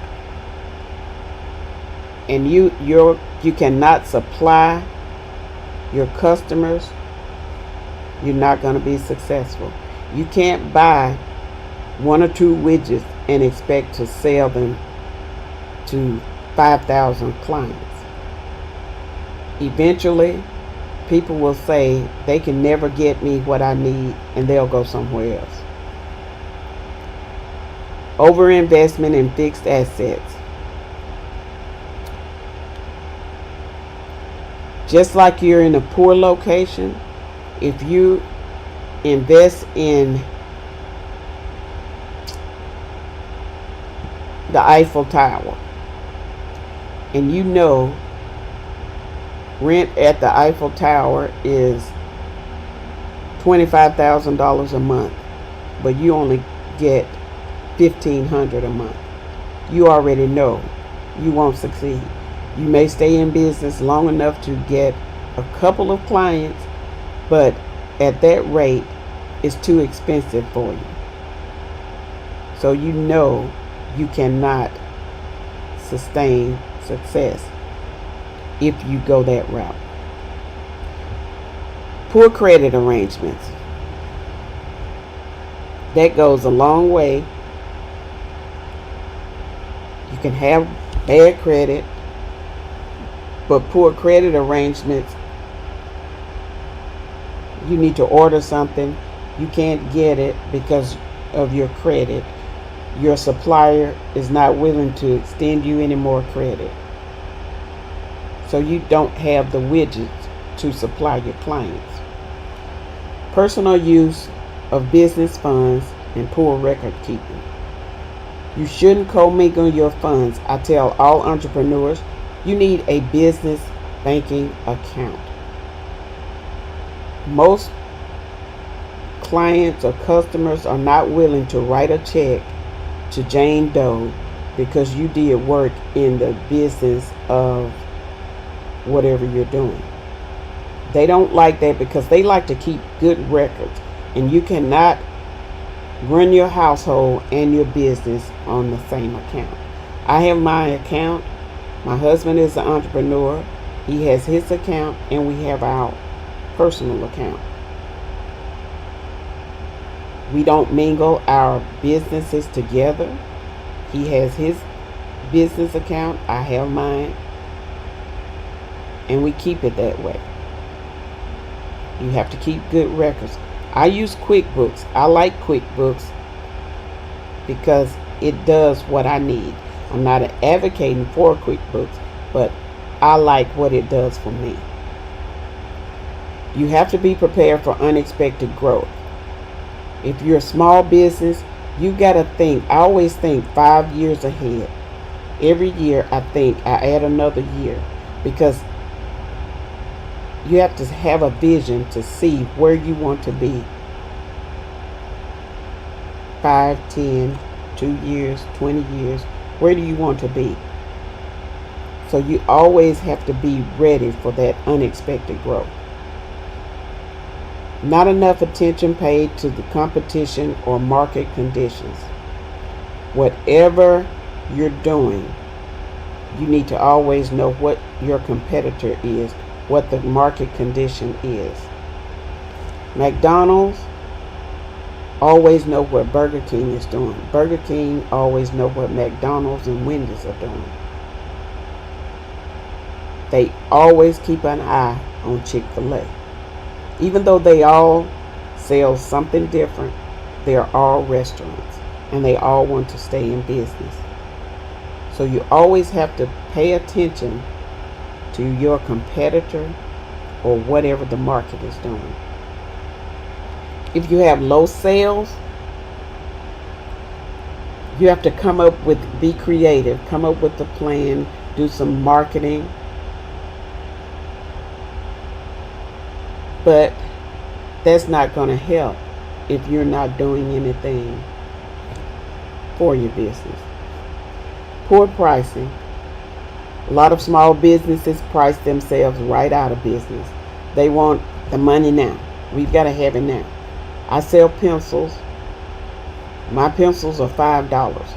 I can go to Dollar General and get 5 pencils for $1. You can't overprice yourself out of business. Not enough attention paid to the target market. Who is your target? Know what your target is. Know who they are and what they need. That's how you stay in business. Lack of planning. Small businesses fail because they fail to plan. You gotta plan. Lack of sticking to plans and budgets. Again, if I plan to sell jackrabbits, I've got to stick to selling jackrabbits. If my budget is $25, I can't say, oh, the market is hot now, I'm going to do this, I'm going to do this. You've got to be willing to say, okay, it's better to sell 5 jackrabbits than try to sell one at $70 instead of $25. Whatever it is, you've got to stick to your plan and budget. You cannot go over. I have a budget sheet that I use for my business. It does not matter if I'm doing something for my house and I don't have the money. I don't go in my business and get it out. I just don't do it. It doesn't matter what it is, doesn't matter how bad I want to do it. I don't do it if I don't have the money, because it's not so important to me that I've got to have it. That means my business will go lacking because I took from my business for something personal that I wanted, and I don't do that. And most business owners don't, but a lot of small businesses will. Entrepreneur weaknesses: personal problems, financial situations, too much control, workaholic, not enough experience, communication skills, time management. What weaknesses do you have? We've got to think about that. Whatever weaknesses we have, those tend to control our business, and we can't give that weakness that much power. Why small businesses succeed: they have a clear sense of what they offer. They base their goals on realistic expectations, understand their strengths and weaknesses in comparison to the competition. Focus on correct group of clients, target market, specialize in resolving customer problems, are organized for maximum flexibility. Create loyalty among clients and assure that they return. Construct relationships based on quality. Honest attention to clients. They keep good records and they maintain diligence in costs, prices, and profits. This is why businesses succeed. Not only small businesses, medium and seasoned business.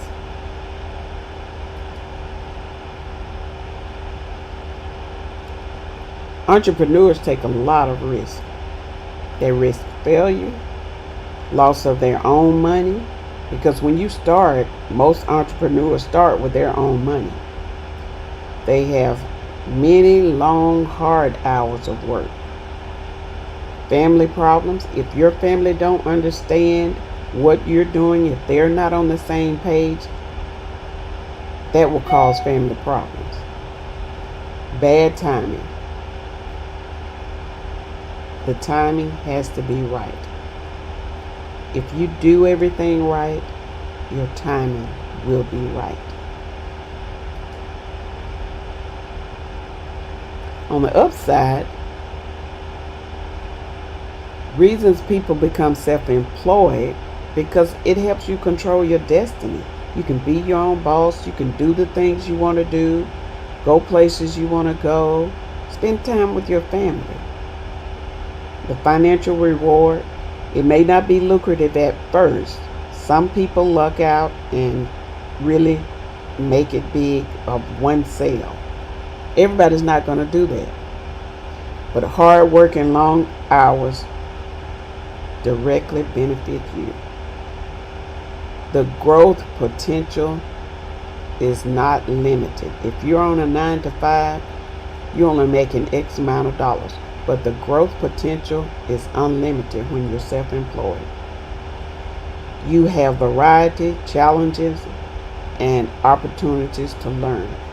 There's no limit on the knowledge you can gain from being self-employed. You have a creative urge, and you do what you love to do. I really enjoy what I'm doing.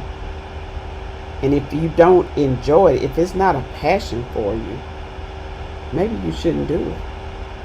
But most self-employed individuals, some people are just pushed into it, and it turns out that that is their gift. But if you love what you do it.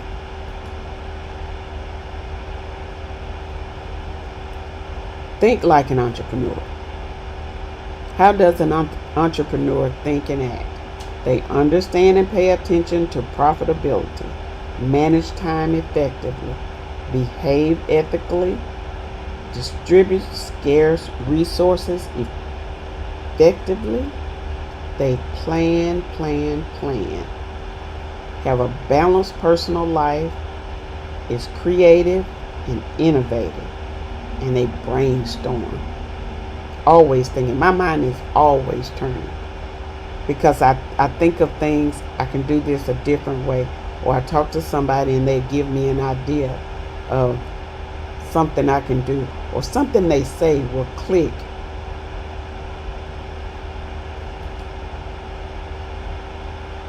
The importance of profit.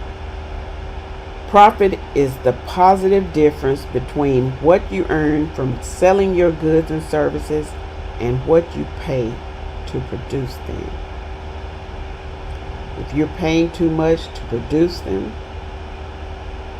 your profit is not going to be great. Use your profit as the only measure of success can be dangerous. It's very dangerous. Cash is king.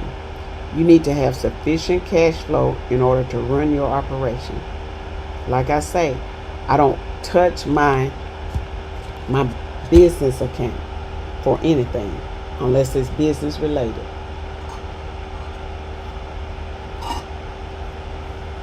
Businesses should do regular profitability calculations. Understanding profitability makes it possible to administer your resources most efficiently.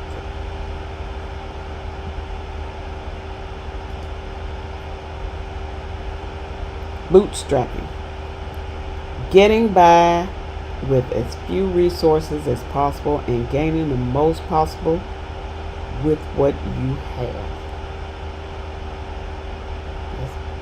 Utilizing all of your skills and abilities to make your business viable. To finance a new business, you might need to have 3 jobs, take a loan from a friend or family, sell stock or valuable possessions, take a second mortgage on your house.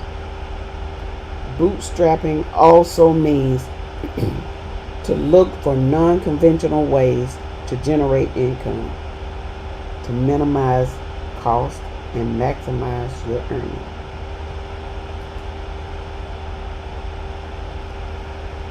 Effective time management. Time management is extremely important. Good time management requires discipline and organization, but it'll help you become more efficient and improve the quality of your work. It always will.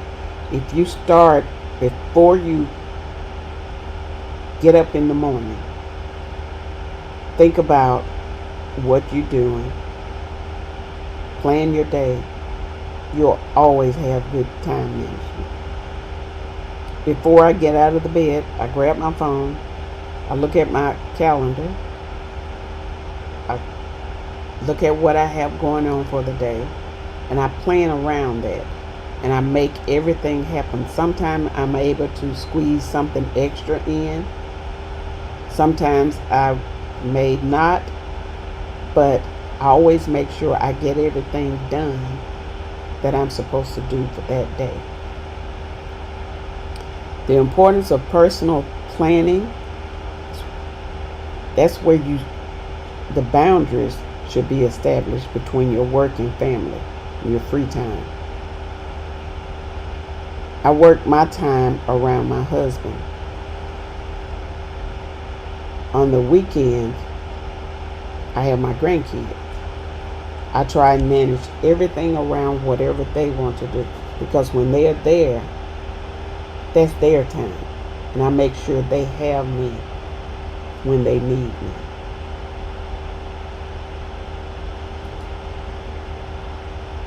The importance of planning.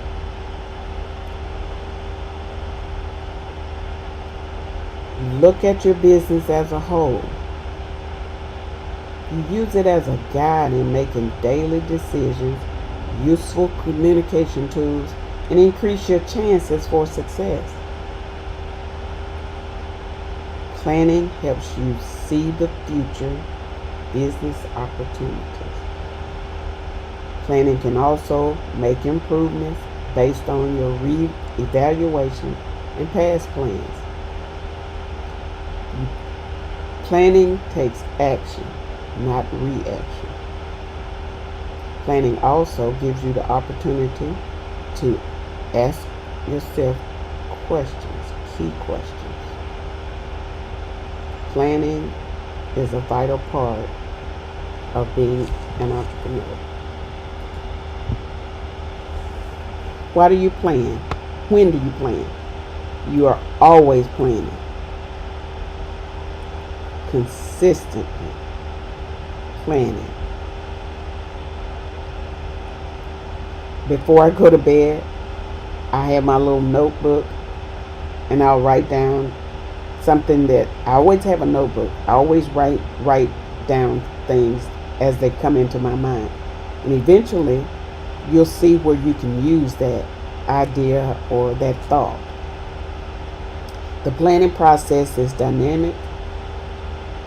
It is not only a reaction to a critical event, it needs to be integrated into your daily administration of your business. It's the key to success in guiding your business through both difficult and easy times. When the pandemic hit, I thought I was just not going to have any clients. I think I picked up a few because people were at home and they started thinking, how can I do this? How can I do that? And they called. It was really, even though the pandemic was bad, it was good for me because it helped me help them. Planning should be flexible and reflect reality. Always. You have to plan for it. The pandemic gave a lot of people clear perspective in what they wanted to do. Even though we didn't know it was coming or it was going to be as bad as it was, we had to plan around it. We had to be ready and be realistic about the effects.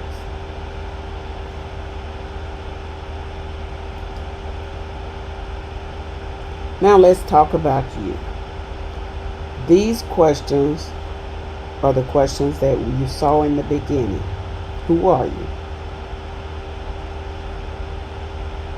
What is your business idea? How did you come up with it? What's your motivation and your why? Think about your why, not the how, the why. What did you hope to learn from this class? And what's one goal for your business?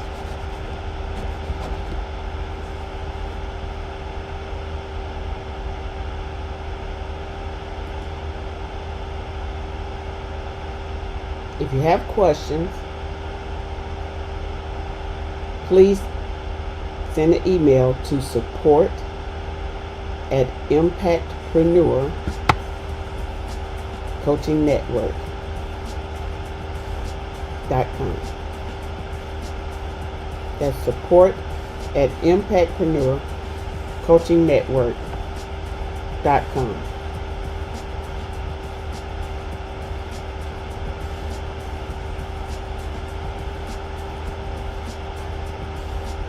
Let me help you.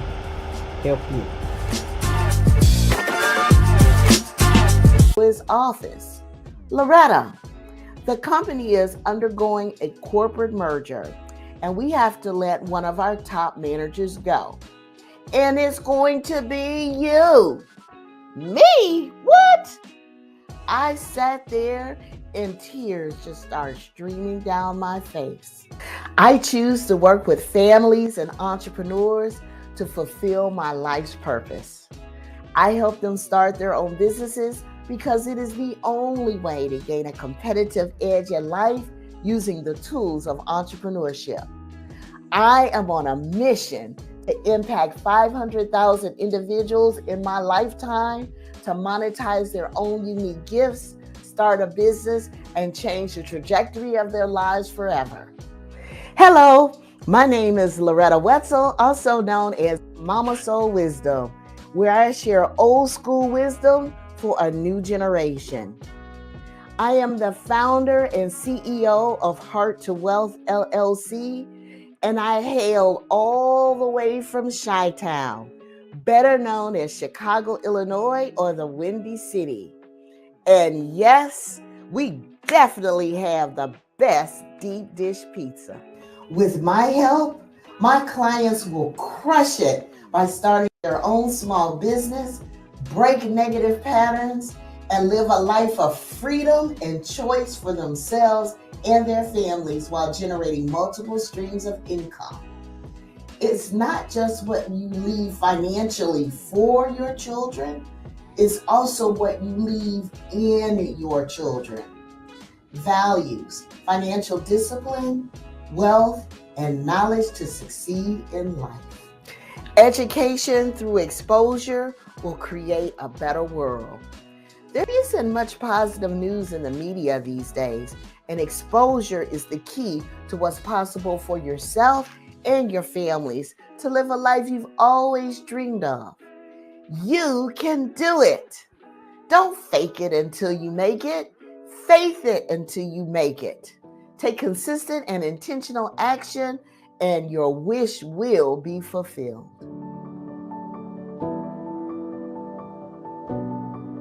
Well, Lord, Loretta Dooley Wetzel said, stop messing around. Do you really want success?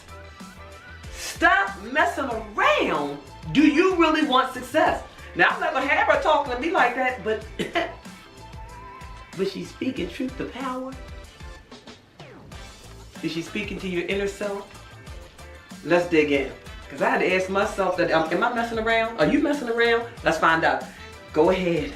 Hit the emojis. Bring on Loretta, because we need to find out what Loretta knows so we can get moving. See y'all in a few minutes.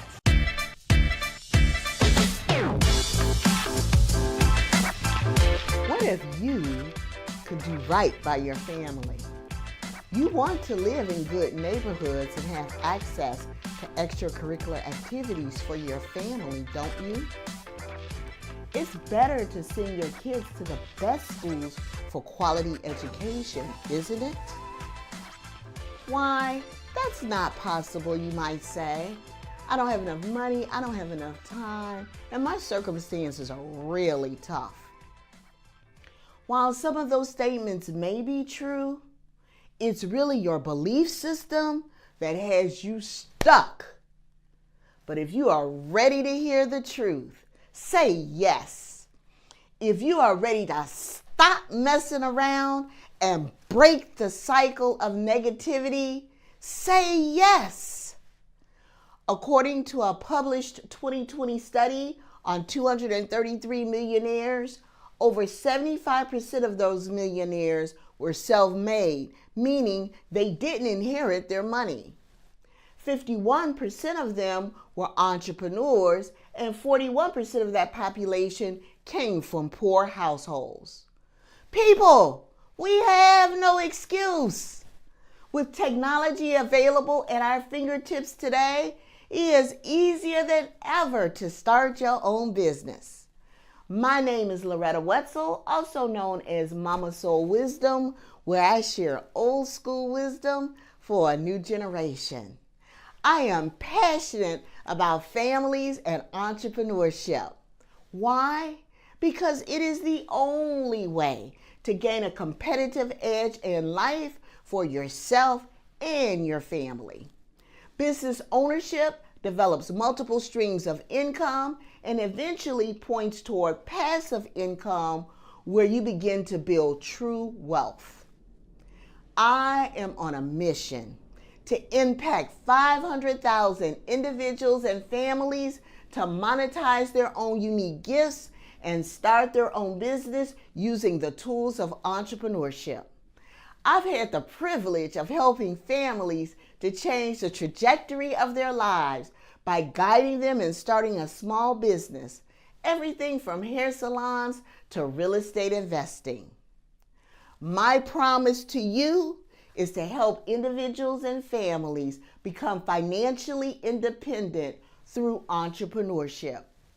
But first, you gotta stop messing around. Are you just gonna keep watching reruns of Empire or Build One? Are you gonna keep watching Power or claim your own power? I'm from the Chi, and I choose not to get caught up in that drama. If you want your family involved in your business in whichever way you define family, your children will imitate you, period. It doesn't matter if it's past their bedtime. They will pick up your behaviors through adult conversation or worse yet, in the street. Let me share something with you that might be shocking. I remember being a kid, about 8 years old, and my mom would put me to bed at 9 p.m. She thought I was going to sleep. Instead, I had a small flashlight hidden underneath my covers, and I would read for about 90 minutes. Then I would flip my pillow from my headboard to the foot of my bed, crack the bedroom door open just a teeny tiny bit so I could see the kitchen TV. I remember sneaking and watching The Tonight Show with Johnny Carson when adults could still smoke on TV and I could hear grown-up conversations. Here's some old school wisdom for you. Little pitchers have big ears. It's your choice how you spend time with your family. But choose wisely, grasshopper, because you are being watched and imitated. If every man you bring home you sleep with and you think your sons and daughters aren't going to grow up and do the same thing, you are sadly mistaken. And ladies, just because a man takes you out to dinner doesn't mean you have to have sex with him. It had to be a man that created the phrase hit it or quit it. But I won't go there so we can keep this G-rated. So, how do I start my own business? I don't know. Well, that's okay because, honey, I didn't know how to do half the things I'm doing today 10 years ago. You see, part of my professional career included being an HR executive at a major airline. I worked in corporate America for 15 years, coming to work early, staying late, and sacrificing precious time away from my family. My boss called me into his office one day. He said, Loretta, The company is undergoing a corporate merger, and we have to let one of our top managers go. And it's going to be you. Me? What? I sat there and tears just started streaming down my face. Me, the dedicated employee who showed up for 15 years. Me, the employee who lived and breathed the corporate culture. Me. My boss had just yanked the rug out from underneath my feet, and I was angry. Talk about an angry Black woman. Woo-wee. But after I calmed down, it really hit me. I was terrified. I had 3 strikes against me. Number 1, I was literally unemployed with no potential job interviews in sight. 2, I'm graced with age, and companies were hiring millennials straight out of college and give them 1/3 of my 6-figure income salary. But number 3 was the kicker. I thought I was going to have to break a promise to my 2 children in college with out-of-state tuition. Hello, baby. Mama lost her job. So that means you're going to have to come home from college and leave your dreams behind. Now, I don't have time today for the full story, but what I will share with you is that I transitioned into becoming a successful entrepreneur. And I used the tool of real estate investing. When I generated $80,000 net profit on my first real estate deal, results not typical, I never looked back. Moving forward, I've expanded my business as a prominent family entrepreneur expert using my 6P system that I have developed over the years with powerful results. Parents have personally thanked me for transforming generations to come. Here's what I want you to know. 99% of success is built on former failure. In my workshop, I'll reveal the first steps to legitimately start your own business. But first, you gotta stop messing around. You must be willing to take a risk on yourself and create what you want in this world. Write this down. The acronym CREATE stands for the following. C is for creating your why. If you don't know why you want to start your own business and achieve success, when times get rough, you won't have anything to anchor onto. R is for reading books. Most CEOs read a minimum of 100 books per year. If you choose to be a CEO of your own business, then you gotta act like one. E is for excel, and let me be clear, that does not mean perfectionism. It does mean doing the best you have with what you've got. A stands for affirmations. How does our mind know what to believe? By verbally speaking affirmations. This helps strengthen our new beliefs and restructure our thought patterns so we can take action and manifest our dreams. T is for training. You can learn all day long, but if you don't apply what you have learned, it will never come to pass. And E is for experiencing life. Don't squash your dreams. Life is meant to be abundant, experiencing all that the world has to offer. But in order to create, you gotta stop messing around. You gotta what?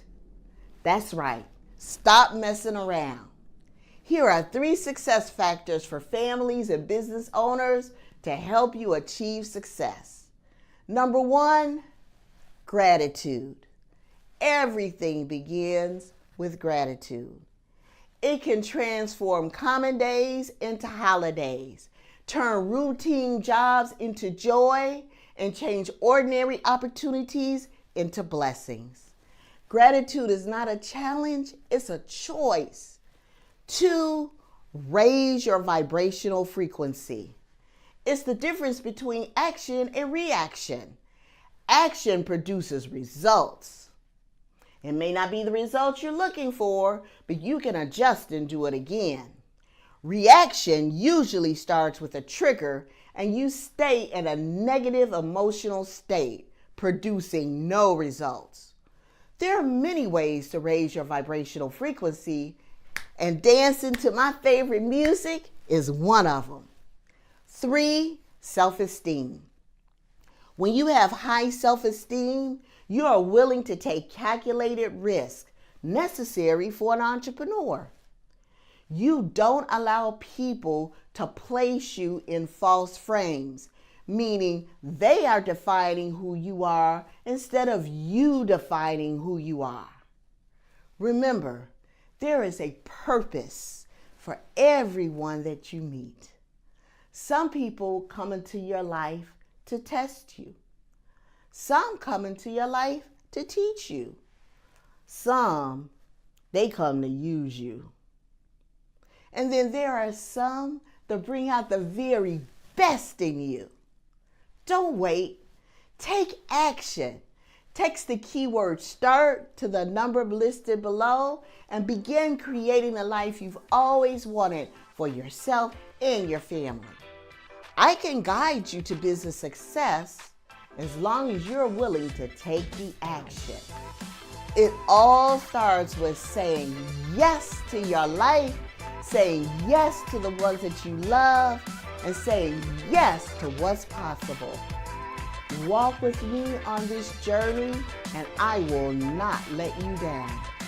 Remember, the opposite of fear is not love. The opposite of fear is empowerment. Create your dream business and start taking baby steps today. If you can dream it, you can achieve it.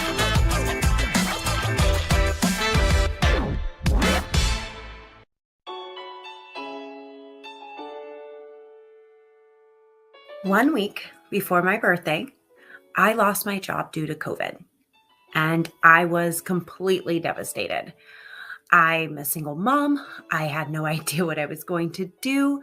And I remember just sitting there thinking that I was just lost. I had nothing. I chose marketing because I love being a creative. I love being future thinking, and I absolutely live for strategizing.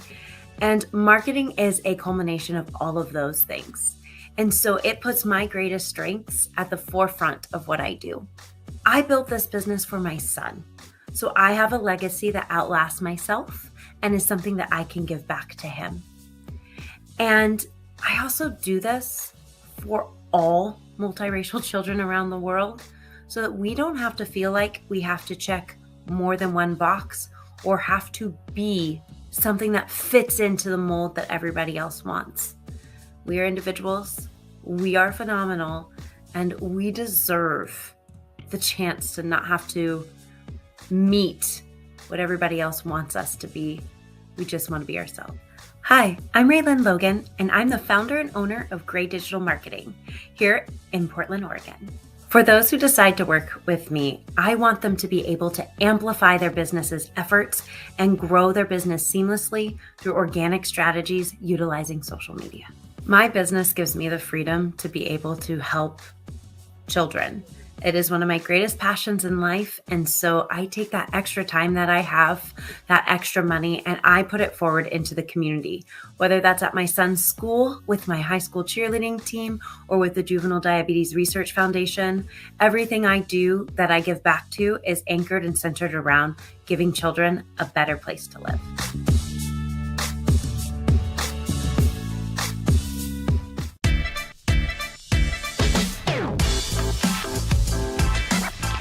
Hi. So I just wanted to share a quick story with all of you. And I'm going to take it back into time. Precisely April 3rd, 2020.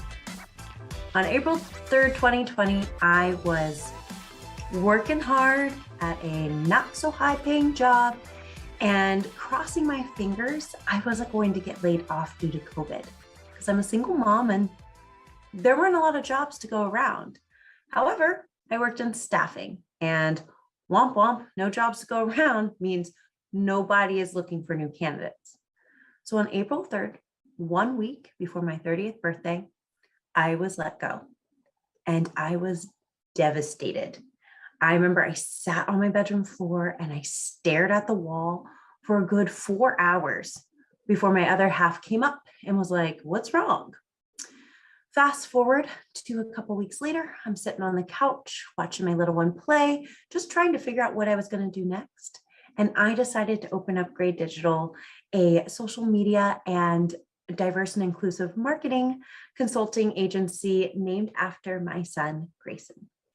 So my name is Ray Litt. I am the founder of Gray Digital Marketing, and I help entrepreneurs and businesses take the time suck out of social media and turn it into a scroll-stopping moneymaker.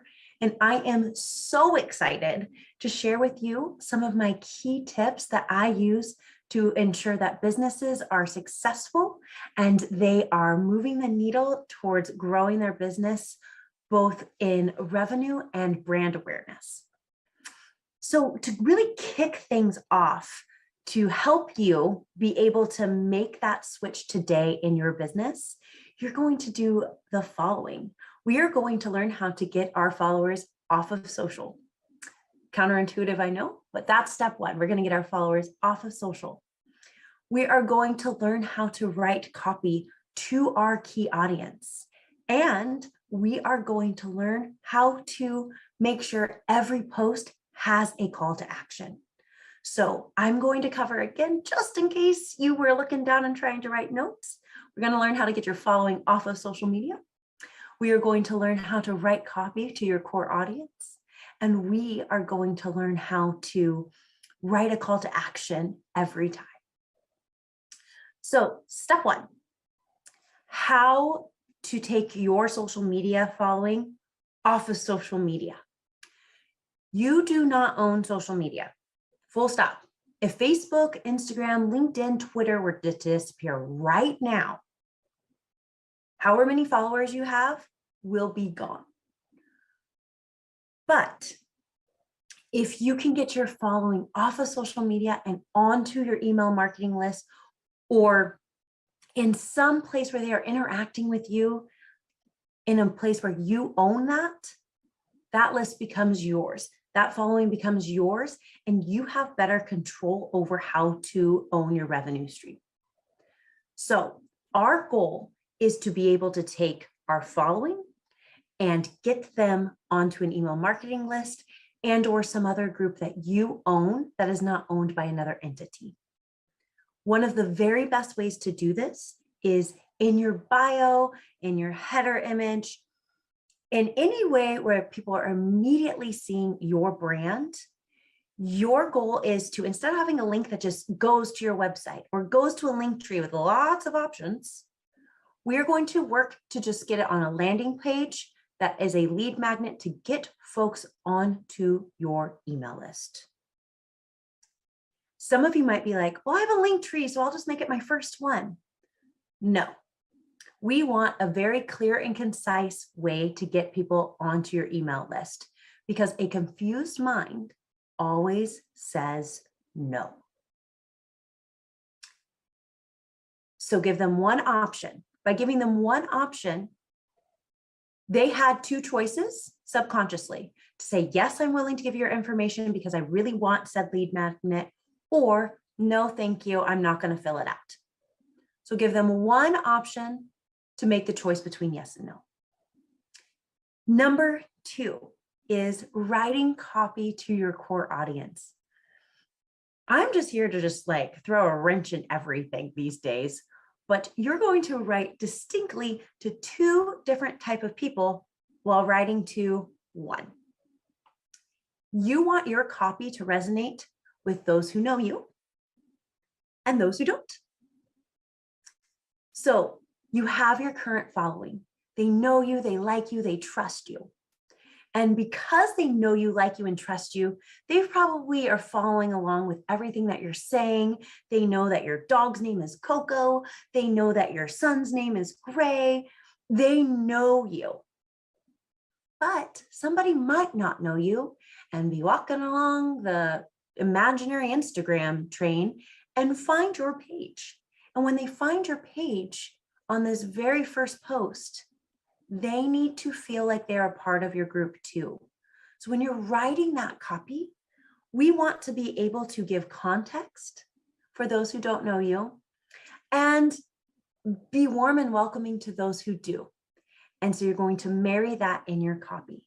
So if I were to talk about my trip to Maui and about the time that I almost puked on a whale, I would start that off with, let me tell you about the time that I almost puked on a whale. This might sound crazy because you know I don't live in Maui, and you're giving context to the other group that they don't know where you live.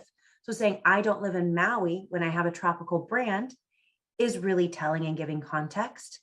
And my regular audience is like, oh, here she goes again with a wild story.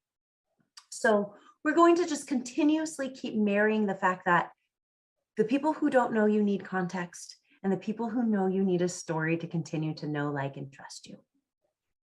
And then when you're writing that post, and the thing that I see so much lacking from other groups is that there's not a call to action on every single post and a clear call to action. So when I was chatting with you about getting your following off of social media, I made the comment that you want to send them to a landing page where they only have one choice and a subconscious second choice. If you were to scroll through your social right now and read a post that you made, you either did or did not put a call to action. And when I say call to action, I'm not saying come buy this. I'm saying you're asking the audience to take some form of action. So that could be put a heart emoji in the comments if you agree. Share with me your favorite type of coffee. When you went to recess as a little kid, did you prefer Foursquare or did you prefer the monkey bars? Tell me in the comments below. Was this information helpful? Tag me, tag a friend who this might help. Those are all very clear call to actions without saying, hey, buy the new thing that I'm selling. And by doing that, people continue to interact with you, and then you start to show up on their feed because the algorithm recognizes that they take action when looking at your posts. And some of you might be like, oh, I have a call to action, no problem. But you have too many call to actions. Hey, do this, and then do this, then go here and do that. Like I said earlier, a confused mind always says no. We have to guide our audience, and we have to just give them one step at a time, just one, no more, no less. So when we are doing this, we've got to make sure that we're just asking them to make a decision. Do you prefer Foursquare or do you prefer the monkey bars? Let me know in the chat. Not, do you prefer Foursquare and the monkey bars? Let me know in the chat, and also make sure you tag a friend and hey, go to my website, link is in my bio. No. You want them to take one action. And then that one action can lead to something else once they've taken that action. But don't ask them to do more than one thing, because a confused mind always says no. So I really hope that those 3 takeaways are going to be beneficial to you. If you are looking to learn more, meet me in my workshop. I'm really going to break down how to build out your content to turn it into a scroll stopping moneymaker with my own personal make for method, which is going to teach you how to make your posts money making, build awareness, get you killer leads, and use one of the 4 E's: engagement, educational, evergreen, and entertaining. So looking forward to seeing you there, and can't wait to get to know more of you and teach you about how to take the time suck out of social and turn it into a scroll stopping moneymaker. Talk to you soon. This is Raymond.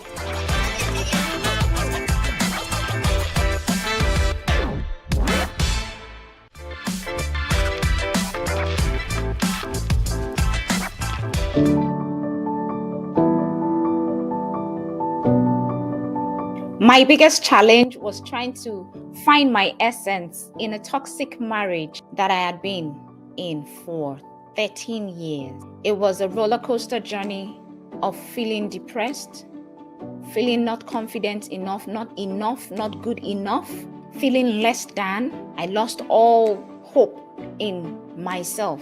I stopped believing in myself. I chose my business because I want to awaken young ladies and women to their true essence. I'm on a mission to ensuring that every young lady or woman that crosses my path works in her purpose, embraces her essence, and literally works in her power.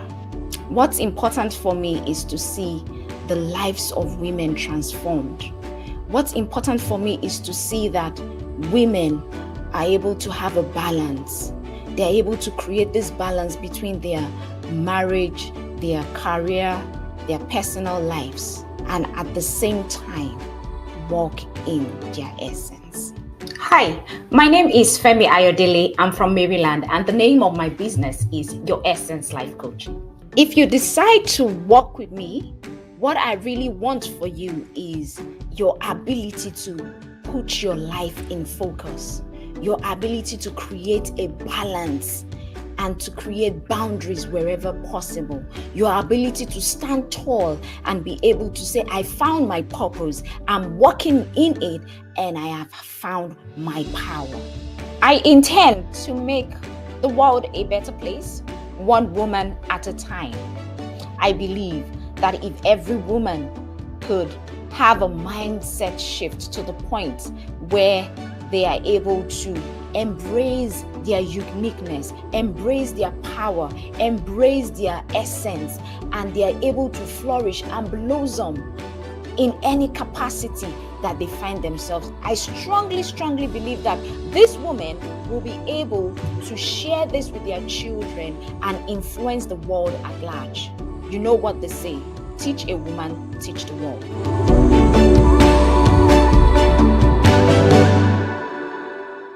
Femi Ayodele says that our essence is our power. And sometimes there's a trap that keeps us from tapping into it. So let's go. Without further ado, let's hear from Femi Ayodele so we can find out what's those traps. We must avoid the traps. I can't wait to hear it. Come on, hit the emojis. Come on, hit the emojis. Call into the stage. Femi Ayodele. Let's go.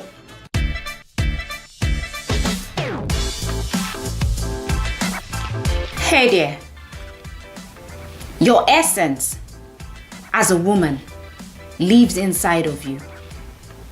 It's not only the most attractive force within you, but it is your life's force. And it's a gift that no one can ever take away from you, except you let them. A lot of times, as women, we lose our essence by letting the story of our lives take over. We forget that we are the main actors in our life story. And this is a classic trap. This is a trap where your job becomes more important than you living, where a relationship overshadows your own needs, where we allow expectations rule our emotions, and we cannot pace life at our own style. This is a trap. I say this because It is my story. It was my story, has been my story. My name is Femi Ayodele. I'm a life coach who is focused on awakening women to their true essence. I want to ensure that every woman that crosses my path embraces her essence, understands who she is, and walks in her power.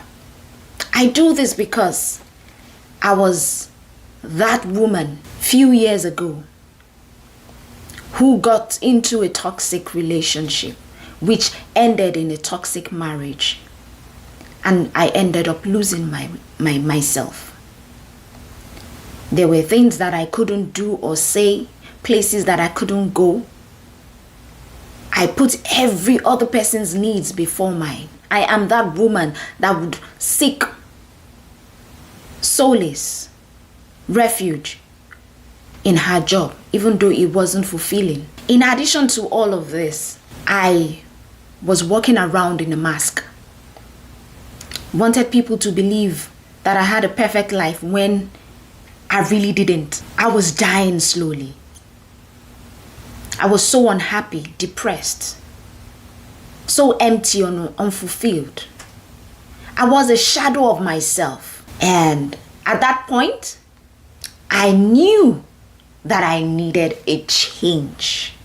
I knew that I needed to make a change. I knew that I needed to get myself back. I knew that I needed to have a voice in the scheme of things.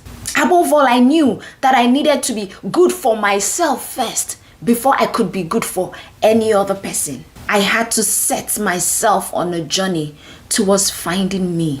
I'm saying this because a lot of times we lose our essence by allowing the situation to tell our story.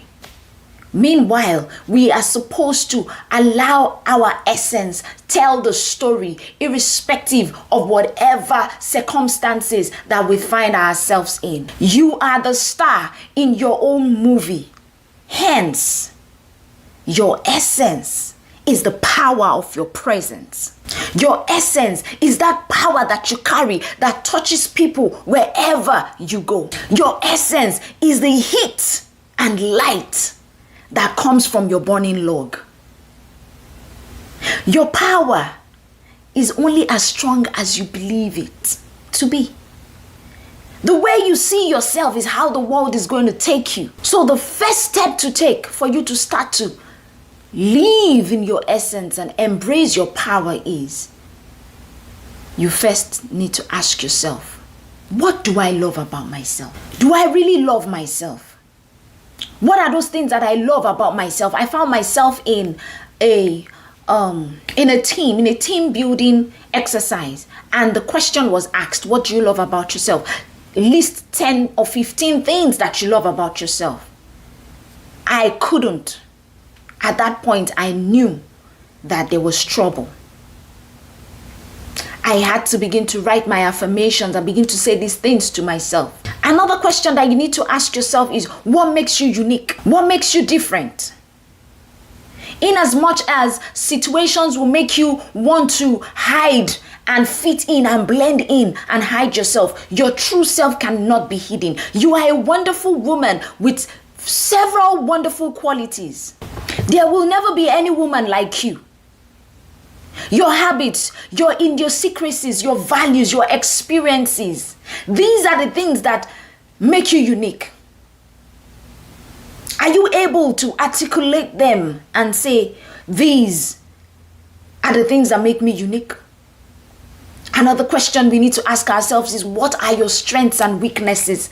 Your strengths are those skills of yours that are supported by experience. What are those things that you are good at, that they naturally come to you? Some common strengths that we have as women is attention to detail, ability to be resilient, the ability to nurture, patience, the ability to be calm under pressure and all of that. However, there are some individual traits that you have that are unique to you. They are your own unique set of strengths. And your weakness are those things that you're not good at.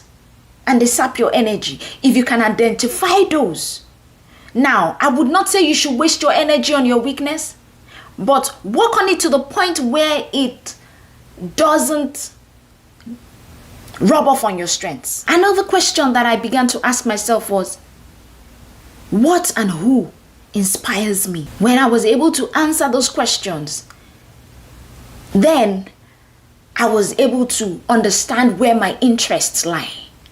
What motivates me? What sets me on fire? What gives me the passion? What keeps me burning? Having done that, another thing that you need to ask yourself is, how do I want to be remembered? Maya Angelou said, people will never forget how you made them feel. They can forget what you said to them, but they will never forget how you make them feel.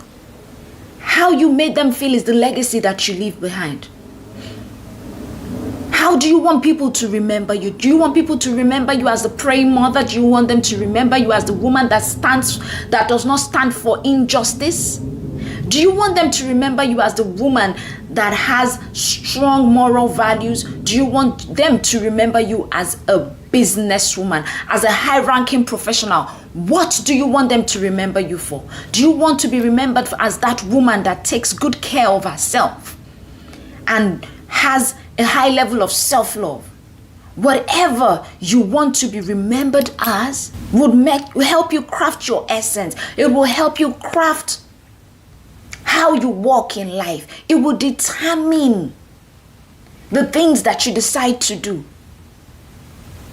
So it's one thing for you to have passion for something. It is another thing to say, okay, I have a passion for this thing. It makes me curious. I have a passion for it. What vehicle can I use to move it forward? And if I'm moving it forward, how do I want to be remembered? In that way, you have been able to actually find your essence, embrace it, and walk in your power. So what I would like for you to take away from here is, number one, your essence is the power of your presence.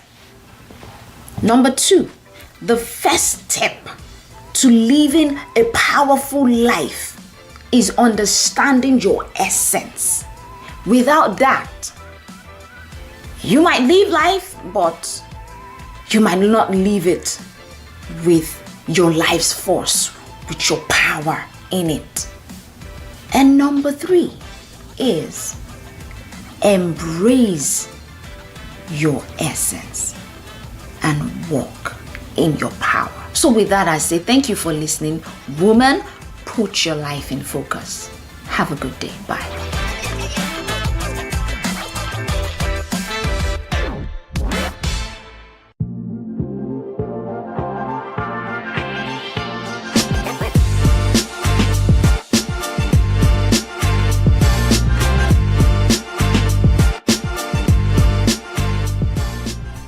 If you could do right by your family, to live in the best neighborhoods, to have access to the best schools with quality education, to travel both domestic and internationally with your family. Well, guess what? It's totally possible through business ownership. Welcome, everybody. My name is Loretta Wetzel, also known as Mama Soul Wisdom, where I share old school wisdom for a new generation. I am passionate about families and entrepreneurship. Why? Because it is the only way to gain a competitive edge in life for yourself and your family.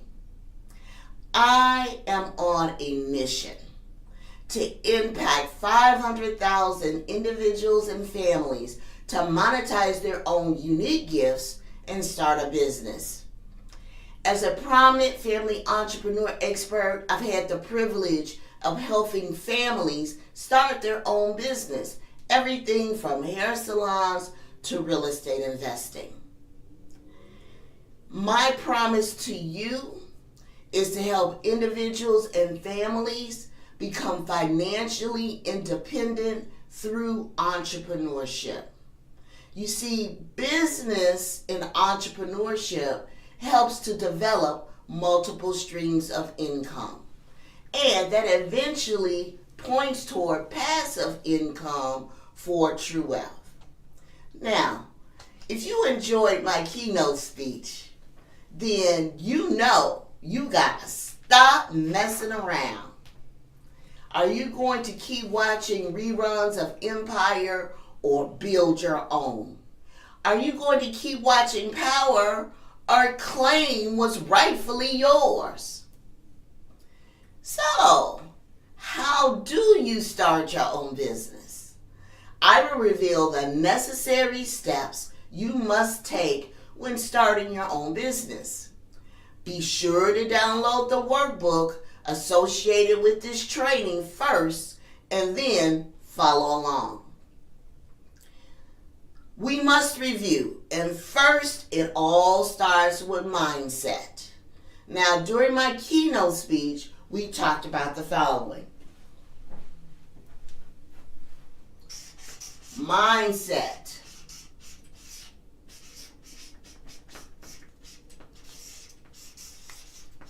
And the ability to create. This is important, okay? Because you must believe that you are powerful and unstoppable beyond imagination. Now, how do you do that? You must be willing to take a risk on yourself and create what you want in this world. So I want you to write this down in your workbook. C stands for creating your why.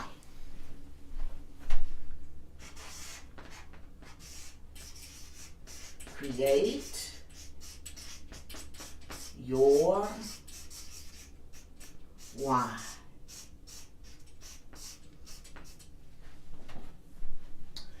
Why are you doing this? Why do you want to start your own business? It's an important and critical question. What would it take to build a living legacy for yourself and your family? Why do you want to start your own business? To become financially independent? Be honest with yourself. Choose this for yourself and nobody else. Why? Because when times get rough, and they will because that's life, you must anchor on to your why. Oftentimes, you focus on the how or the doing, the running the business. That's great, but if you're busy doing, and you don't really understand why you're doing it, you're going to improve your chances to fail.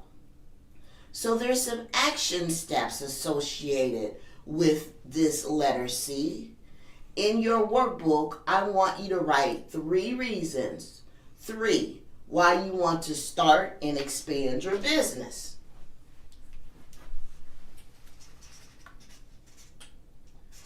Three reasons why.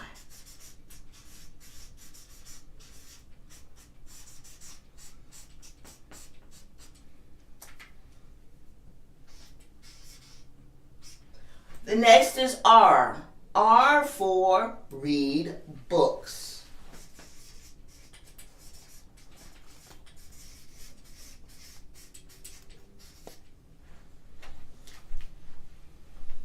Okay, some of my favorite books are The 4 Agreements by Don Luis Miguel, The New Psychology of Winning by Dennis Waitley, Loving What Is by Byron Katie. Let's see what else. The Noticer by Andy Andrews. Let's see what else. Profit First by Mike Michalowicz. These are just some of my favorite books. Now, they're mindset books, they're business books, and they're spiritual books. But all of them are personal development books. So here's your action step. I want you to pick the 2 type of books that you want to start reading. Why? Because CEOs of businesses, they read at least a minimum of 100 books per year. So if you want to run your own business and be the CEO, then you gotta act like one. So I want you to pick 2 types of books. It could be spiritual and business. It could be mindset and spiritual, or mindset and business. But I want you to post some of your favorite books in my Mama Soul Wisdom Facebook group, and I'll also share some of my favorite books, and then you can let me know how you enjoyed reading them. Great. So, action step: 2 types of books to read. What's next? E is for excel.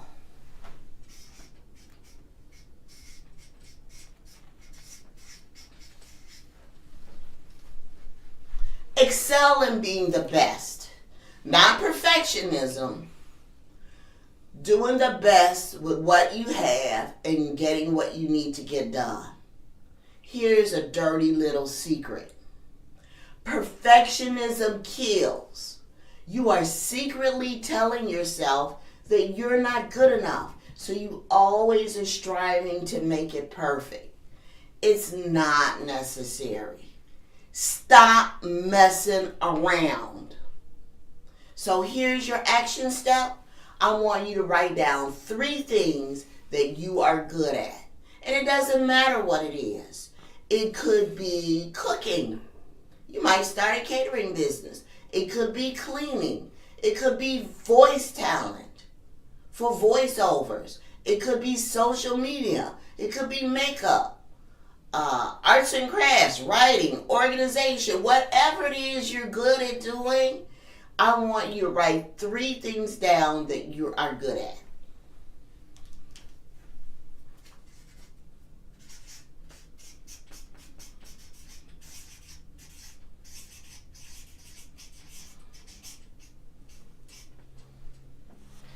And then I want you to consider turning what you're good at into a business. Okay, the A is for affirmations.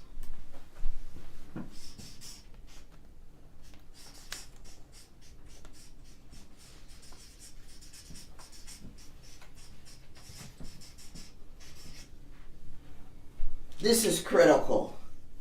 You know why? Here's a question for you. How does our mind know what to believe? Great question, isn't it? Well, here's the secret. By verbally speaking affirmations. This helps to strengthen our beliefs and structure our thoughts so we can take action and manifest our dreams. Affirmations are critically important. So here's what I want you to do. I want you to write 3 affirmations in your workbook, beginning with the words I am or I. You can do it. So, for example, I am powerful. I am smart. I am beautiful. I am unstoppable. I love my life. These are just some examples of affirmations. Write them down.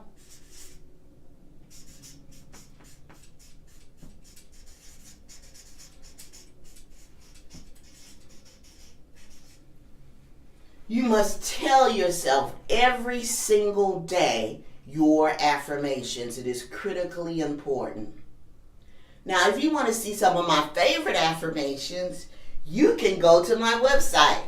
So it's www.mamasoulwisdom.com/free-downloads. If you click on the 2-word secret, you will see my list of daily affirmations that I use, and it just lights me up. Your affirmations should also lighten you up. All right, let's go with the T next.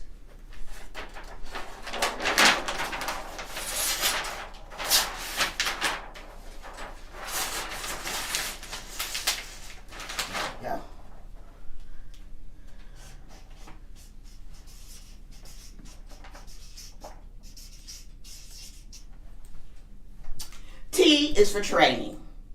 Has anybody ever seen the movie The Karate Kid? Mr. Miyagi agrees to teach Daniel's son karate. Their agreement was, I teach, you do. When Mr. Miyagi asked him to do various chores around the house, including wax the car, paint the fence, sand the floors, Daniel's son thought he was being taken advantage of for free labor. But he was really in training for foundational karate moves.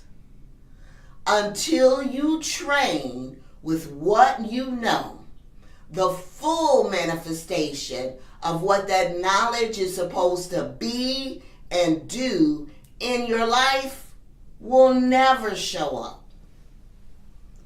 Action step. List one activity to train your mind, to train your body, and one to train your spirit or your soul. So, action, one activity, train your mind. One activity, train your body. One activity, spiritual.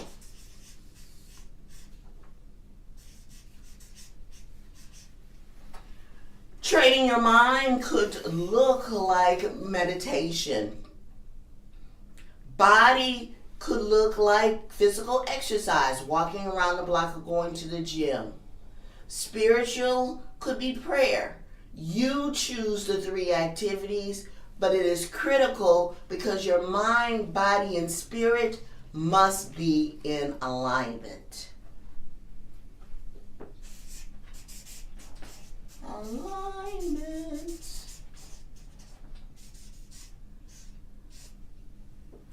And then the last letter in create is experiencing life.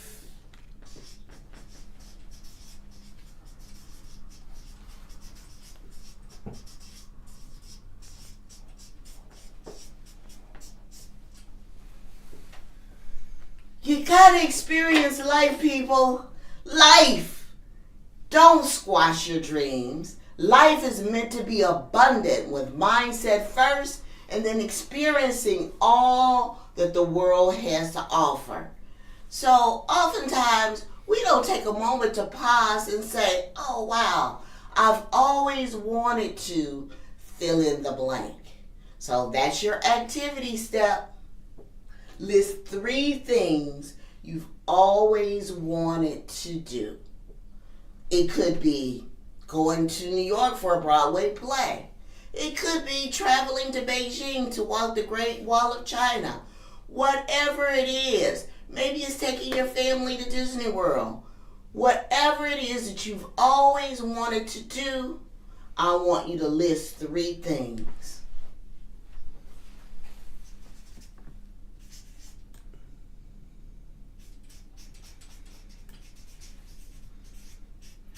I've always wanted to do. And you know how life gets in the way, right? I don't have enough time, I don't have enough money, it's never the right time, this. Stop. Put it in the universe. 3 things you've always wanted to do. And there you have create. Create your life. Now, as a prominent family entrepreneur expert, I want you to understand that 99% of success is built on former failure. So you must be willing to keep creating, to keep taking those action steps over and over and over again. And I want you to do it in the context of 3 success factors. So here are 3 success factors for families and business to keep you in action.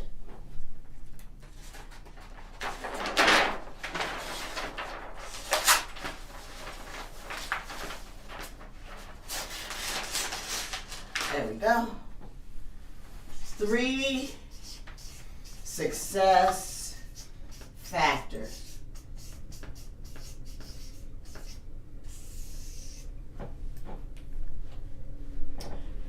Number 1 in success factor that is so critically important. You want to know what it is? Gratitude. Everything starts with gratitude. It can transform common days into holidays. It can take routine jobs and turn it into joy. It can take ordinary opportunities and change into extraordinary blessings. Gratitude is not a challenge. It's a choice. So here's your action step. Start a gratitude journal.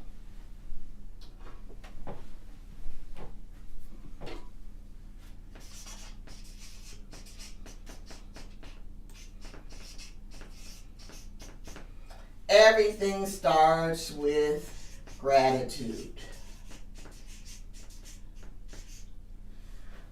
I want you to start a 30-day gratitude journal. So here's the specifics on that. List 10 things daily that you are grateful for 30 days straight. No skipping.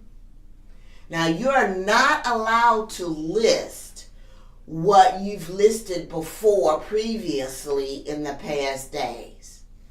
At the end of this experiment, I want you to post what your experience was like in my Mama Soul Wisdom Facebook group. Post your comments. The first week or so, pretty easy. 10 things daily. But you begin to run out like, oh, I said that before. I can't write it down. I gotta pick something new. It will take your gratitude, appreciation, and thankfulness to a new level. Now, step number 2, raise your vibrational frequency. Gotta do it. All right, so this is 1. Here's 2. Raise your frequency. It's your energy. Raise your frequency. You cannot create your business from a low vibrational frequency. If you want your business to grow and thrive, you attract the people and the resources that you need to do business, you got to keep your energy up. Now, you're not required to bounce off the walls, but you do need to vibrate at a high level because it is the difference between action and reaction. Action produces results. It may not be the results that you're looking for, but you can adjust and tweak and do it again. Reaction usually involves a trigger. That means you're stuck in a negative emotional state, producing no results.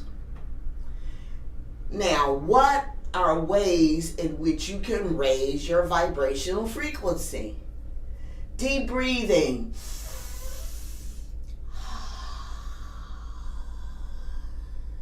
In through the nose, out through the mouth. Whenever you get in a panic in the middle of the day or you're just not feeling your best, pause, take a moment, and take 10 deep breaths. And that will help reset your nervous system so that you can create in a high vibrational energy. Here's another one of my favorites. Dancing. You can do that. You can do exercising, meditation, journaling. They're just some of the few ways that you can raise your vibrational frequency. Also, during meditation, light a candle if that helps you to focus. So what are your action steps? List 3 ways you can raise your vibrational frequency on a daily basis. And I want you to start this in the mornings. 3 activities. And 30 minutes max. It will require you to get up a little earlier in the morning. It's okay. Now, if you can't start off with 30 minutes, start off with 10 and work your way up to 30. But the key is you must build this muscle of raising your vibrational frequency in the morning, so when you run out of energy sometimes mid-afternoon, you know what to do to snap back. 3, build your self-esteem.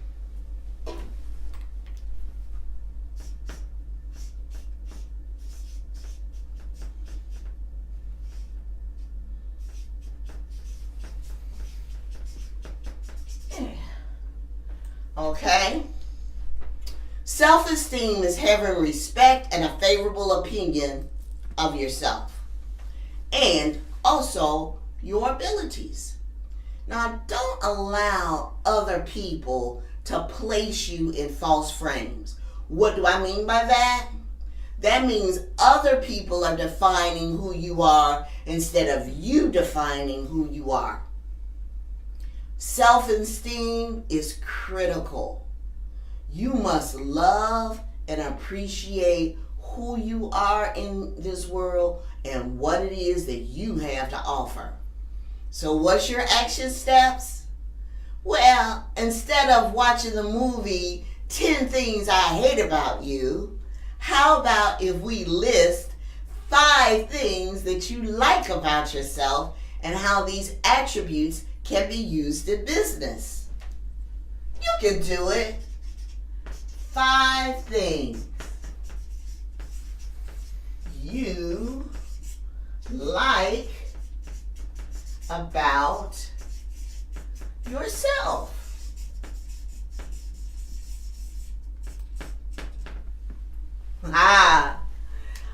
Now that the recap is done with the create, now that the recap is done with those 3 success factors, let's get down to business and reveal some of the necessary steps when you want to start your own business. You ready?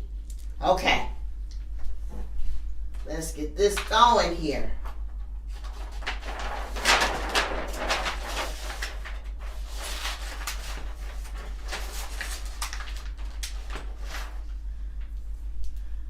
Starting your business.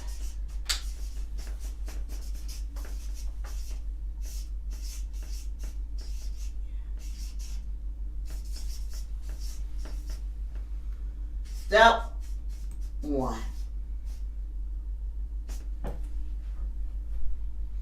Step number 1, set your goals. Determine whether starting your own business is going to look like starting it from home and starting a home online business, or whether or not you want to do brick and mortar. Having your own business has its own unique challenges, so you better be clear on your big picture goals. Part of that is preparation, okay, and understanding before you start your business to make sure you have enough reserves in the bank to prepare your friends and your loved ones that you might be tied up for the next 6 months or a year because you're starting your own business. That's part of your preparation. But when it comes to setting goals, they will help you to focus when things don't go quite like you expect them to. So what are some big picture goals? You want to work on your own terms. Maybe you need flexibility to be with your family. Whatever your big picture goals are, here's your action steps. I want you to list 3 big picture goals for starting or expanding your own business, and I want you to attach a feeling to those goals.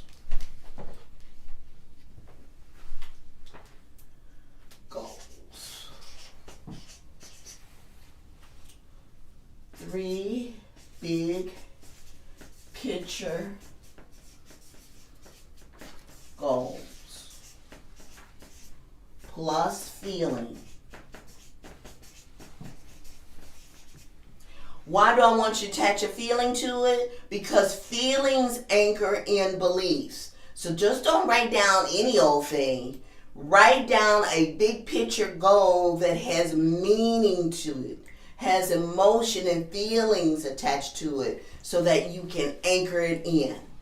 Step number 2, you gotta look like a business.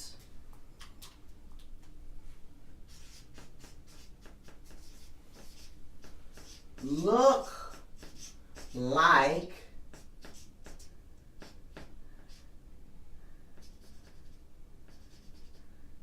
a business.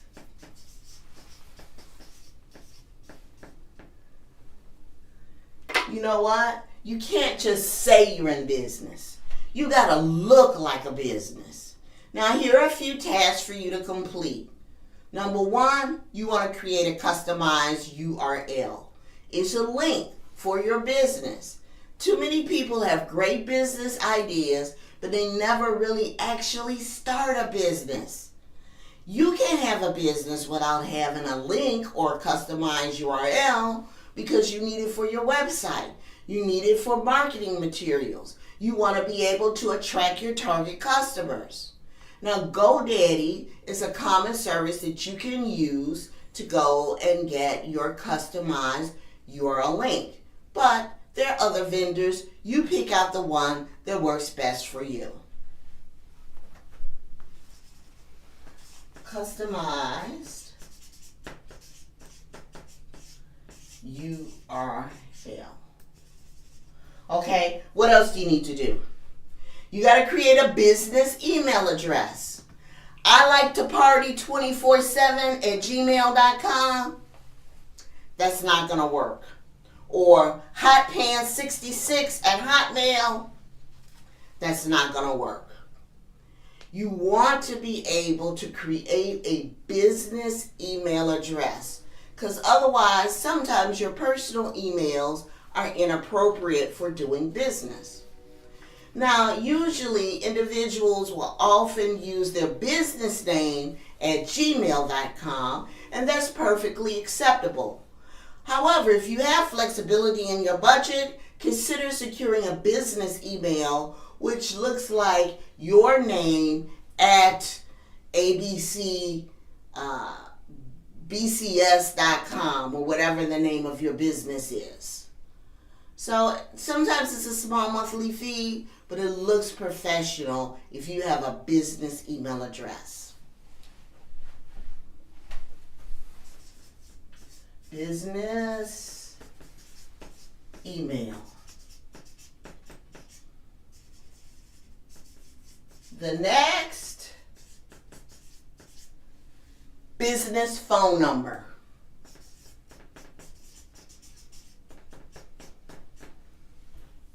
Need a business phone number. There is nothing worse or unprofessional than answering a phone and you're yelling at your kids in the background or whatever is going on. But if you only have one phone, then how do you know when it's an incoming business call? Well, there are various apps that you can choose from to secure an additional phone number that can be used for business only at minimum cost. You can use Google Voice, no cost, Ring Central, Magic Jack. Those are just some of the few of the apps. But if you choose to use Google Voice, make sure you remove the announcement message. We will now contact the Google subscriber. You know what? That screams amateur rather than professional. Next task, form a business entity.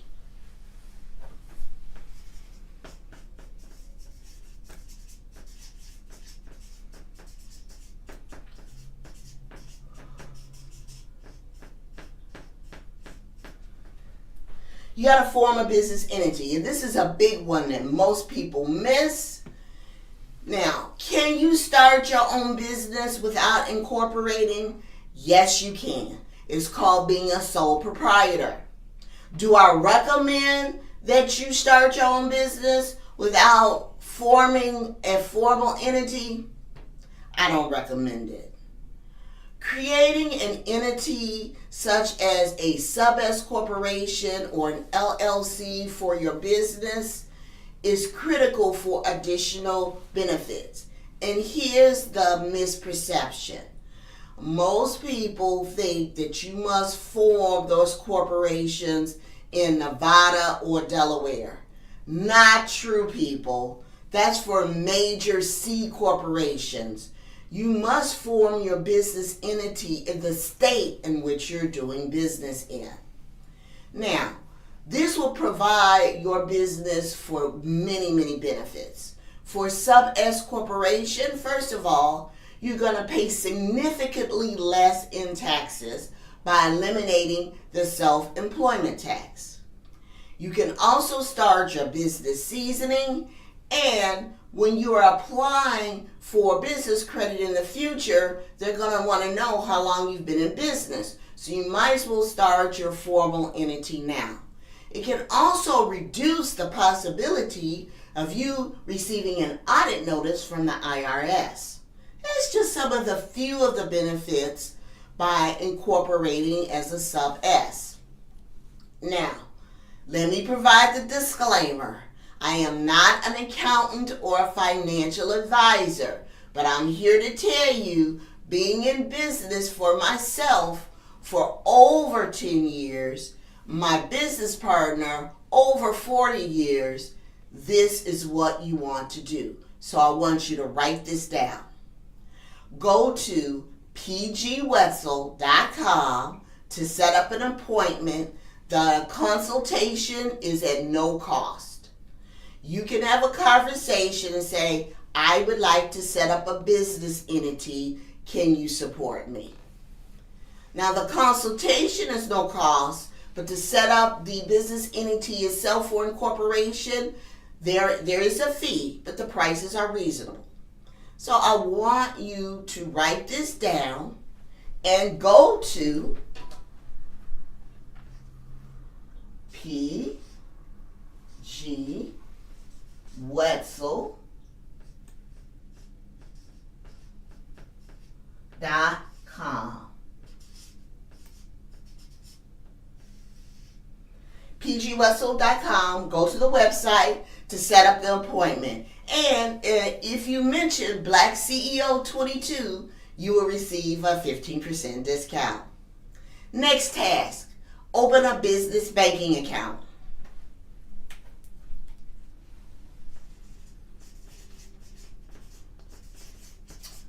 Banking account.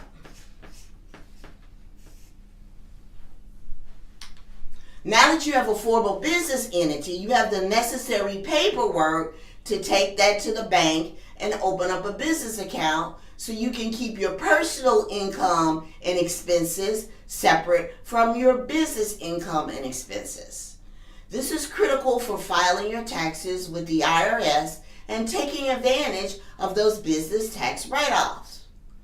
Step number 3, set up your financials. Let me flip to another page here.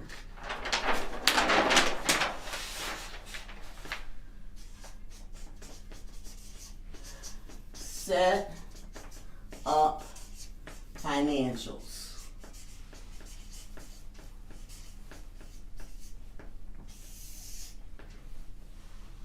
This is a critical step, and it is important to keep it simple. Sometimes people freak out when it comes to numbers. Now, there's a lot to do in this area, but we're only going to cover 2 action steps today. Number 1, you want to set up a budget.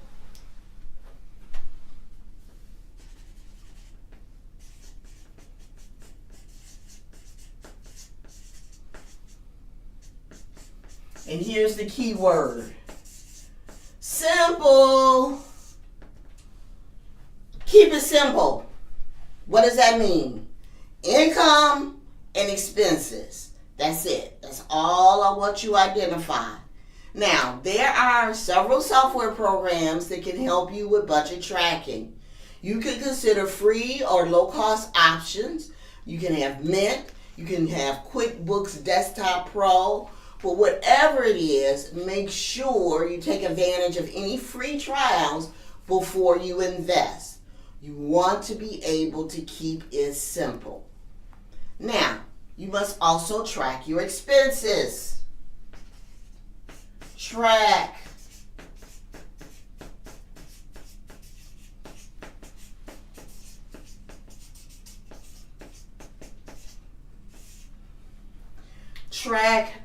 Track. This is the biggest mistake most entrepreneurs make because they don't want to track.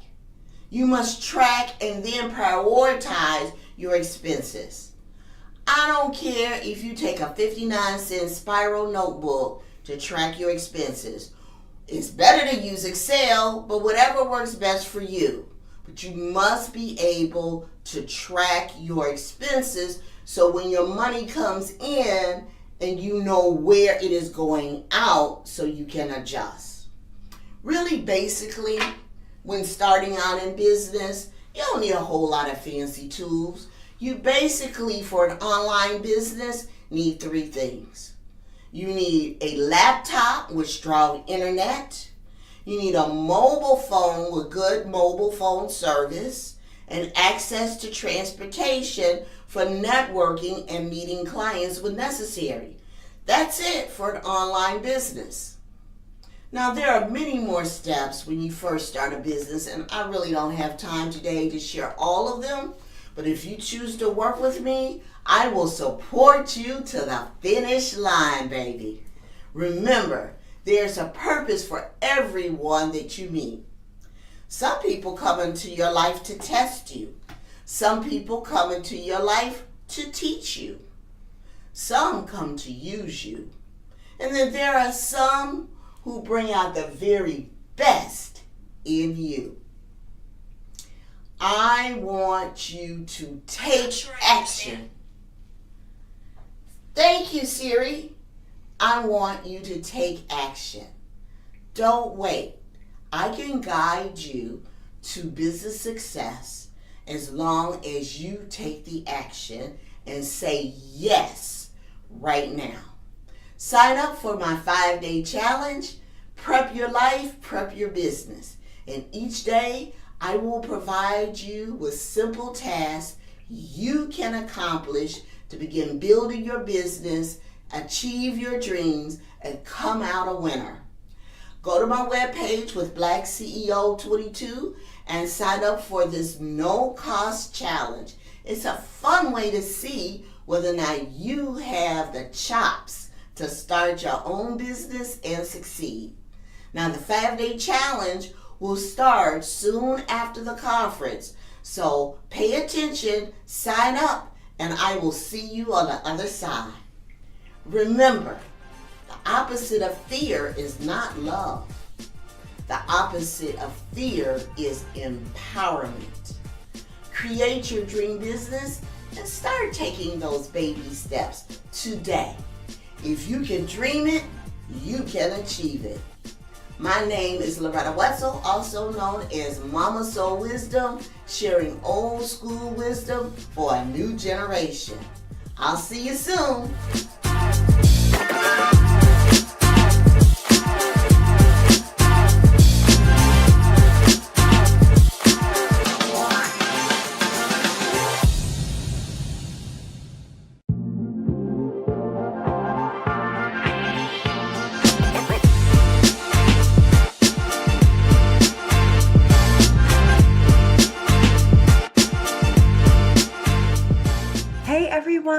Welcome to the workshop. I am so excited to get started. I'm going to give you just a quick second to grab your notebook, grab a writing utensil, and we are going to jump right into this on turning your social media into a scroll-stopping moneymaker with my Make 4 method. So, here we go. So, welcome to turning your social media into a scroll-stopping moneymaker so you can stop worrying about social media sucking the time out of your business. So 4.8 million people around the world actively use social media. If you even had 1% of that number, what would it do to your business or mission? That would be 48,000 followers. And you would get a little check mark on Instagram. And if we're following the organic rule of 10%, meaning that only 10% of your audience is going to see what you post for each given post, this would mean 48,000 people would see each individual post. 480 people would take action on that post, and 48 people would connect to see how to work with you, all on each individual post. That could be game changing, because if we do some math, and let's say you post 5 times a week, if 5 times a week times 48, you would have 240 customers reaching out asking how to work with you. And that is going to be the power of social media. So I want to know, do you believe the following about being successful on social media? Go ahead, raise your hand. Do you believe that you have to post every single day? Do you believe that you have to have a large following? Do you believe that you have to crack the algorithm in order to get any of your posts seen? Do you have to spend too much time on social media just to warrant some results? And do you believe you have to be on all social channels? Well, knowing that there's tons of hands in the air, let's go ahead and let's shift our mindset for a split second and say this out loud with me. I get the opportunity to post every single day. I get to grow a large following that trusts me. I get to spend time with an engaged audience that wants to hear from me. And I get to be on the channels where I can best serve my audience. So think about that. You get to be where you can best serve your audience. You don't have to be everywhere. If you weren't made to TikTok, don't TikTok. If you weren't made to YouTube, don't YouTube. If you weren't made to tweet, don't tweet. Be where it's comfortable for you and where your audience is. So our goal here today is to be able to take what you learn and start using it immediately. By the end of this workshop, you'll be treating your business social media like stop treating your business social media like it's for your mom and start treating it like the money maker that it is. So today we're going to understand the Make For method. We're going to brainstorm content together to take the social anxiety out of social media. And I'm going to teach you how to put both of those things together to make a seamless and easy planning process that takes no time at all. So, hey there, I'm Raylan Logan, owner and founder of Gray Digital Marketing. And I did not start business in a traditional sense. I started it on the floor crying 1 week before my birthday. My 30th birthday landed during the pandemic because I am born in April, and I lost my job. And I am the only caretaker for my son, Grayson.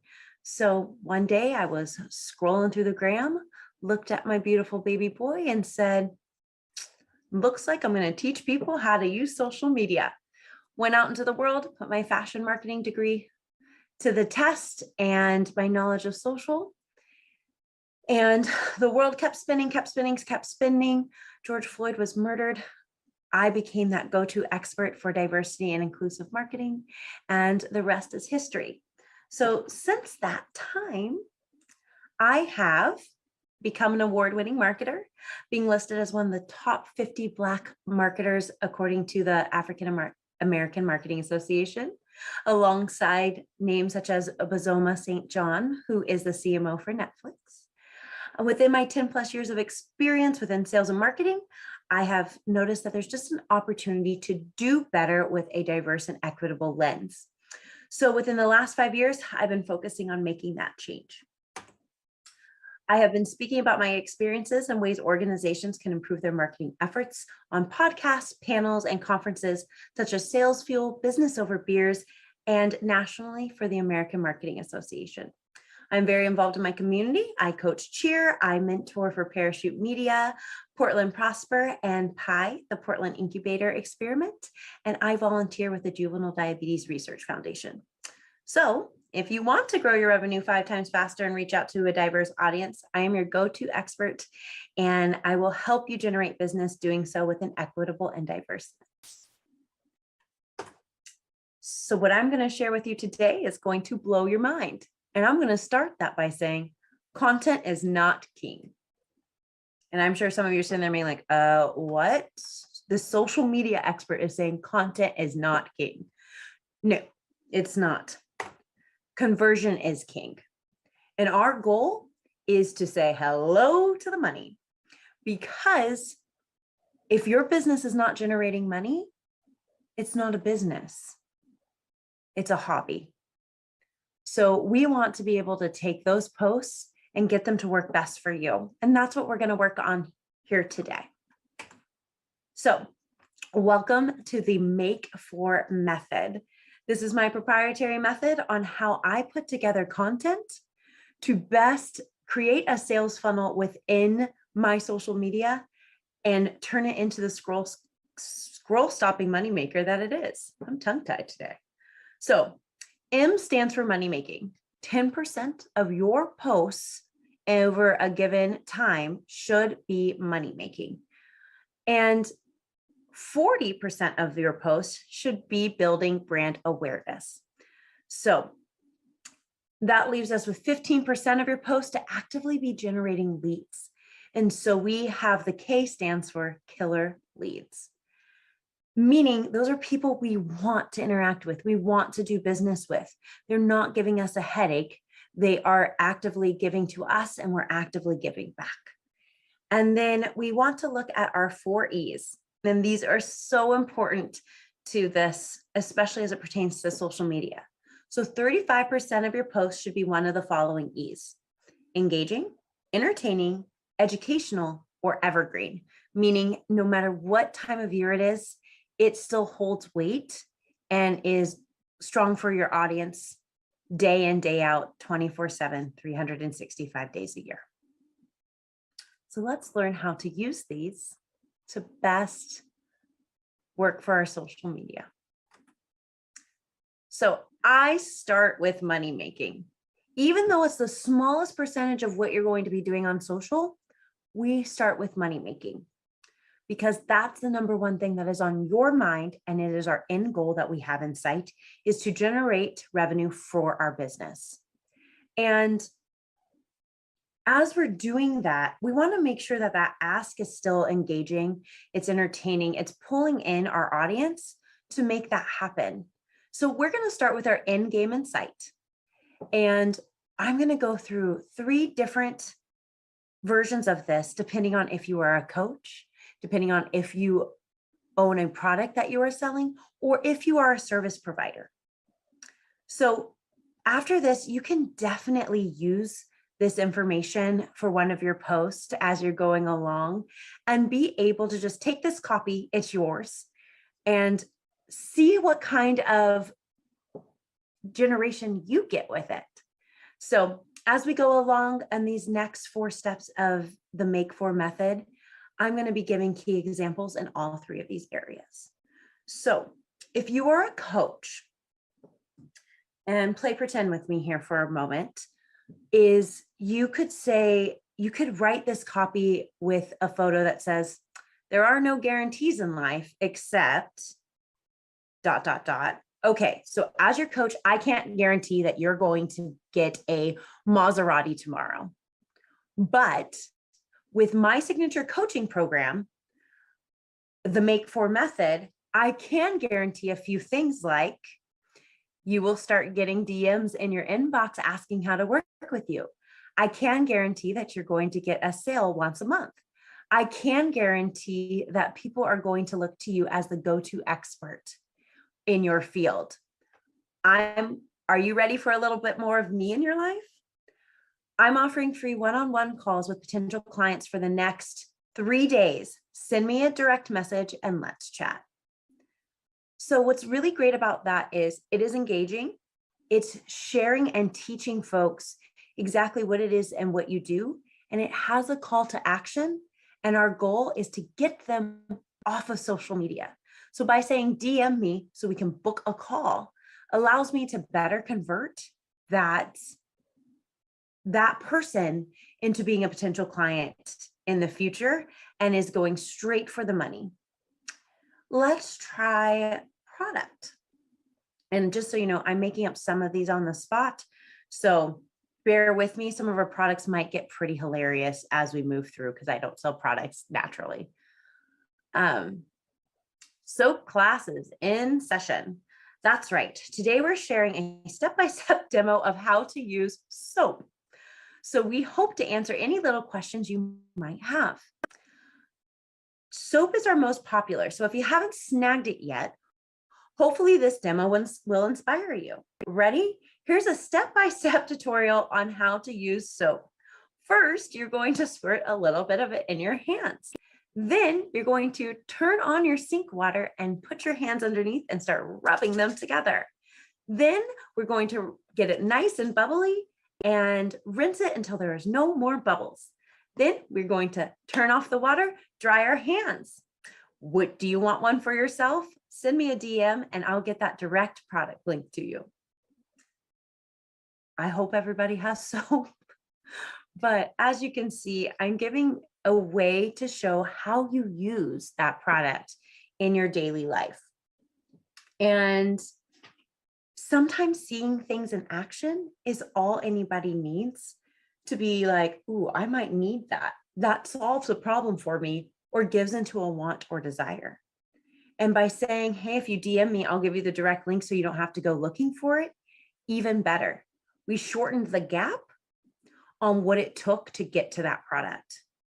So again, we're getting folks by DMing, by getting people to slide into your DMs, they are giving you permission to pitch to them, and you are able to easily send links, and you are able to easily get them off of social media and into the networks that you control. So very, very important. We have a very clear and concise call to action, asking them to just do one thing.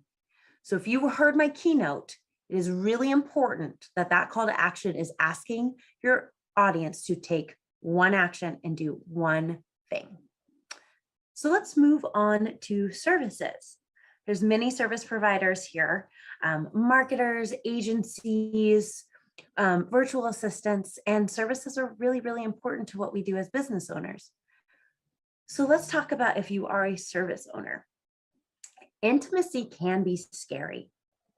I'll be the first to admit that. However, when it comes to making my clients happy, I want to know, will we be working together closely? How close? Well, there will be no need to change our relationship status on Facebook. But here, all of the ways we'll be in touch over time working together. So we will have one-on-ones monthly. I will be available for you via Voxer so we can voice chat at any time. And if you need a more group environment, you are also welcome to participate in our Facebook group. Does that sound like your dream setup? I hope so. Send me a DM today and let's see if we're a perfect fit for each other. So what's great about this is it has a really funny hook. And when you're scrolling through your Instagram, you can only see about the first sentence before somebody has to click on more.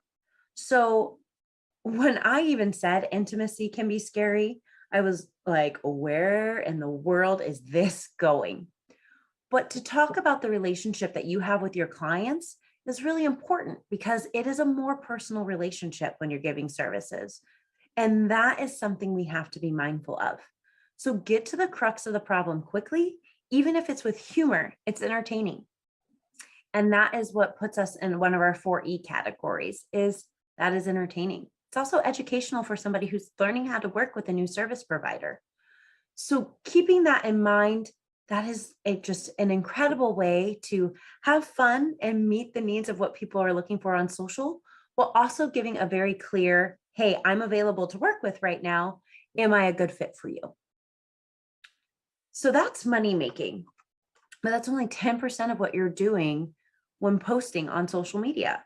So let's talk about awareness. Building brand awareness is the best thing we can do for ourselves and our business. Full stop, period. The saying, if I built it, they will come, only works if they were aware that you did it in the first place. And a lot of times, especially on the internet, we don't know. Until you have built up your Google My Business and you've built up your SEO, you're probably on page 400 for Google searches on the best soap product. And that's the harsh, cold reality, but you have to build it and you have to yell it from a mountaintop. That's just the way this works. So as we're looking at that, let's start with product on what it looks like to create a post that has copy that's truly building awareness for your industry. So we might not use soap this time, but let's see what I come up with today. It's always the best of both worlds when you can support a small business by purchasing our Save the World t-shirt and support a wonderful nonprofit organization at the same time. The Save the World t-shirt is back in stock for a limited time, and you can only get it by pre-ordering before Friday. And when you purchase the Save the World t-shirt today, a portion of the proceeds goes to Save the Turtles Association to help find a way to get more garbage out of our oceans and save the turtles and all the other wonderful sea life that there is, so that our children and our children's children have fresh water and a world that they can be proud of. So I'm pretty sure Save the Turtles Association doesn't exist, but when you're doing this and you're tagging someone else, what is so important about that is they're probably going to be over the moon that you are doing something great for them. So they want to further help themselves by getting more people to come buy that Save the World t-shirt from you. And let's say Save the Turtles Association has a 1.5 million following and you only have 1,500. By Save the Turtles going out and sharing that with their audience, they have a greater chance of 15,000 people seeing it. And then add on the 150 that you have a chance of seeing it. We now have a larger reach of 15,150 people who may potentially go and look at your shirt. And so if we say 15,150 people times 10%, that means your following of 1,515 people are going to take action to check out that shirt. And if we're still following that rule of 10%, that means 151 people are going to purchase, most likely, best case scenario. So we're leaning, when creating brand awareness, we're trying to lean on other networks to further our network by building those relationships and making sure we're adding value to somebody else while still adding value to ourselves and our brand. Moving into service, you can also do this by looking at other content creators or people who are in your niche that are just a few more steps ahead in their journey than you are right now. So be very, very strategic about this. But for videos that suck me in, I don't scroll my Instagram feed often, but when I do, I always get sucked in by the video content from these 4 accounts, specifically Reels. Check out these 4 accounts and their amazing Reels. List 4 folks that you are following right now who are doing great things and ask, whose Reels are you enjoying these days? And see what pops up in your comments, because whoever your audience is following, you probably want to know what they're doing too. So it's a great way to get to know your competition and build more community, not only amongst your followers, but also with your friends who are doing the same thing. Always good to support one another. And then last but not least, and a great segue brought to you from the service section, is the coach section. So community over competition. I'm a coach, and yep, I have friends who are coaches too. I'm not worried about sharing how wonderful they are because we all bring different gifts to the table. Take Marcus, for example, who's fantastic at talking about social justice as it pertains to diversity, equity, and inclusion. Or taking Ciara, who is a magician at creating a pre-game strategy for how to start and run your business operations while looking at it with a diverse lens. Please head to their profiles and show them a little love too. You won't regret it. So this is sending people over to them. So they're getting more followers, they're getting more added value, and you're putting a little bit more good out to the world, and they're most likely going to return the favor. So the key takeaways from brand awareness are: utilize the networks of others to start your word of mouth. It is so important. There is nothing wrong about getting who is considered your competition and your community to share what you're doing, because they might say it one way and you might say it another, but you resonate with different people. And that is so important. So get it out there and get social and social media, because that is what's going to build your brand awareness. Killer leads.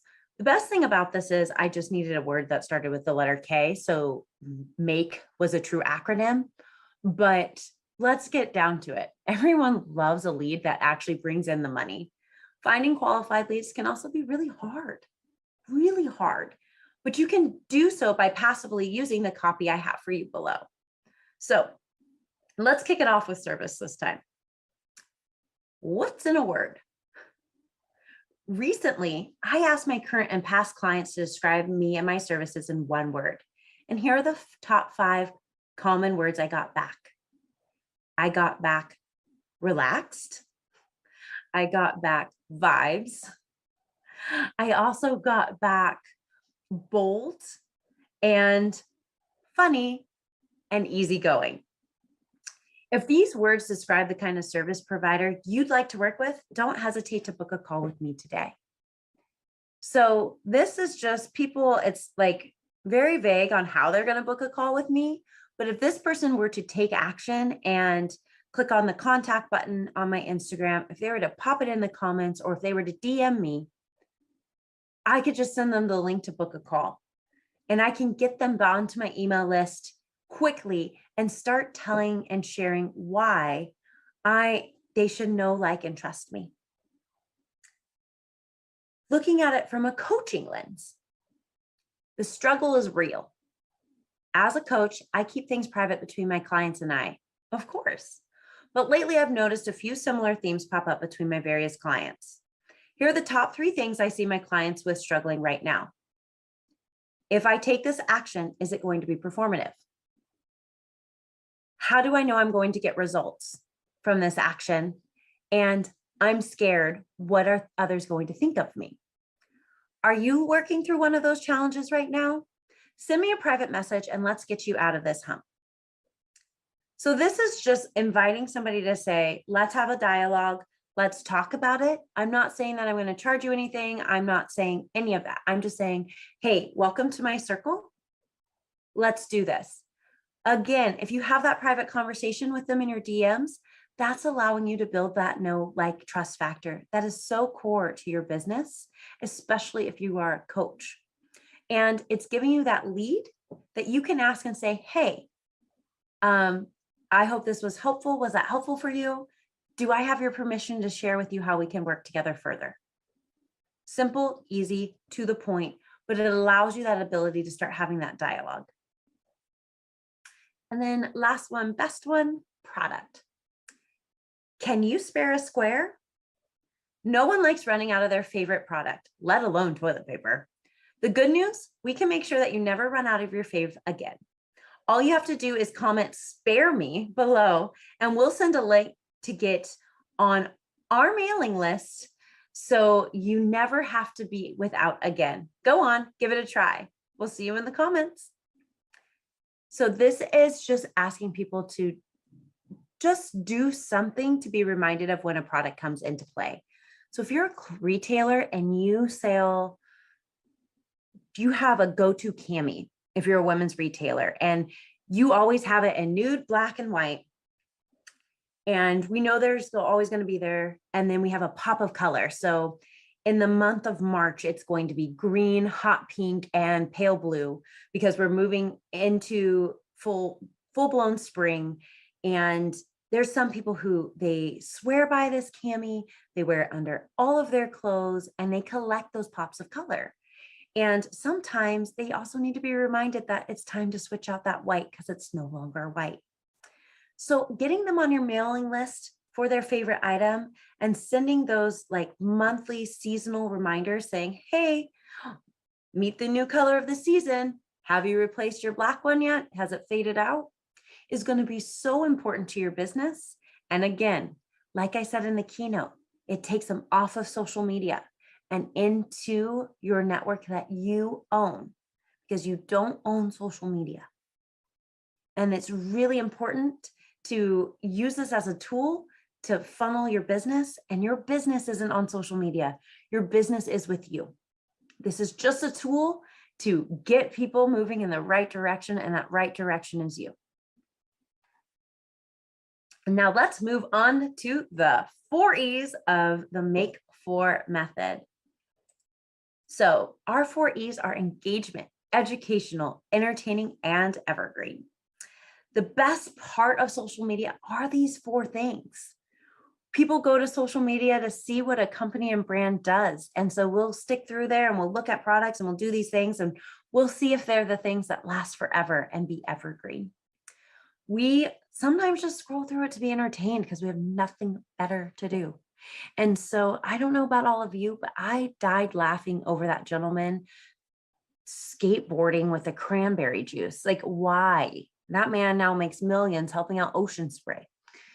Educational. I have learned a lot, even from my other fellow peers on social media, just because of great quick reels that are like, do this, don't do this. Do this, don't do this. And it's engaging. In the time of COVID, in this pandemic, we haven't been able to see lots of people depending on where you live in the nation. I live in a very rule-following state. And so I spent most of my time in lockdown for the past 2 years. And I'm grateful for that. But at the same time, somebody as outgoing as I am needs the ability to engage with others. And so engagement on social media has been a huge factor for me. And I've made so many friends across the nation because of it. So we're going to circle it back to our coach frame of mind. And we're going to start there. And what I only did in this one is, because there's only 3 sections, I felt it was only fair to do just 1 E. And we're going to stick to engagement for today. So, coach, ever fake it? There's a term thrown around quite a bit, imposter syndrome. The way I define it is not feeling confident in myself or not being able to give enough to my audience to feel like they're getting enough back. And that's scary for me. But the good news is I've found that there are 3 things you can do to help yourself overcome the feeling of being an imposter. 1, you can create a praise page where you just copy and paste all of the nice things people have ever said about you and read it when things are hard. 2, you can create a badass list where you just write down all the things that you've accomplished that have gotten you to where you are now. And so when you're having a tough day, you're just going to go back and read that. And 3 is to look in the mirror every single day and tell myself that I am awesome and high five. So save this post by tapping the flag icon for the next time you're feeling like an imposter. So the fun, quirky thing called the algorithm that we're all so scared of really enjoys it when posts are being saved because it tells people that they really do value that content.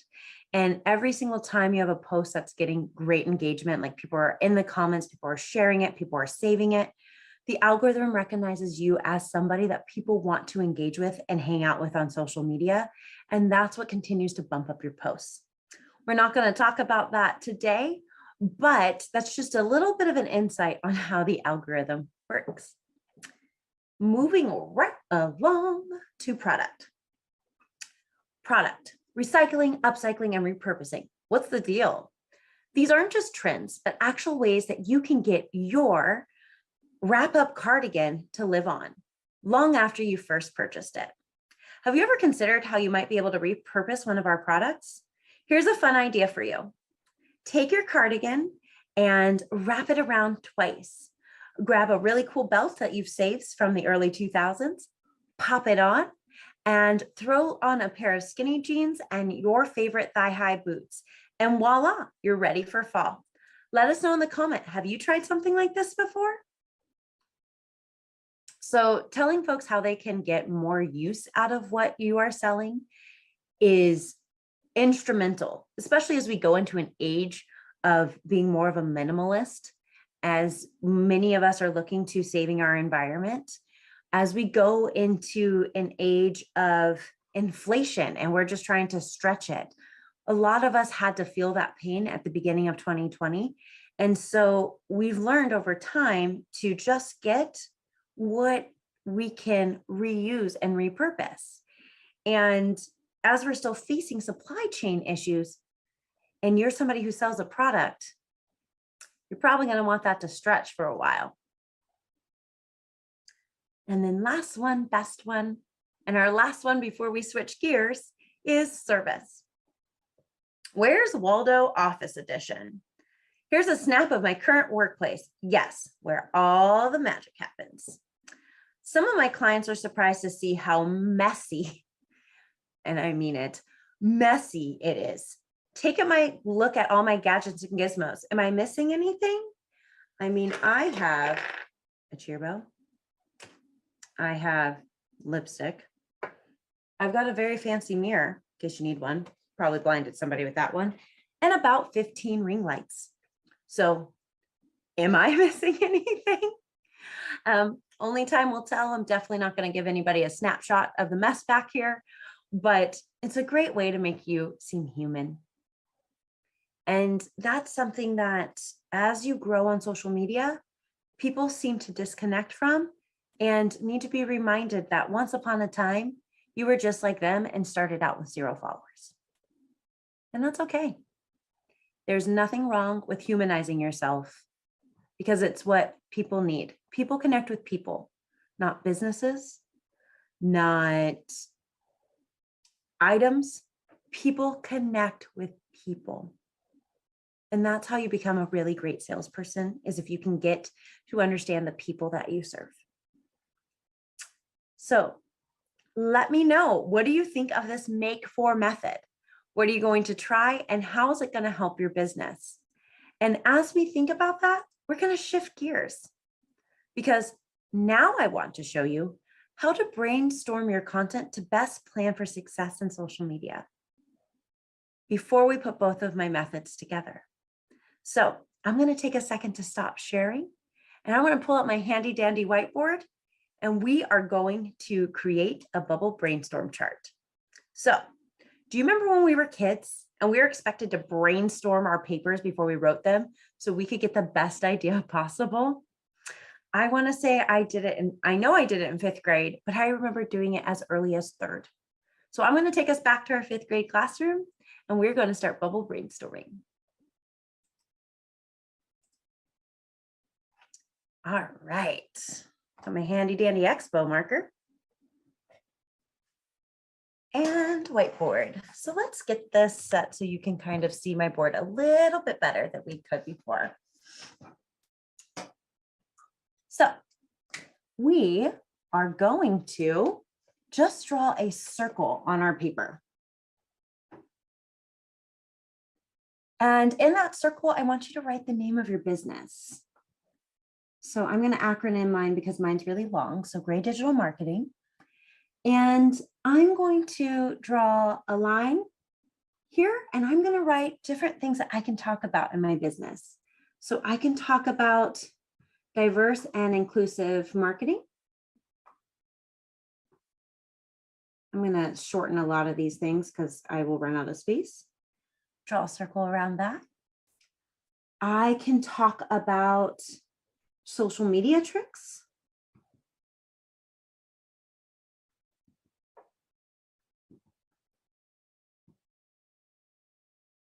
I can talk about the make for method. Who do we make it for?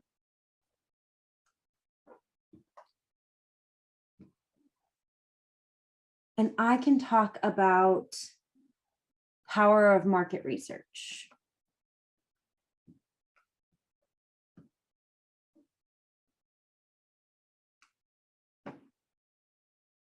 All things that I do in my business.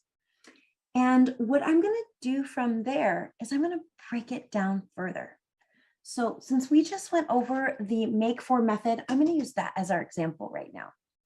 So in this make for method, I can talk about post being money making.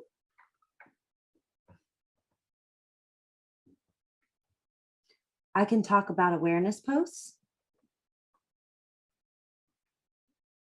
I can talk about getting leads. And I can talk about engagement, to keep it simple.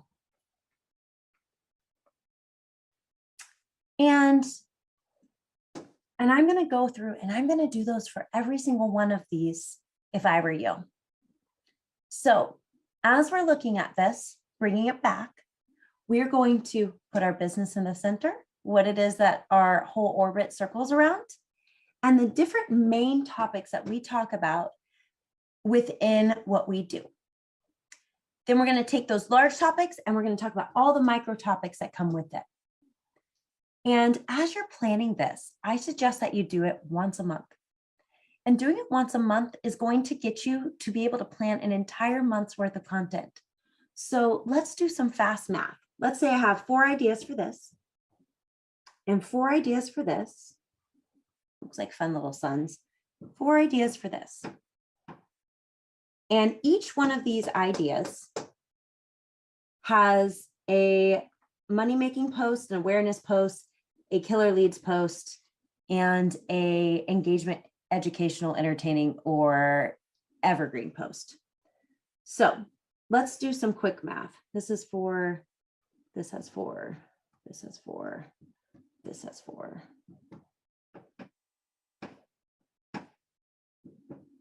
If each one of these sections has 4 posts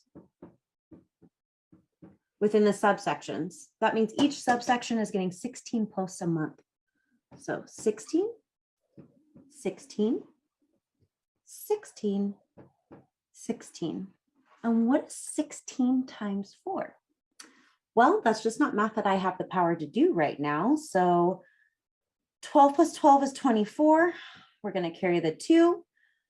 4 ones plus a 2 is 6. That is 64 posts a month. 64. That is more days than there is in a month.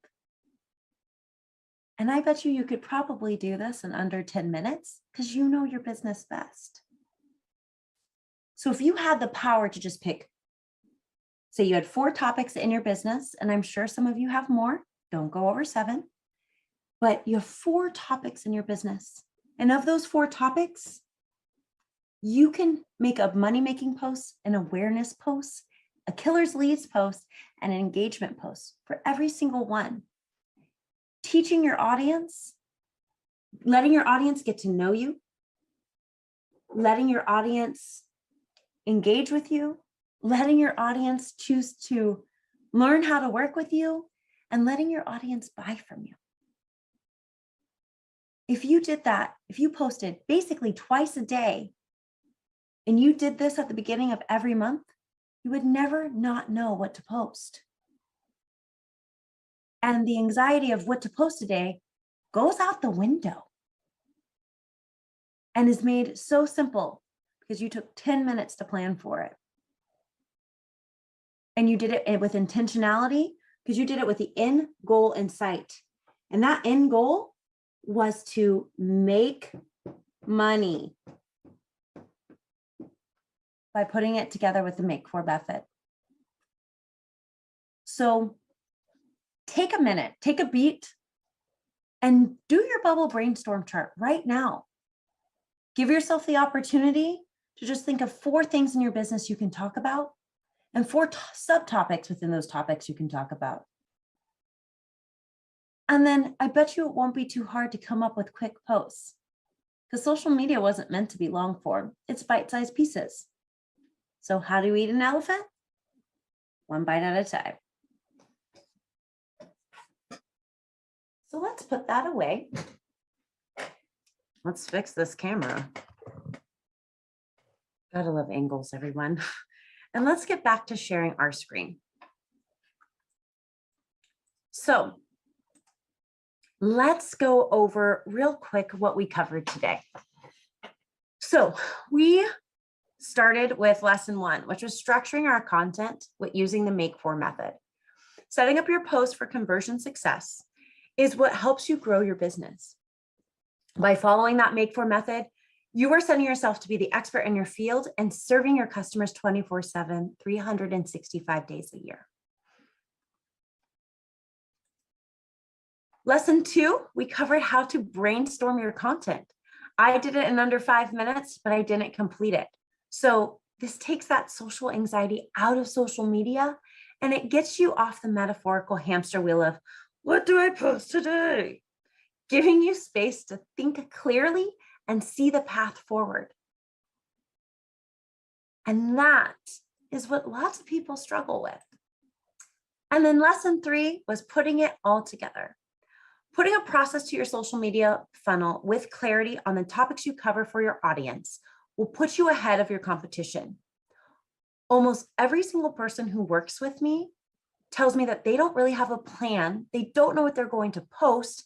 And it creates a lot of anxiety for them because they feel like they have to be everywhere all the time. And you simply don't. If you do it for one social media platform, copy and paste that ish and put it on the next one. Because who sees it on Twitter isn't going to necessarily see it on Instagram, isn't necessarily going to see it on LinkedIn. So do it once and post it everywhere. And I bet you're going to get some pretty phenomenal responses.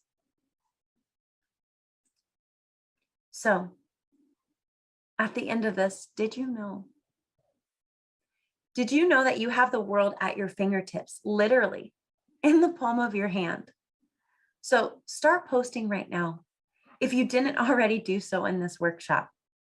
And I challenge you to post once a day, utilizing that Make For method to truly transform not only your business, but your growth as an individual and the connections you make online.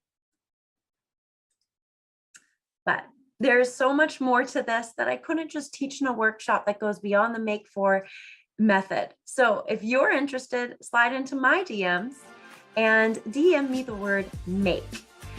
You can do that at Gray Digital Marketing. That is at GRAY Digital MKTG on Instagram. And I will send you my free ebook on how to sell in your stores. It was such a joy to be able to work with all of you today. I hope you took away at least one thing, and I look forward to seeing you on social media. Talk soon. Mahalo. Catch you on the grab.